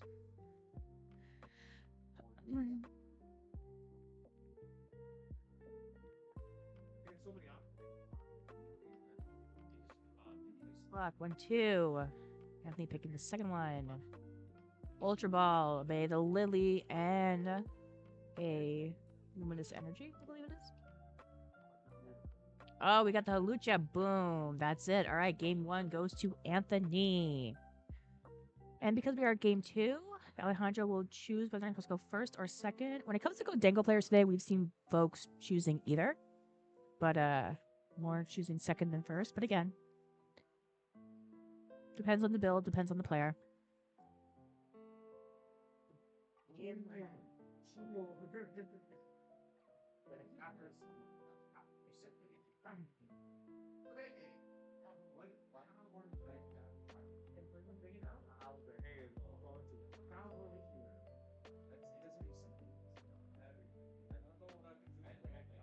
With all the top matches.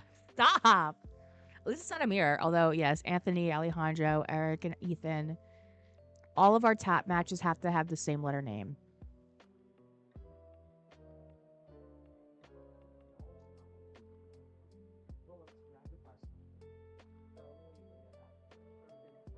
Regardless of who wins, they won't the final two will not have the same names.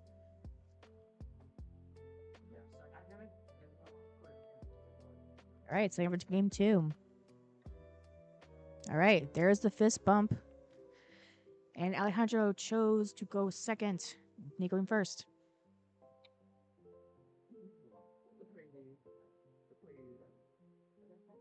All right, we are Arvining on Alejandro.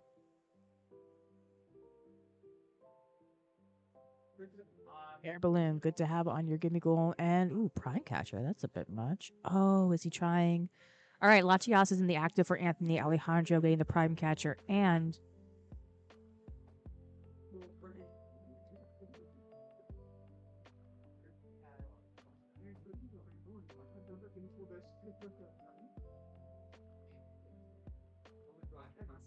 right, we got both the moon and the sun here.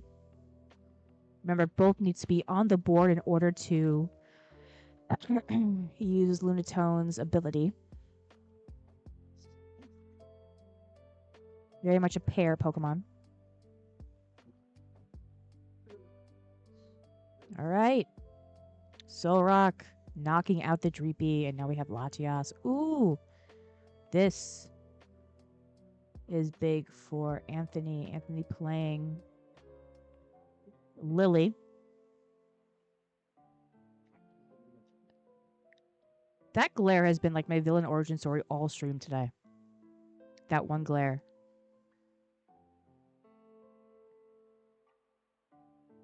Right. Because Anthony has not taken a single prize card, he will get all full 8 off the Lily.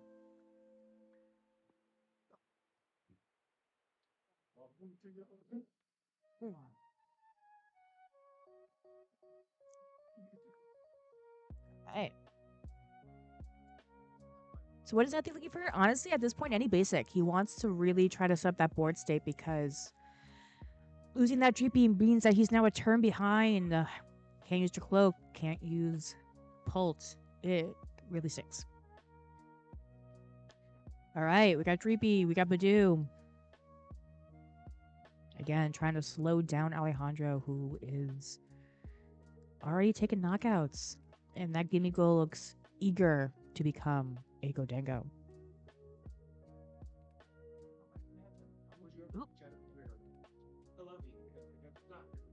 All right. Fez on the board. Draw 3 because it was knockout. 1, 2, 3.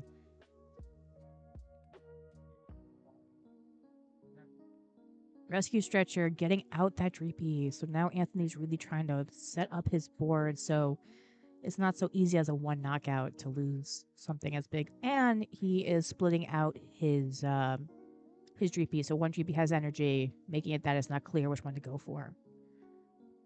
Badoo and 2 active. Ichipollen for 10 item lock onto Alejandro. And it hits for weakness. So it's 20 actually. Lunatone. All right, we are bossing up the Dreepy with the energy onto it. And that will be the knockout off the Solrock. Do is back. Alejandro's taking out 2 prizes. He's just whittling away at Anthony now. Anthony doesn't need to win this game, but you don't want to lose it either. Buddy Buddy again. Anthony is going into his deck.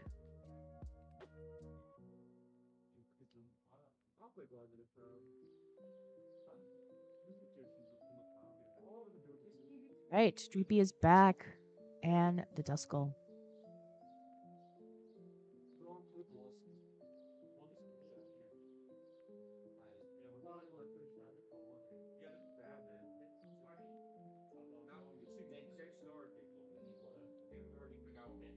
All right, your cloak. Recon Directive. Pick. Draw 2. One goes under. And. Alright. Pick choose 1. Going back into his hand. You're dawning. Basic. Stage 1, stage 2.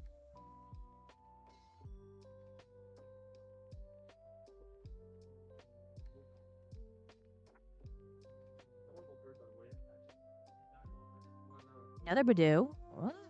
Yeah, we're switching that. All right, we have a Dusk Noir, Dusk Skull, and a Dusclops. All 3. The whole line.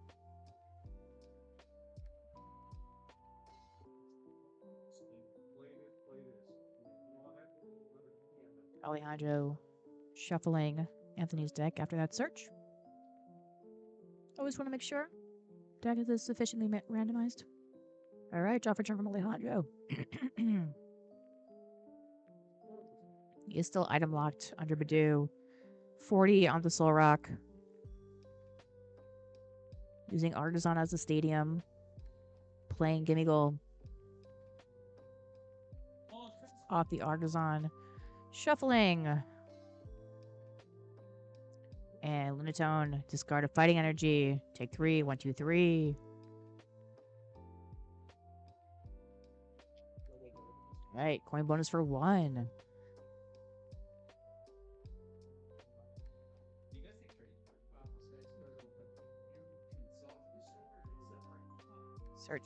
Searching.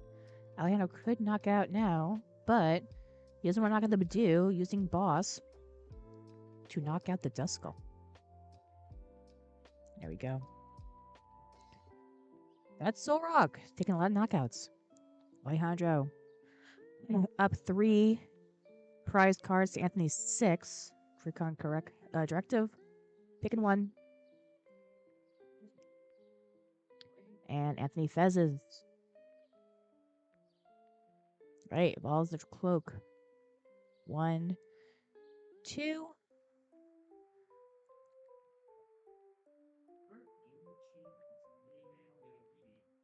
1, 2, 3 off the Fez. All right. Big draws for him here. Full bench on Anthony's side. We have Dracloak, 2 Dracloaks, 1 with a Psychic Energy, Latias, Fez, and 2 Duskulls, and Badoo in the active. We are counter catching the Gimmighoul off of Alejandro's bench into the active. He still has 1 Godengo though. Badoo, Itchy Pollen, 10, item lock. So Alejandro still can't use items. Alright. Godengo is now in the active through evolution. Coin bonus for 2. Another Gimmighoul has hit the bench. Alejandro's board is looking pretty set up if you're a Gango player. Ooh. All 4 Gimmighouls are now on the bench, 2 of which have evolved into Dogangos.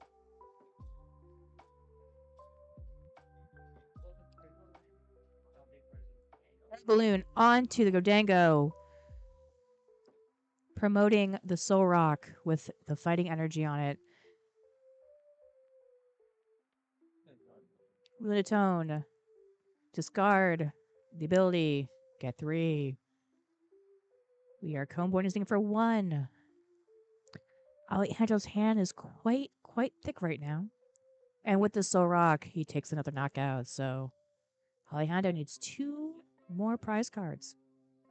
Winning the prize train. But again, what makes Dragonpult still a more really popular deck as these formats continue is that being able to just take so many prizes. But can Anthony take 6 prizes with so little damage across? Hard to say.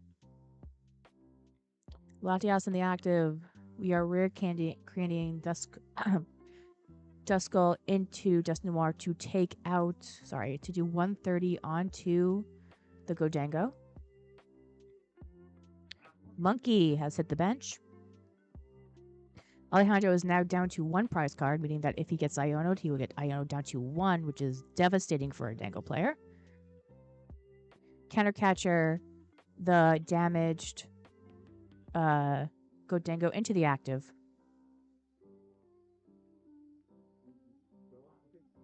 Using Artisan to do a quick deck check to figure out what is there.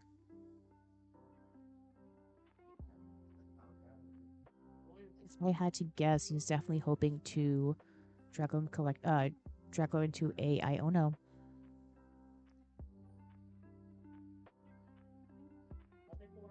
All right, we are bumping the Artisan into a jamming tower.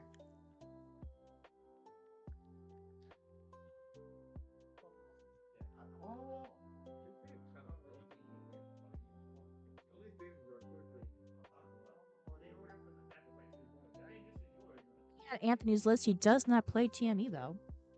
So that is not a play that he's going for, hence the jamming tower.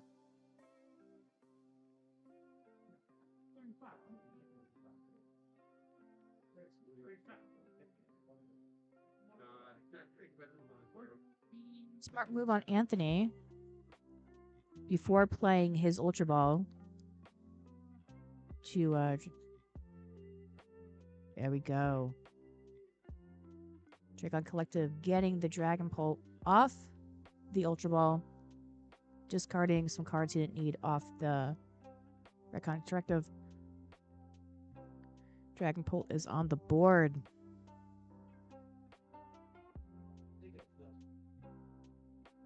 1, 2, 3 off the Fez. Ultra Balling away 2 Buddy Buddy Poffins to get up a do. Interesting.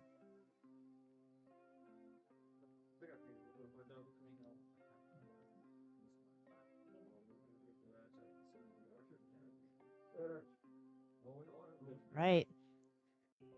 Anthony is retreating the Latias, promoting Dragon Pole, which has all the energy it needs for the knockout of Godango. Getting 2 prize cards there. And then putting the rest of the damage onto the remaining Godango, and then 30 onto the Gimme Ghoul.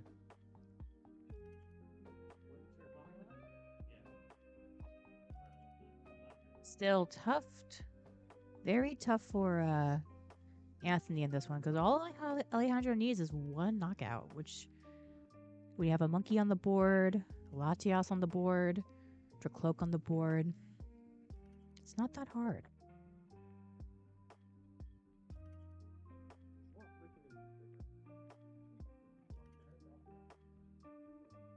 Alejandro's Arvening right now. Trying to take out what he doesn't need.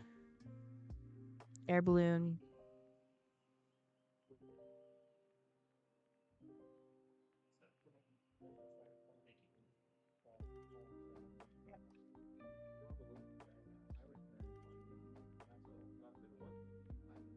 Geneset just hit the board to pull out 2 Godangos, which is, again, very tough for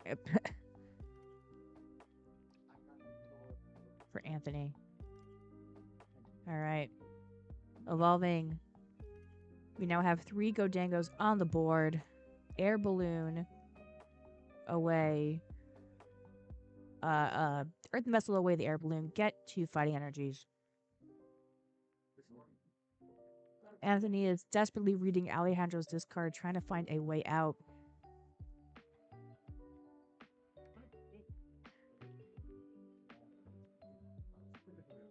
However,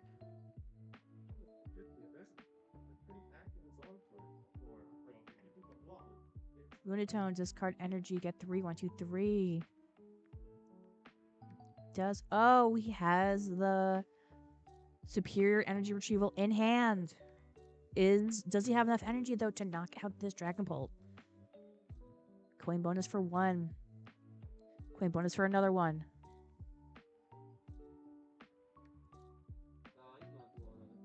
Superior energy retrieval. Alejandro's discarding the Baneri and the Vitality Band. Taking 3 energy. Attaching metal to the Godango. And does he have it? Does he have enough? He is making it rain for 1, 2, 3, 4, 5, 6. 300.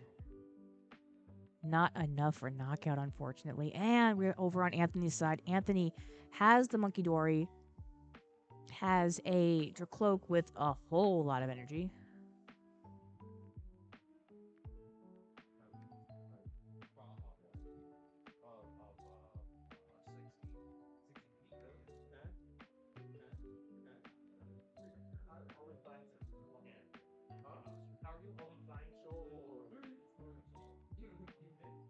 This is very precarious for Anthony. Alejandro has multiple win cons next turn.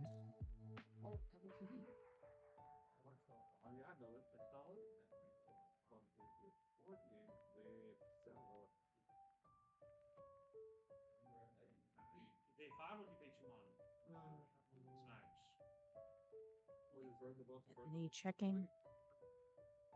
Dragon directing. Dragon Pulse in hand.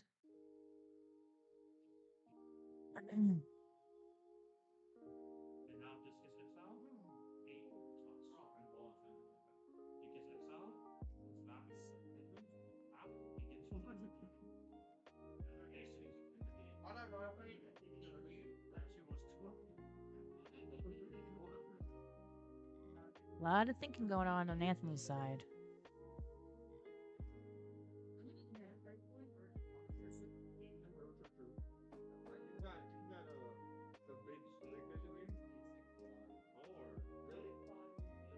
Again, with these best of 3, you definitely want to be mindful of how much time your turns are taking. If Anthony wants to... Alright, we are counter catching up the Genesit into the active. Definitely tough for Alejandro there in that with Jamming Tower on, he cannot use Air Balloon to move that around.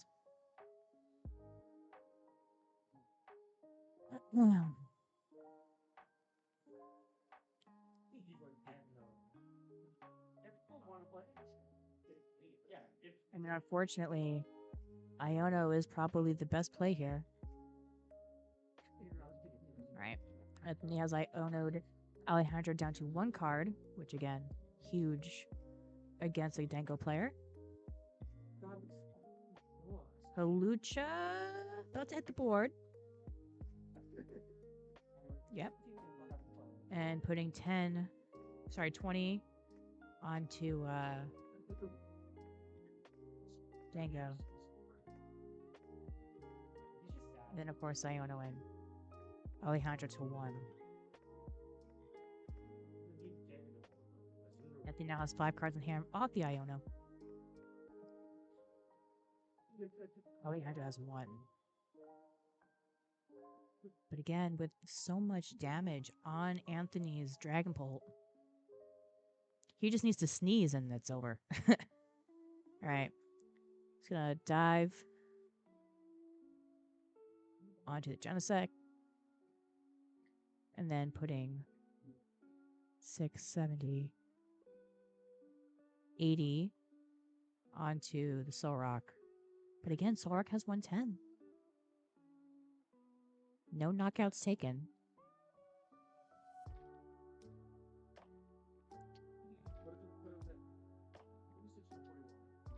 All right, top deck.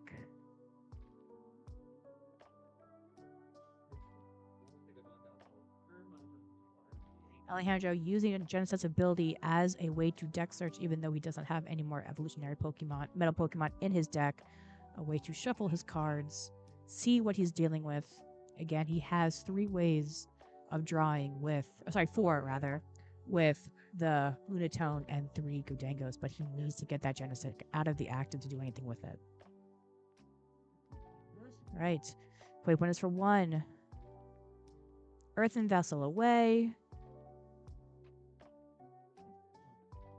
For 2 energy. I believe that was a super odd. That he Earthen Vesseled away. That's 2. Into the hand it goes. Lunatone away. The fighting for 3. 1, 2, 3. Ooh, we top decked the boss. Fantastic for Alejandro. And then coin bonus. All right. Not using the boss, he will instead use the Soul Rock. Use Professor Turo's. Professor Turo putting in the Soul Rock, attacking, and then getting the knockout. So with that, we have Anthony 1, Alejandro 1. And we are going to game 3.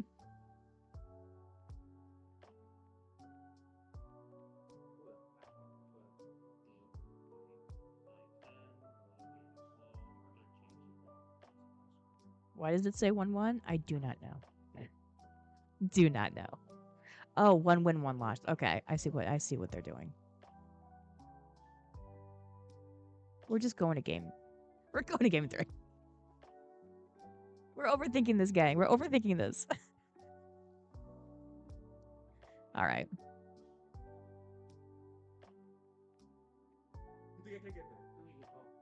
So, because Anthony lost at 1, he will choose whether to go first or second. And I believe he will want to go second.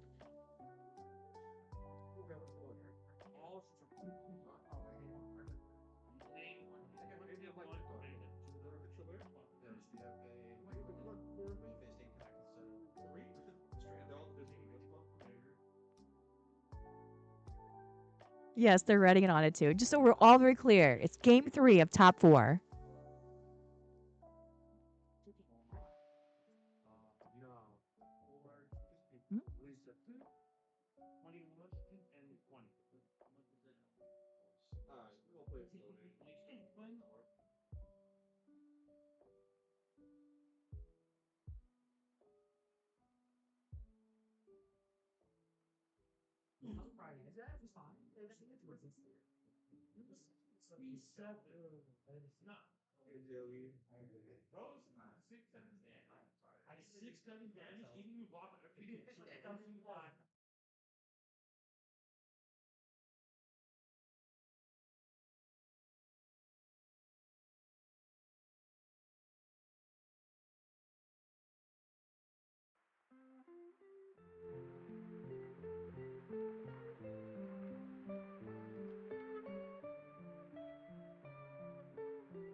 Good job casting. Aw, thanks, Jeremy. I appreciate that.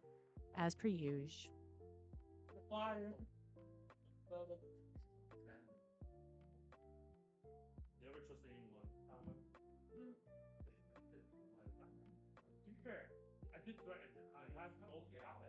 Is that so do I hear? That is absolutely so you hear.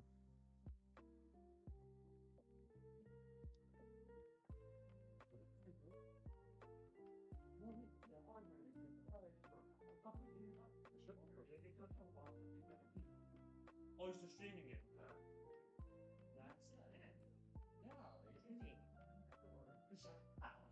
What are you doing?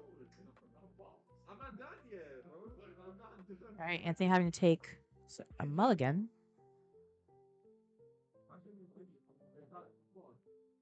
Same here.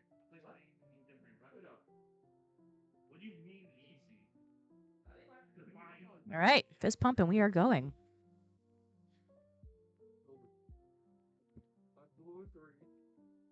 All right, Genesec on Alejandro's side. He is using it as a way to search his deck.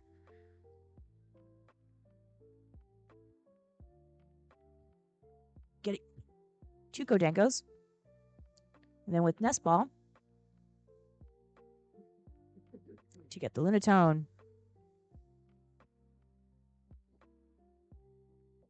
And then Fighting Gong to get most likely the Sun Rock. Yep, Soul Rock.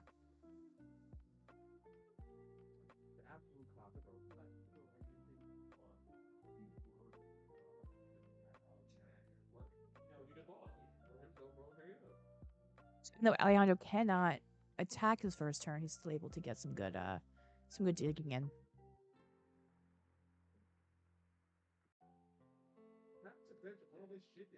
Right. Earthen Vessel away. Looks like a Marwile, yeah. For 2 fighting energies. Oh, sorry, it's the bunny. Thank you for correcting me. Yes, it's the bunny. All right.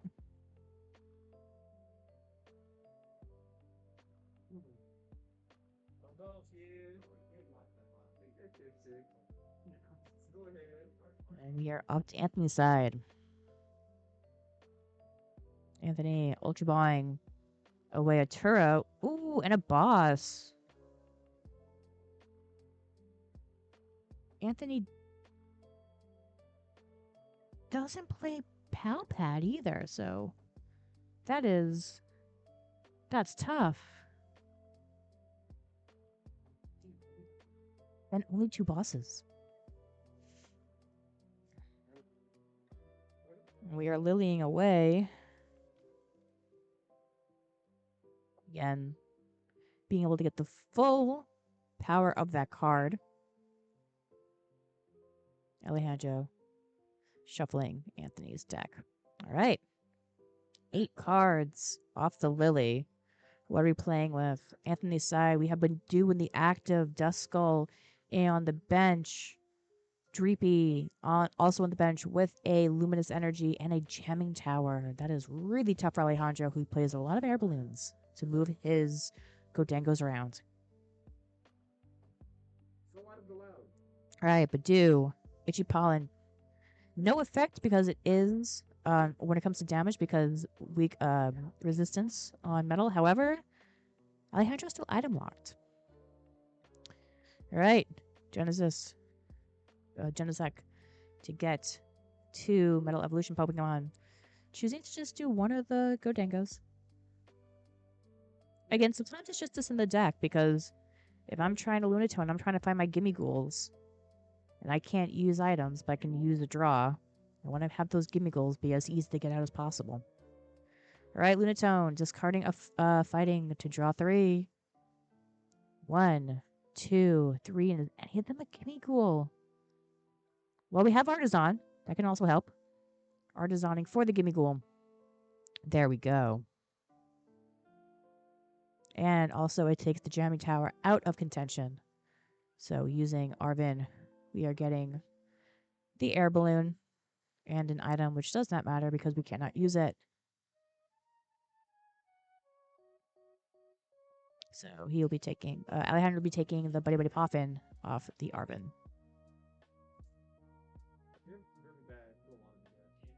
All right, attaching the air balloon to the Genesec, putting up the Soul Rock with the fighting energy attached to it.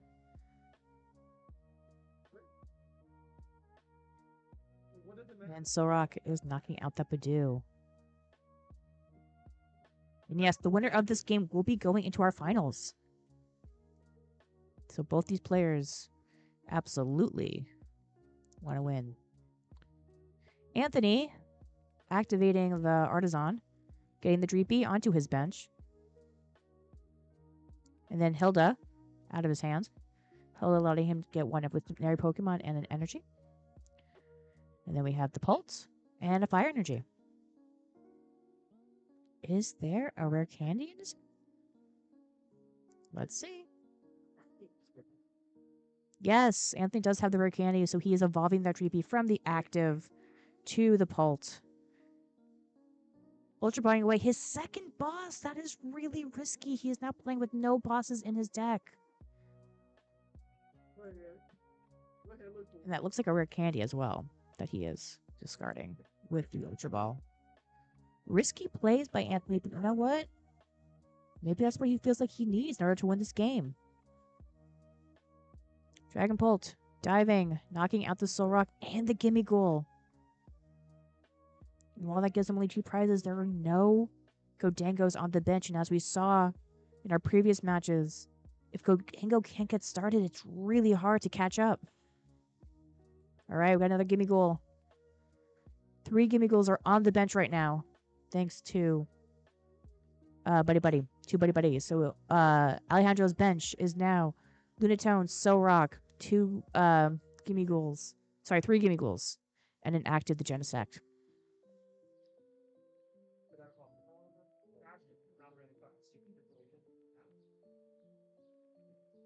Earthen Vessel for metal and fighting.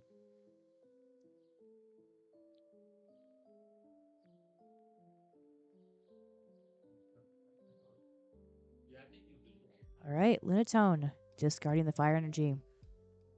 Anthony absolutely making sure he cuts that deck to get 3. 1, 2, 3. I see a metal in there. Metal energy and a Toro.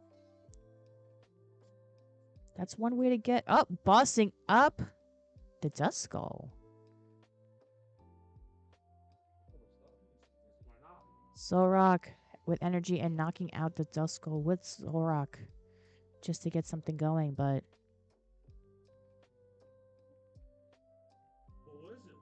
right. Artisan for another Dust Skull.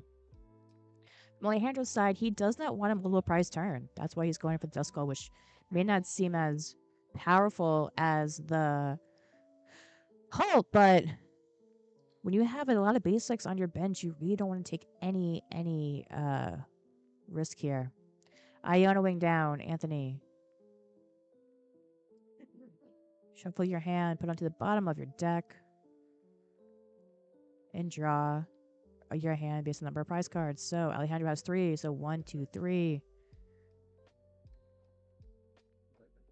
Both players have 3, so counter catcher is not live for any of the players.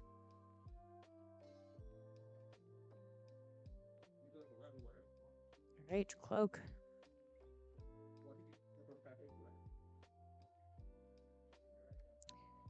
Ultra Ball. Looks like Anthony has discarded a Buddy Buddy Poffin and another Ultra Ball to pull out a Pheasantipity. Fez is online because he took the knockout with Duskull last turn.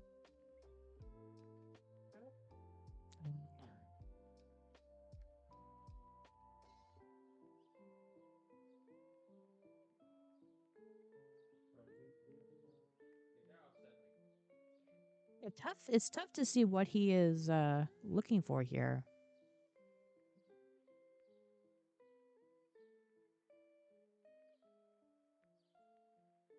Lucha's on the board. Yep. We got another 1, 2, 3, 4, 5. Yep. Anthony's bench is full now with 2 Dust Skulls, a Halucha, a Dracloak, and a Fez. Phantom diving for 200 onto the active Sorok, and then spreading the damage onto the bench with damage on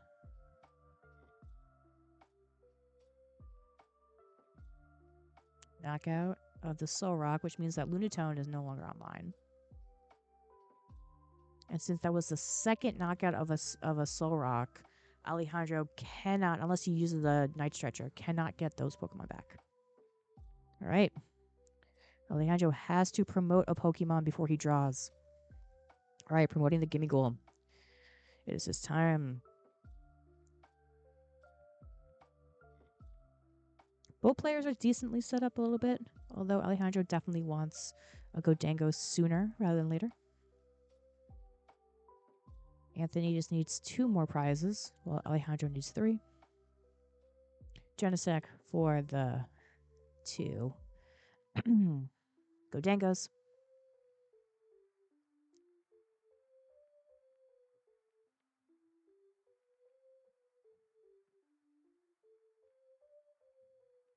Fez is on the bench. And that's the thing as well on Anthony's side, you know. He's not in a rush to knock out that Lunatone because that's taking up the bench now, doing nothing for Alejandro. Making your flip the script for 3 as you got a knockout. So 1, 2, 3. Ooh, we see it. Was that 2 superior energies? Holy moly. All right. Earth Vessel Way Up Premium Power Shake, whatever the heck it's called. To get 2 metal. Very important as a Godengo player. Although it only takes 1 energy, it is a metal energy. So gotta make sure you have that ready in order to actually swing. Yep. Anthony is shuffling Alejandro's deck. I would not blame him. When you're going up against a draw deck, you really want to make sure that you cut and shuffle and do everything in your might to make sure that there's a decent randomization. All right, coin bonus for 2. 1, 2. And coin bonus for 1. 1. Ooh, was that another superior? Oh my gosh.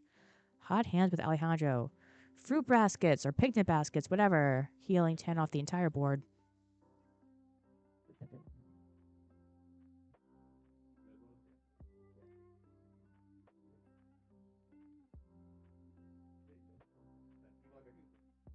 And superior energy. Retrieval.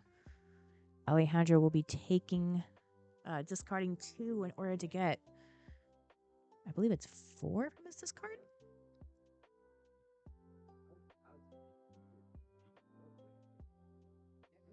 What will he be giving up? Yep. Oh, the boss and fighting. That's rough. I think with that, neither of them have enough bosses now. Unless Alejandro has 1. All right, energy on 2. But again, you need the 7 for the knockout. And he gets it. Alejandro gets the 2 prizes to knock out the Pult. Huge, huge move for Alejandro here in the last game. All right. Anthony is here promoting Dracloak to the active. He has Countercatcher in hand. 2, 3. 3 off the Fez. Evolving Dracloak. Double turbo. Sorry, double turbo energy. That's it called, but.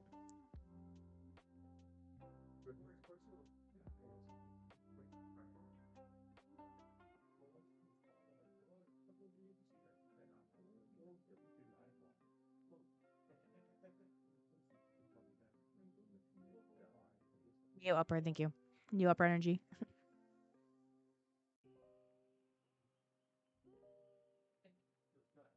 All right, counter catching up the Genesec. Lilying Anthony to get 6 cards.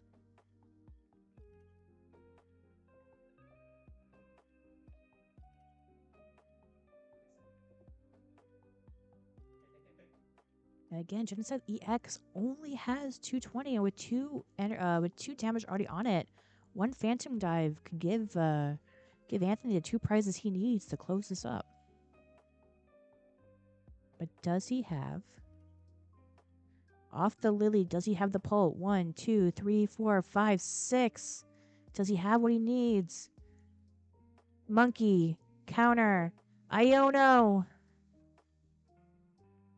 Oh no. Off the Dracloak.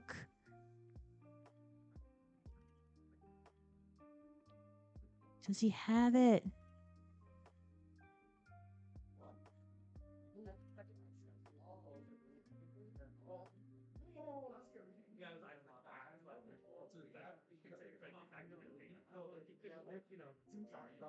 All right, Jamming Tower to replace. Retreating into the Badoo. Anthony does not have the pulse. He's trying to stall with the Jamming Tower. Genesec cannot move. All right.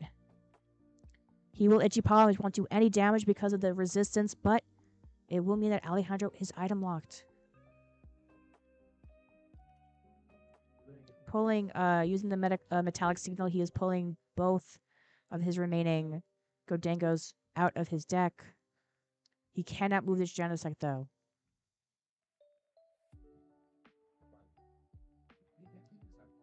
Unless he has a Stadium Bump. Which, looking at his list, he may have an Artisan. All right, make it. Coin bonus for 1. if he coin bonus for another one. Coin bonus again, another one. Ooh, a lot of support is there. Again, he can't use any items because of the Badoo. All right. We will Toro up.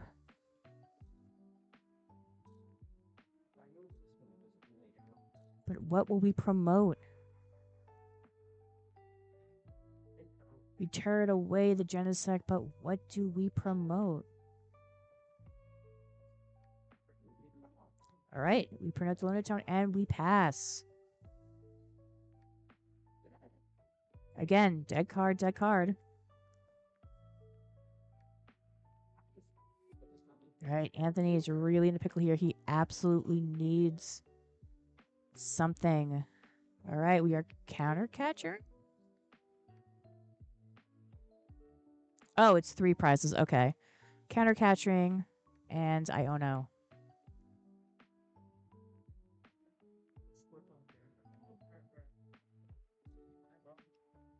All right, we have Iono'd Alejandro down to 2. Drawing from the Tricloak. I'm sure you can. Ah, we have the Pulse. We've evolved.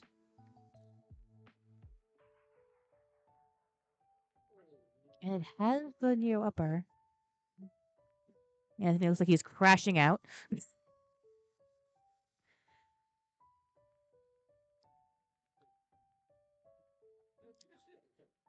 Yep. We are doing 10 onto the Fez item lock. We are over to Alejandro, who is going through Anthony's discard, which looks more like his deck at this point because so many cards are in there. Judge MK is also touching discards. There's so much discard touching. Oh my gosh, this is tough.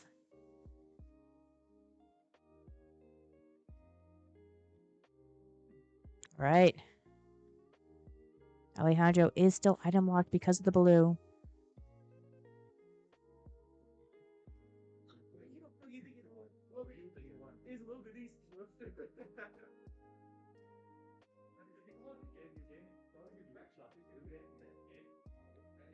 Okay.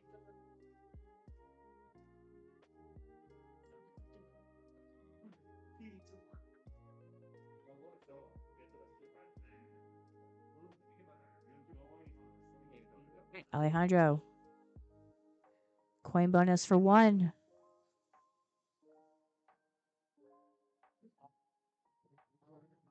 Is that an artisan?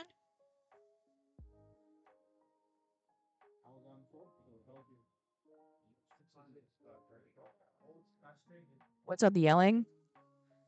Everyone's bored.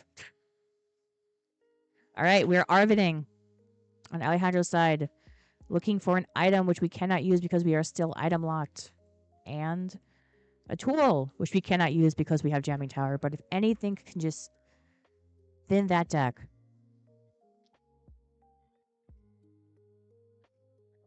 Yep. And we bounce Jamming Tower with the Artisan, and the balloon goes onto the Fez.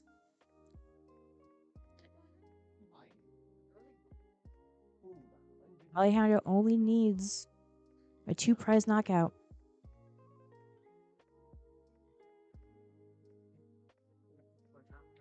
All right. Coin bonus for 1. Coin bonus for another one. All right. All right. And with that, he's taken 1 prize by knocking out the Badoo. Now we're over to Anthony. Anthony needs 3 prizes. Alejandro just 1. Draw for turn from Anthony. Can't really see his hand. We Ionoing Alejandro down to 1. It feels like all the bosses that Anthony got rid of just led to him to having almost an Iono every turn this half of the game.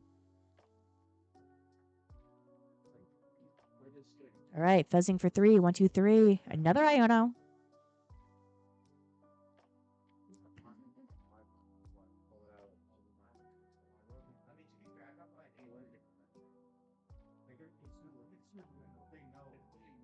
artisaning to do a cheeky deck search. Again, sometimes it's just what's in there. What can I use? Can't use Dusk. Can't use Duskull. All right, we are counter catching up the Godango without energy. Wait, yes, with energy. Sorry. Another Phantom Die for 200.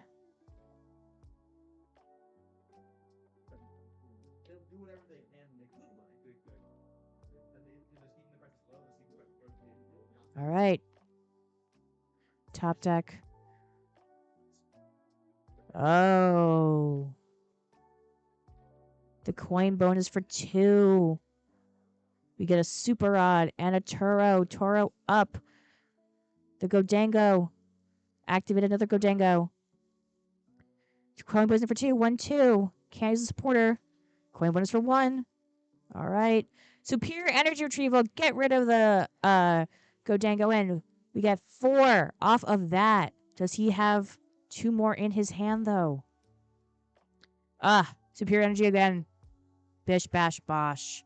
And with that, Alejandro will be going to our finals. Masterfully done. Godango versus... Is it another Godango? There's been so many Godangos today. But yeah, great game between Anthony and Alejandro. 2 fantastic players. Deeply competitive decks. Super awesome to see. Oh my god. If I had to say make it rain or coin bonus for 1 or 2 again, it will be too soon.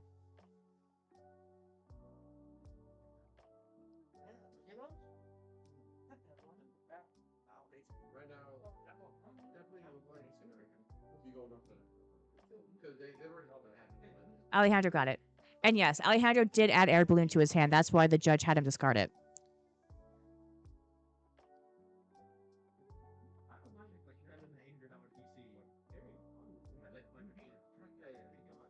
All right.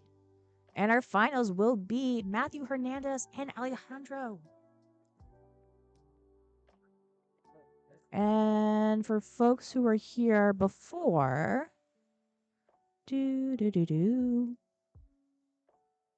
where's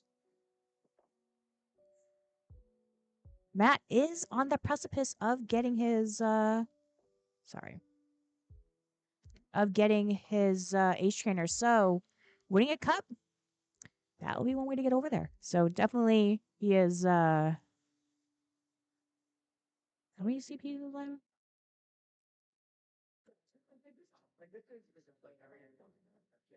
Yeah.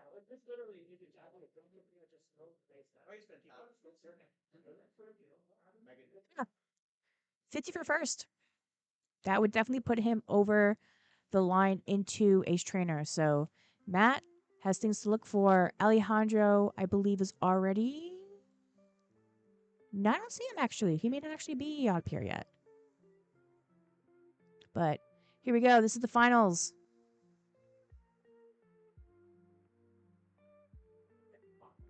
We are going right into it. God forbid you guys let me, like, have water. Jeez.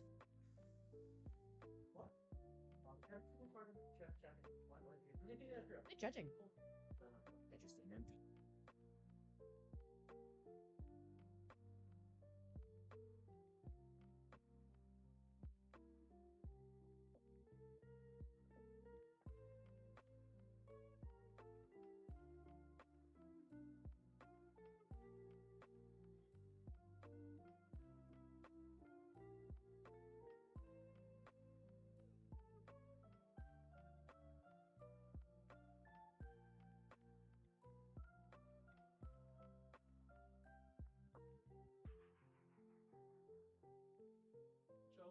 All right, chat. Let me make sure you're still alive. I want all the emojis for our final 2. We got Matt Hernandez and Alejandro.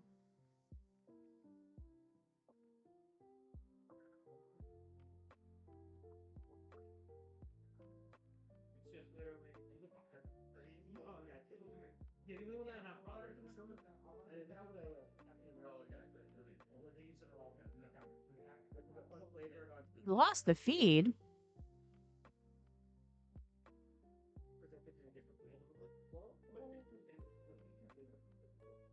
Like normally it would be like white landing or something. Yeah, but for example, they made it look like it's a rose. This is the base. Like, it's like rose. All right, let me close out the predictions from before. That's a crazy one. Okay, so this second thing is like I want to keep it. Maddie's predictions. Who wins the cup?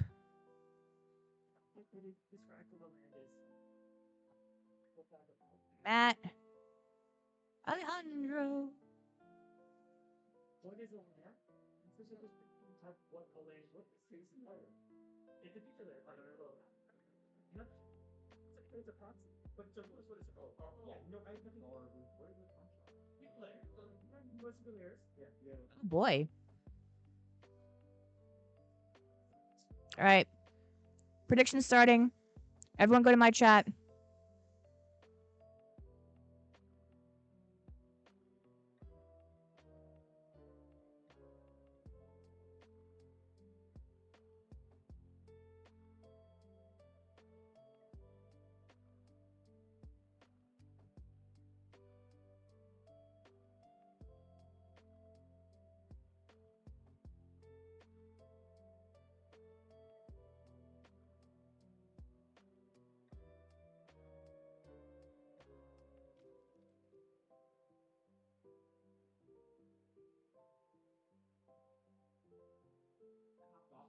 LOL.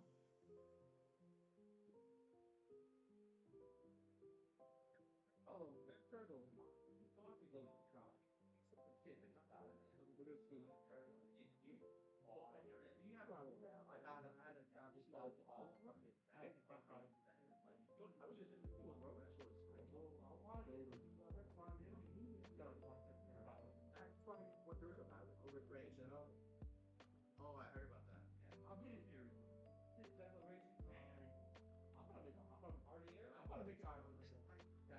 I mean, I'm live.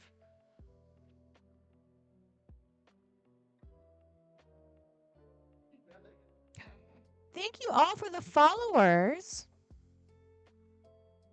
We are now 50 out of 50. Very much appreciate it.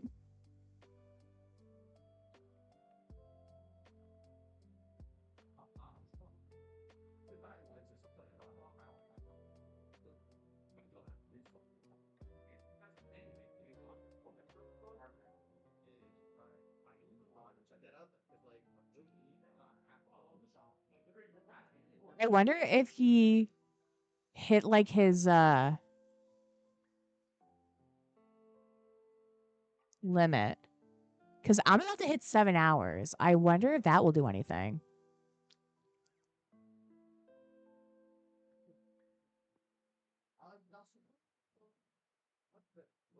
Now we're live again. Tee.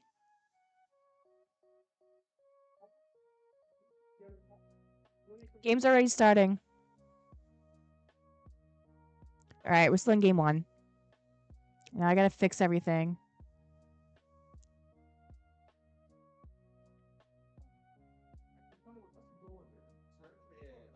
I know you're. Her wants to bed. Someone just took all the stuff. No, right now. Don't. I want to join the stream. Let me join the stream.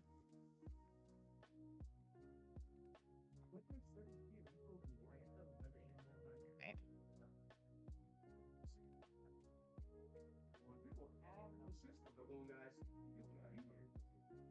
That's the minion. The hell? All right, we have Godango versus Jellyzard. Yeah,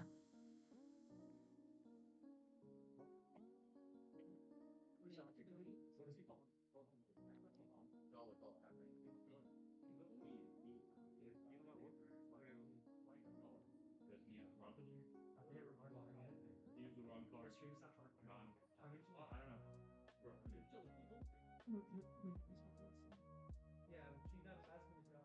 So if it's last in the job, they're paying a lot. But hard ass cost. I don't know. I want to come, comment guaranteed on the Twitch language.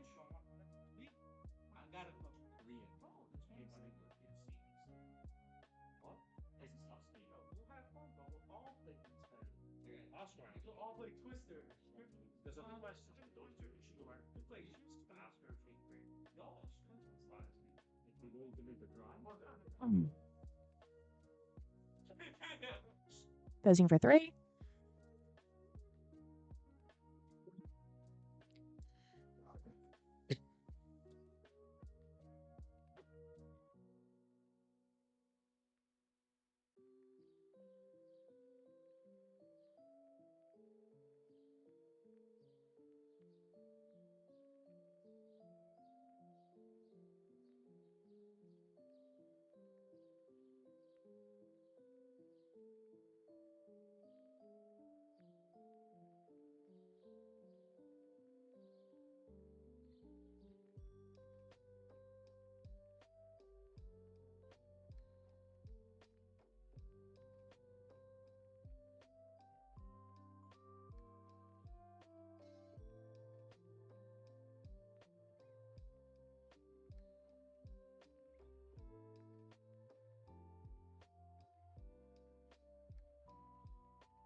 All right.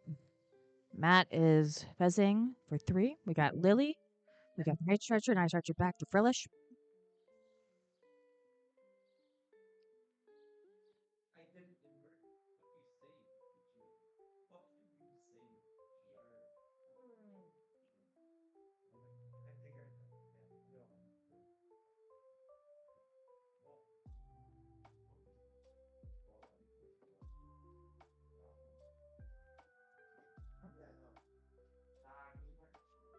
Oh, yeah. Oh, yeah, that was pretty good. What part?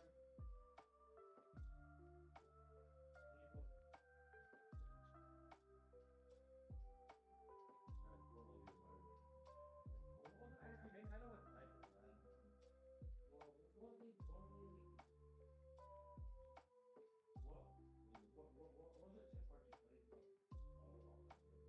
played from? Rare Candy. Can't see what he candied. I believe it was a Gardevoir.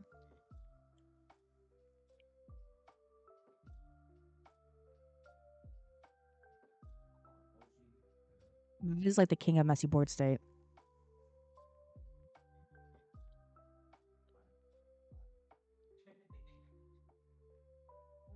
Monkey. And Monkey. And that will take out the Soul Rock. All right.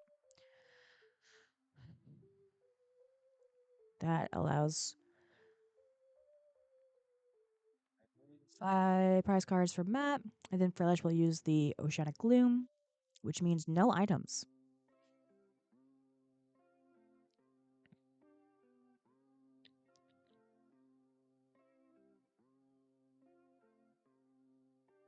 My deck is designed for maximum you always kill the stuff. Especially in the mirror, having 5 dots matters so much because you always get to hit the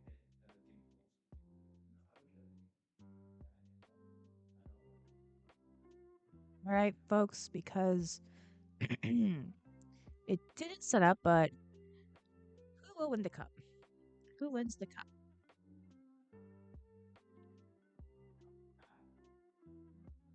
All right, predictions started for folks in my chat.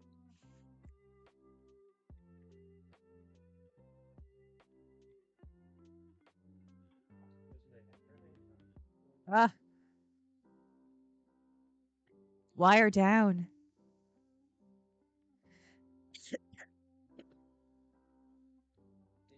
We're losing it. And that it's Mega Abs, absolutely. Because when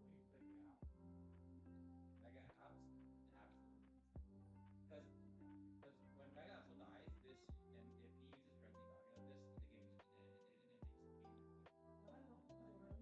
if he uses Frenzy Guardian, the game is it takes the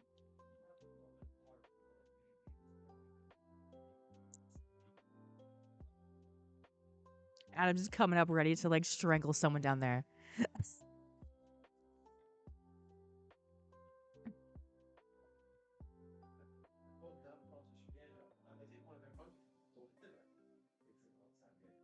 All right, we're back on Alejandro's side.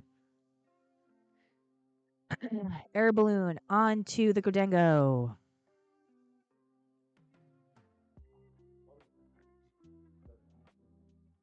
Coin bonus for 2. 1, 2.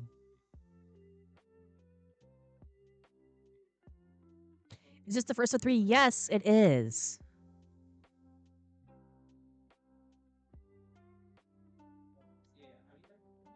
We missed most of this one because everyone was yelling. And then Adam turned off the stream. So we couldn't stream if the stream was off.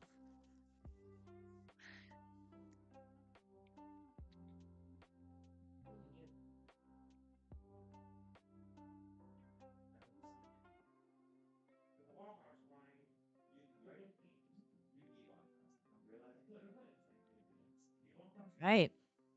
Full hand here for Matt. Earth Investling away. Guardy. For Psychic and Dark Energy.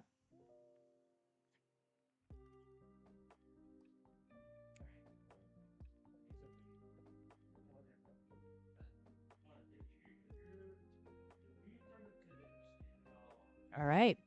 Frillish. Cursed Ocean. What's it called? Ocean Doom? Item lock. Retreating into another Godango for a knockout.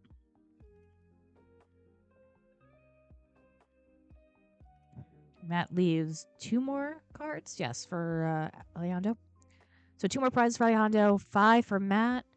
Matt promotes the Gardevoir.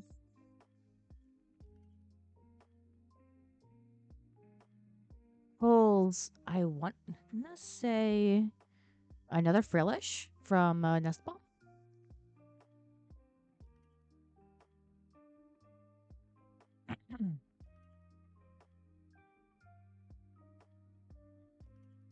Good job casting Asher. Oh, thanks everyone. I really appreciate that. I've been talking for 7 hours trying to test stuff out, so I really appreciate everyone who's been sticking around.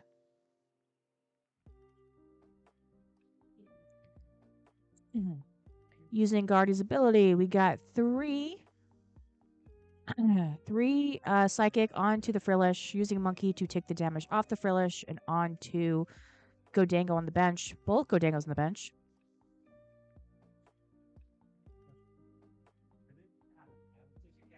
And again, still item locked.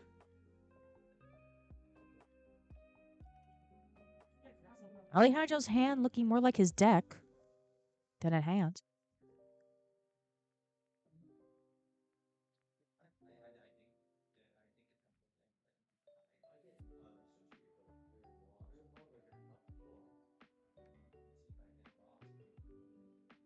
And using Guardian's ability, Matt attaches 2 more Psychic with damage onto the Gardevoir.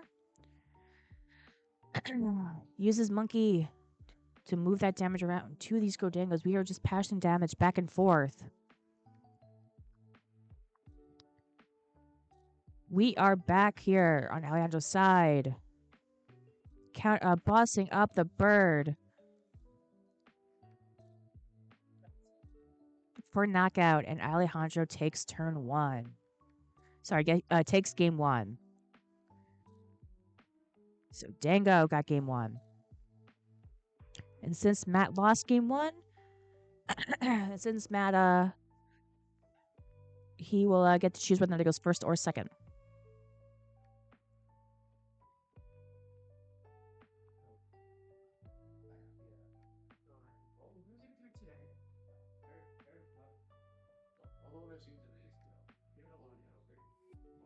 Both players shuffling, yeah.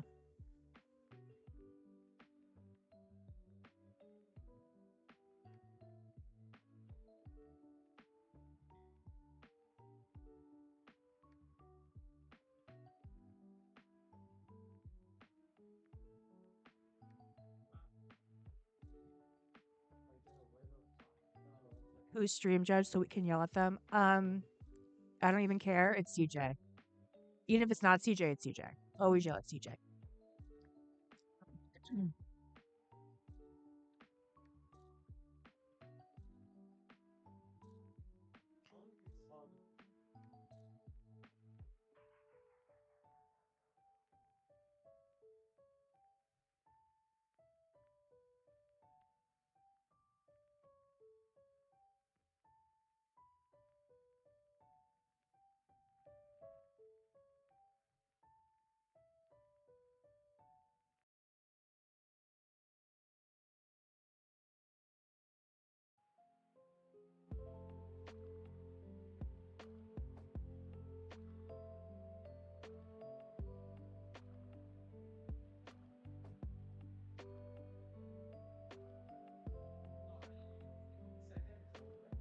Matt is setting up.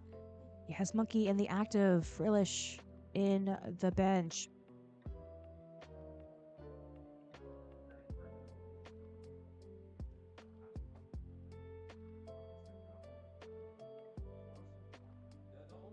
Up to Alejandro. We already have a Godango in the active.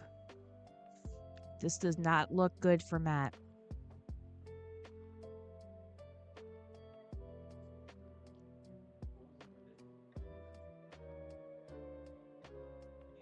Nest Ball to get a Soul Rock.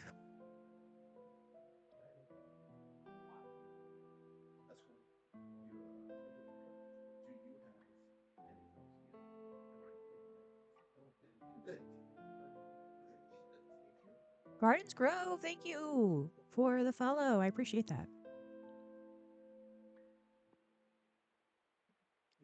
Off the Arvin, we are getting Vitality Band and Prime Catcher.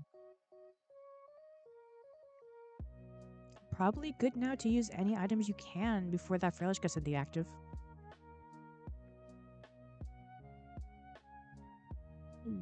Artisan to get the Lunatone. Now we have Solrock and Lunatone. Both Solrock's attacks are online as well as the Lunatone's discard. And with that, Vitality Band and Energy knocking out the Frillish, leaving Matt with just the Monkey Dory.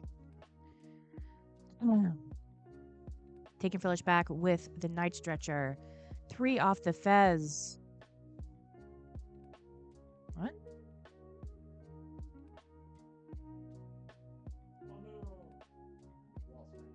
Wait, what did he play to get that off the...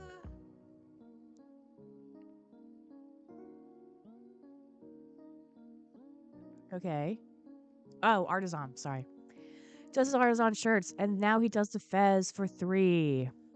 1, 2, 3. 2 Ionos. Making Alejandro shuffle his hand to the bottom of his deck, drawing 5. And Matt putting his to the bottom of his deck. And drawing 6.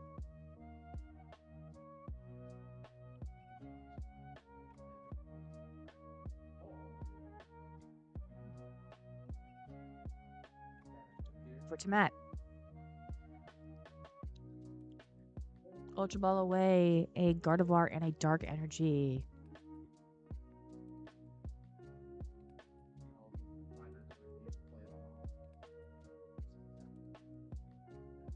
Do a cheeky deck search to get a Routes.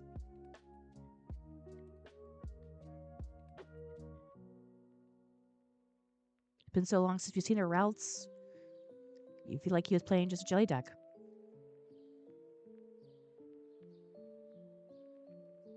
All right, and pass on to Alejandro.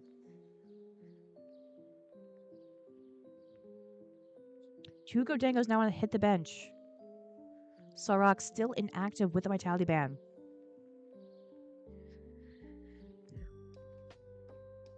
Lunatone for 3. Coin bonus for 1. Coin bonus for another 1.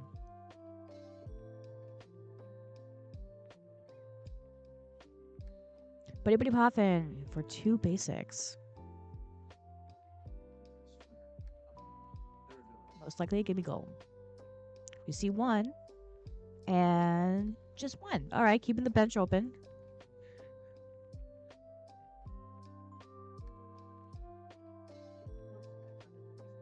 Sorry, I'm like choking.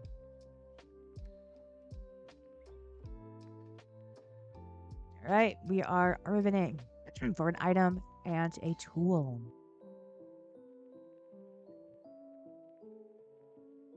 Getting the premium protein milkshake, whatever the heck it's called. And no tool, looks like.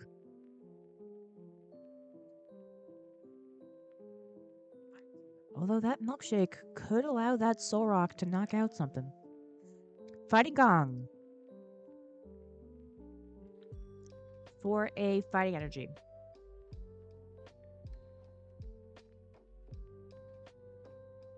Alright, Premium Power Pro. With that, we have knocked out the Monkey Dory, so Alejandro is now only has 4 prizes left.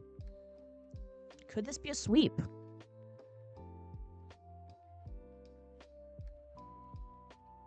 Alright, Earth and Vegetable away, Psychic Energy to get Psychic and Dark Energy. I'm guessing one of them is going out to the monkey. There we go. And then Lily shuffling into the hand. And because he still has the 6 prize cards, he will be able to get 8.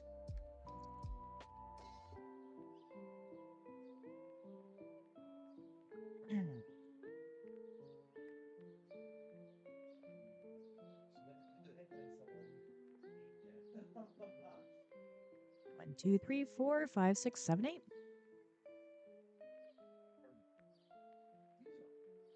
All right. Let's see. TM Devo, that could be good right now. All right, rolls into Curlia.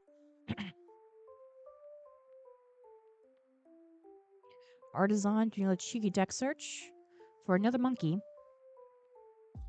And then Ocean's Curse again for the item lock. So again, Alejandro cannot use items. That will not stop him from evolving his Godango for 1. Coin bonus for 1. Again, coin bonus for 1.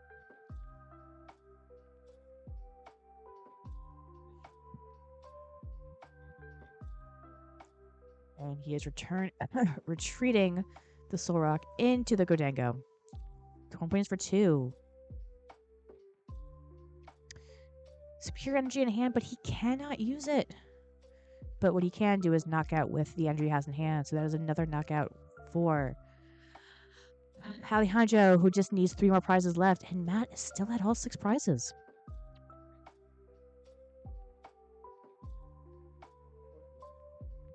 They're ultra balling away 2 energy. Where is the Gardevoir?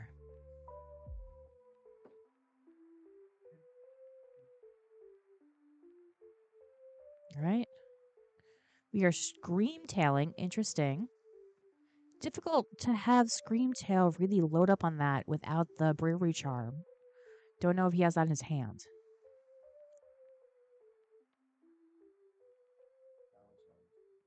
Ionos, Liz Clefairy. I don't see a Bravery Charm. Fez, 3. All right, Earthen Vessel, Mew. Ooh.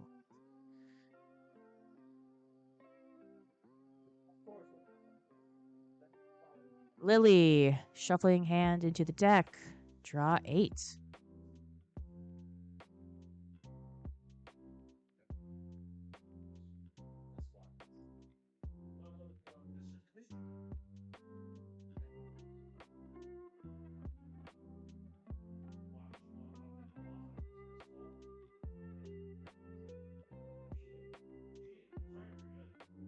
Right. Oh, another Lily. Do we have pass? Rough. Well, items are back online. So superior energy retrieval. Discard the Genesect and the Soul Rock. Getting 4 right there.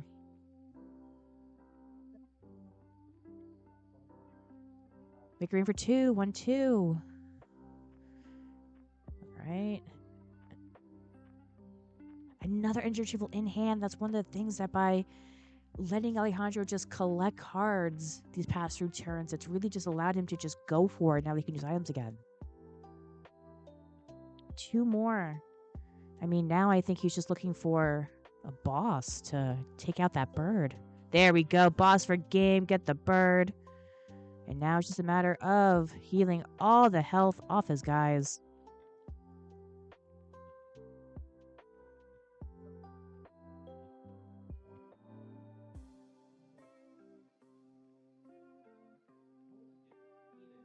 And with that, knockout for 2 prize cards, leaving Alejandro needing 1 more prize. And Matt, all 6. Again, Matt not being able to get those Gardevoirs set up is really killing him.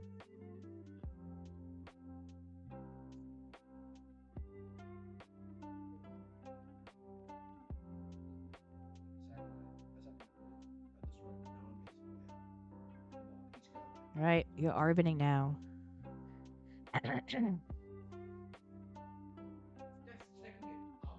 Also, he doesn't have the Guardy power of Secret Box to have that on turn 1. Secret Box still in the deck. All right, Counter Catcher and TM Devo. That's the only okay, that makes sense. But as we saw last turn, the picnic basket or whatever fruit basket healed all of Alejandro's Pokemon. So really, all he's doing is just putting it all in the hand if he plays that. TM Devo. Sorry, no. Psychic Energy, Curse. Oceanic Curse. And then Soul Rock for the knockout. And there we go. Alejandro, 2-2. And he is our winner of the Next Level Cup. Exciting, exciting. Congratulations to Alejandro. Great playing. Awesome dangoing. The cheese reigns supreme. And thanks everyone who's joined. I really appreciated doing this. Thank you folks who've been here for all, 7 hours we've been here. If you haven't, please follow me. I'm trying to hit affiliate. Mostly you are my friends, so we will appreciate that. Before we go, I think I said hi to all the judges, all the shout-outs, but biggest shout out to Next Level in Brooklyn. Please check out here. Our Pokemon locals are on Mondays. What? Oh. And I will see you guys for the next challenge. But otherwise, maybe we should say hi to Alejandro. Alejandro! Ali! Winner! Woo! Is there anything you want to say to stream for winning? Want to say anything to stream? I came to defend my title. And I defended it. My second time here. Let's go.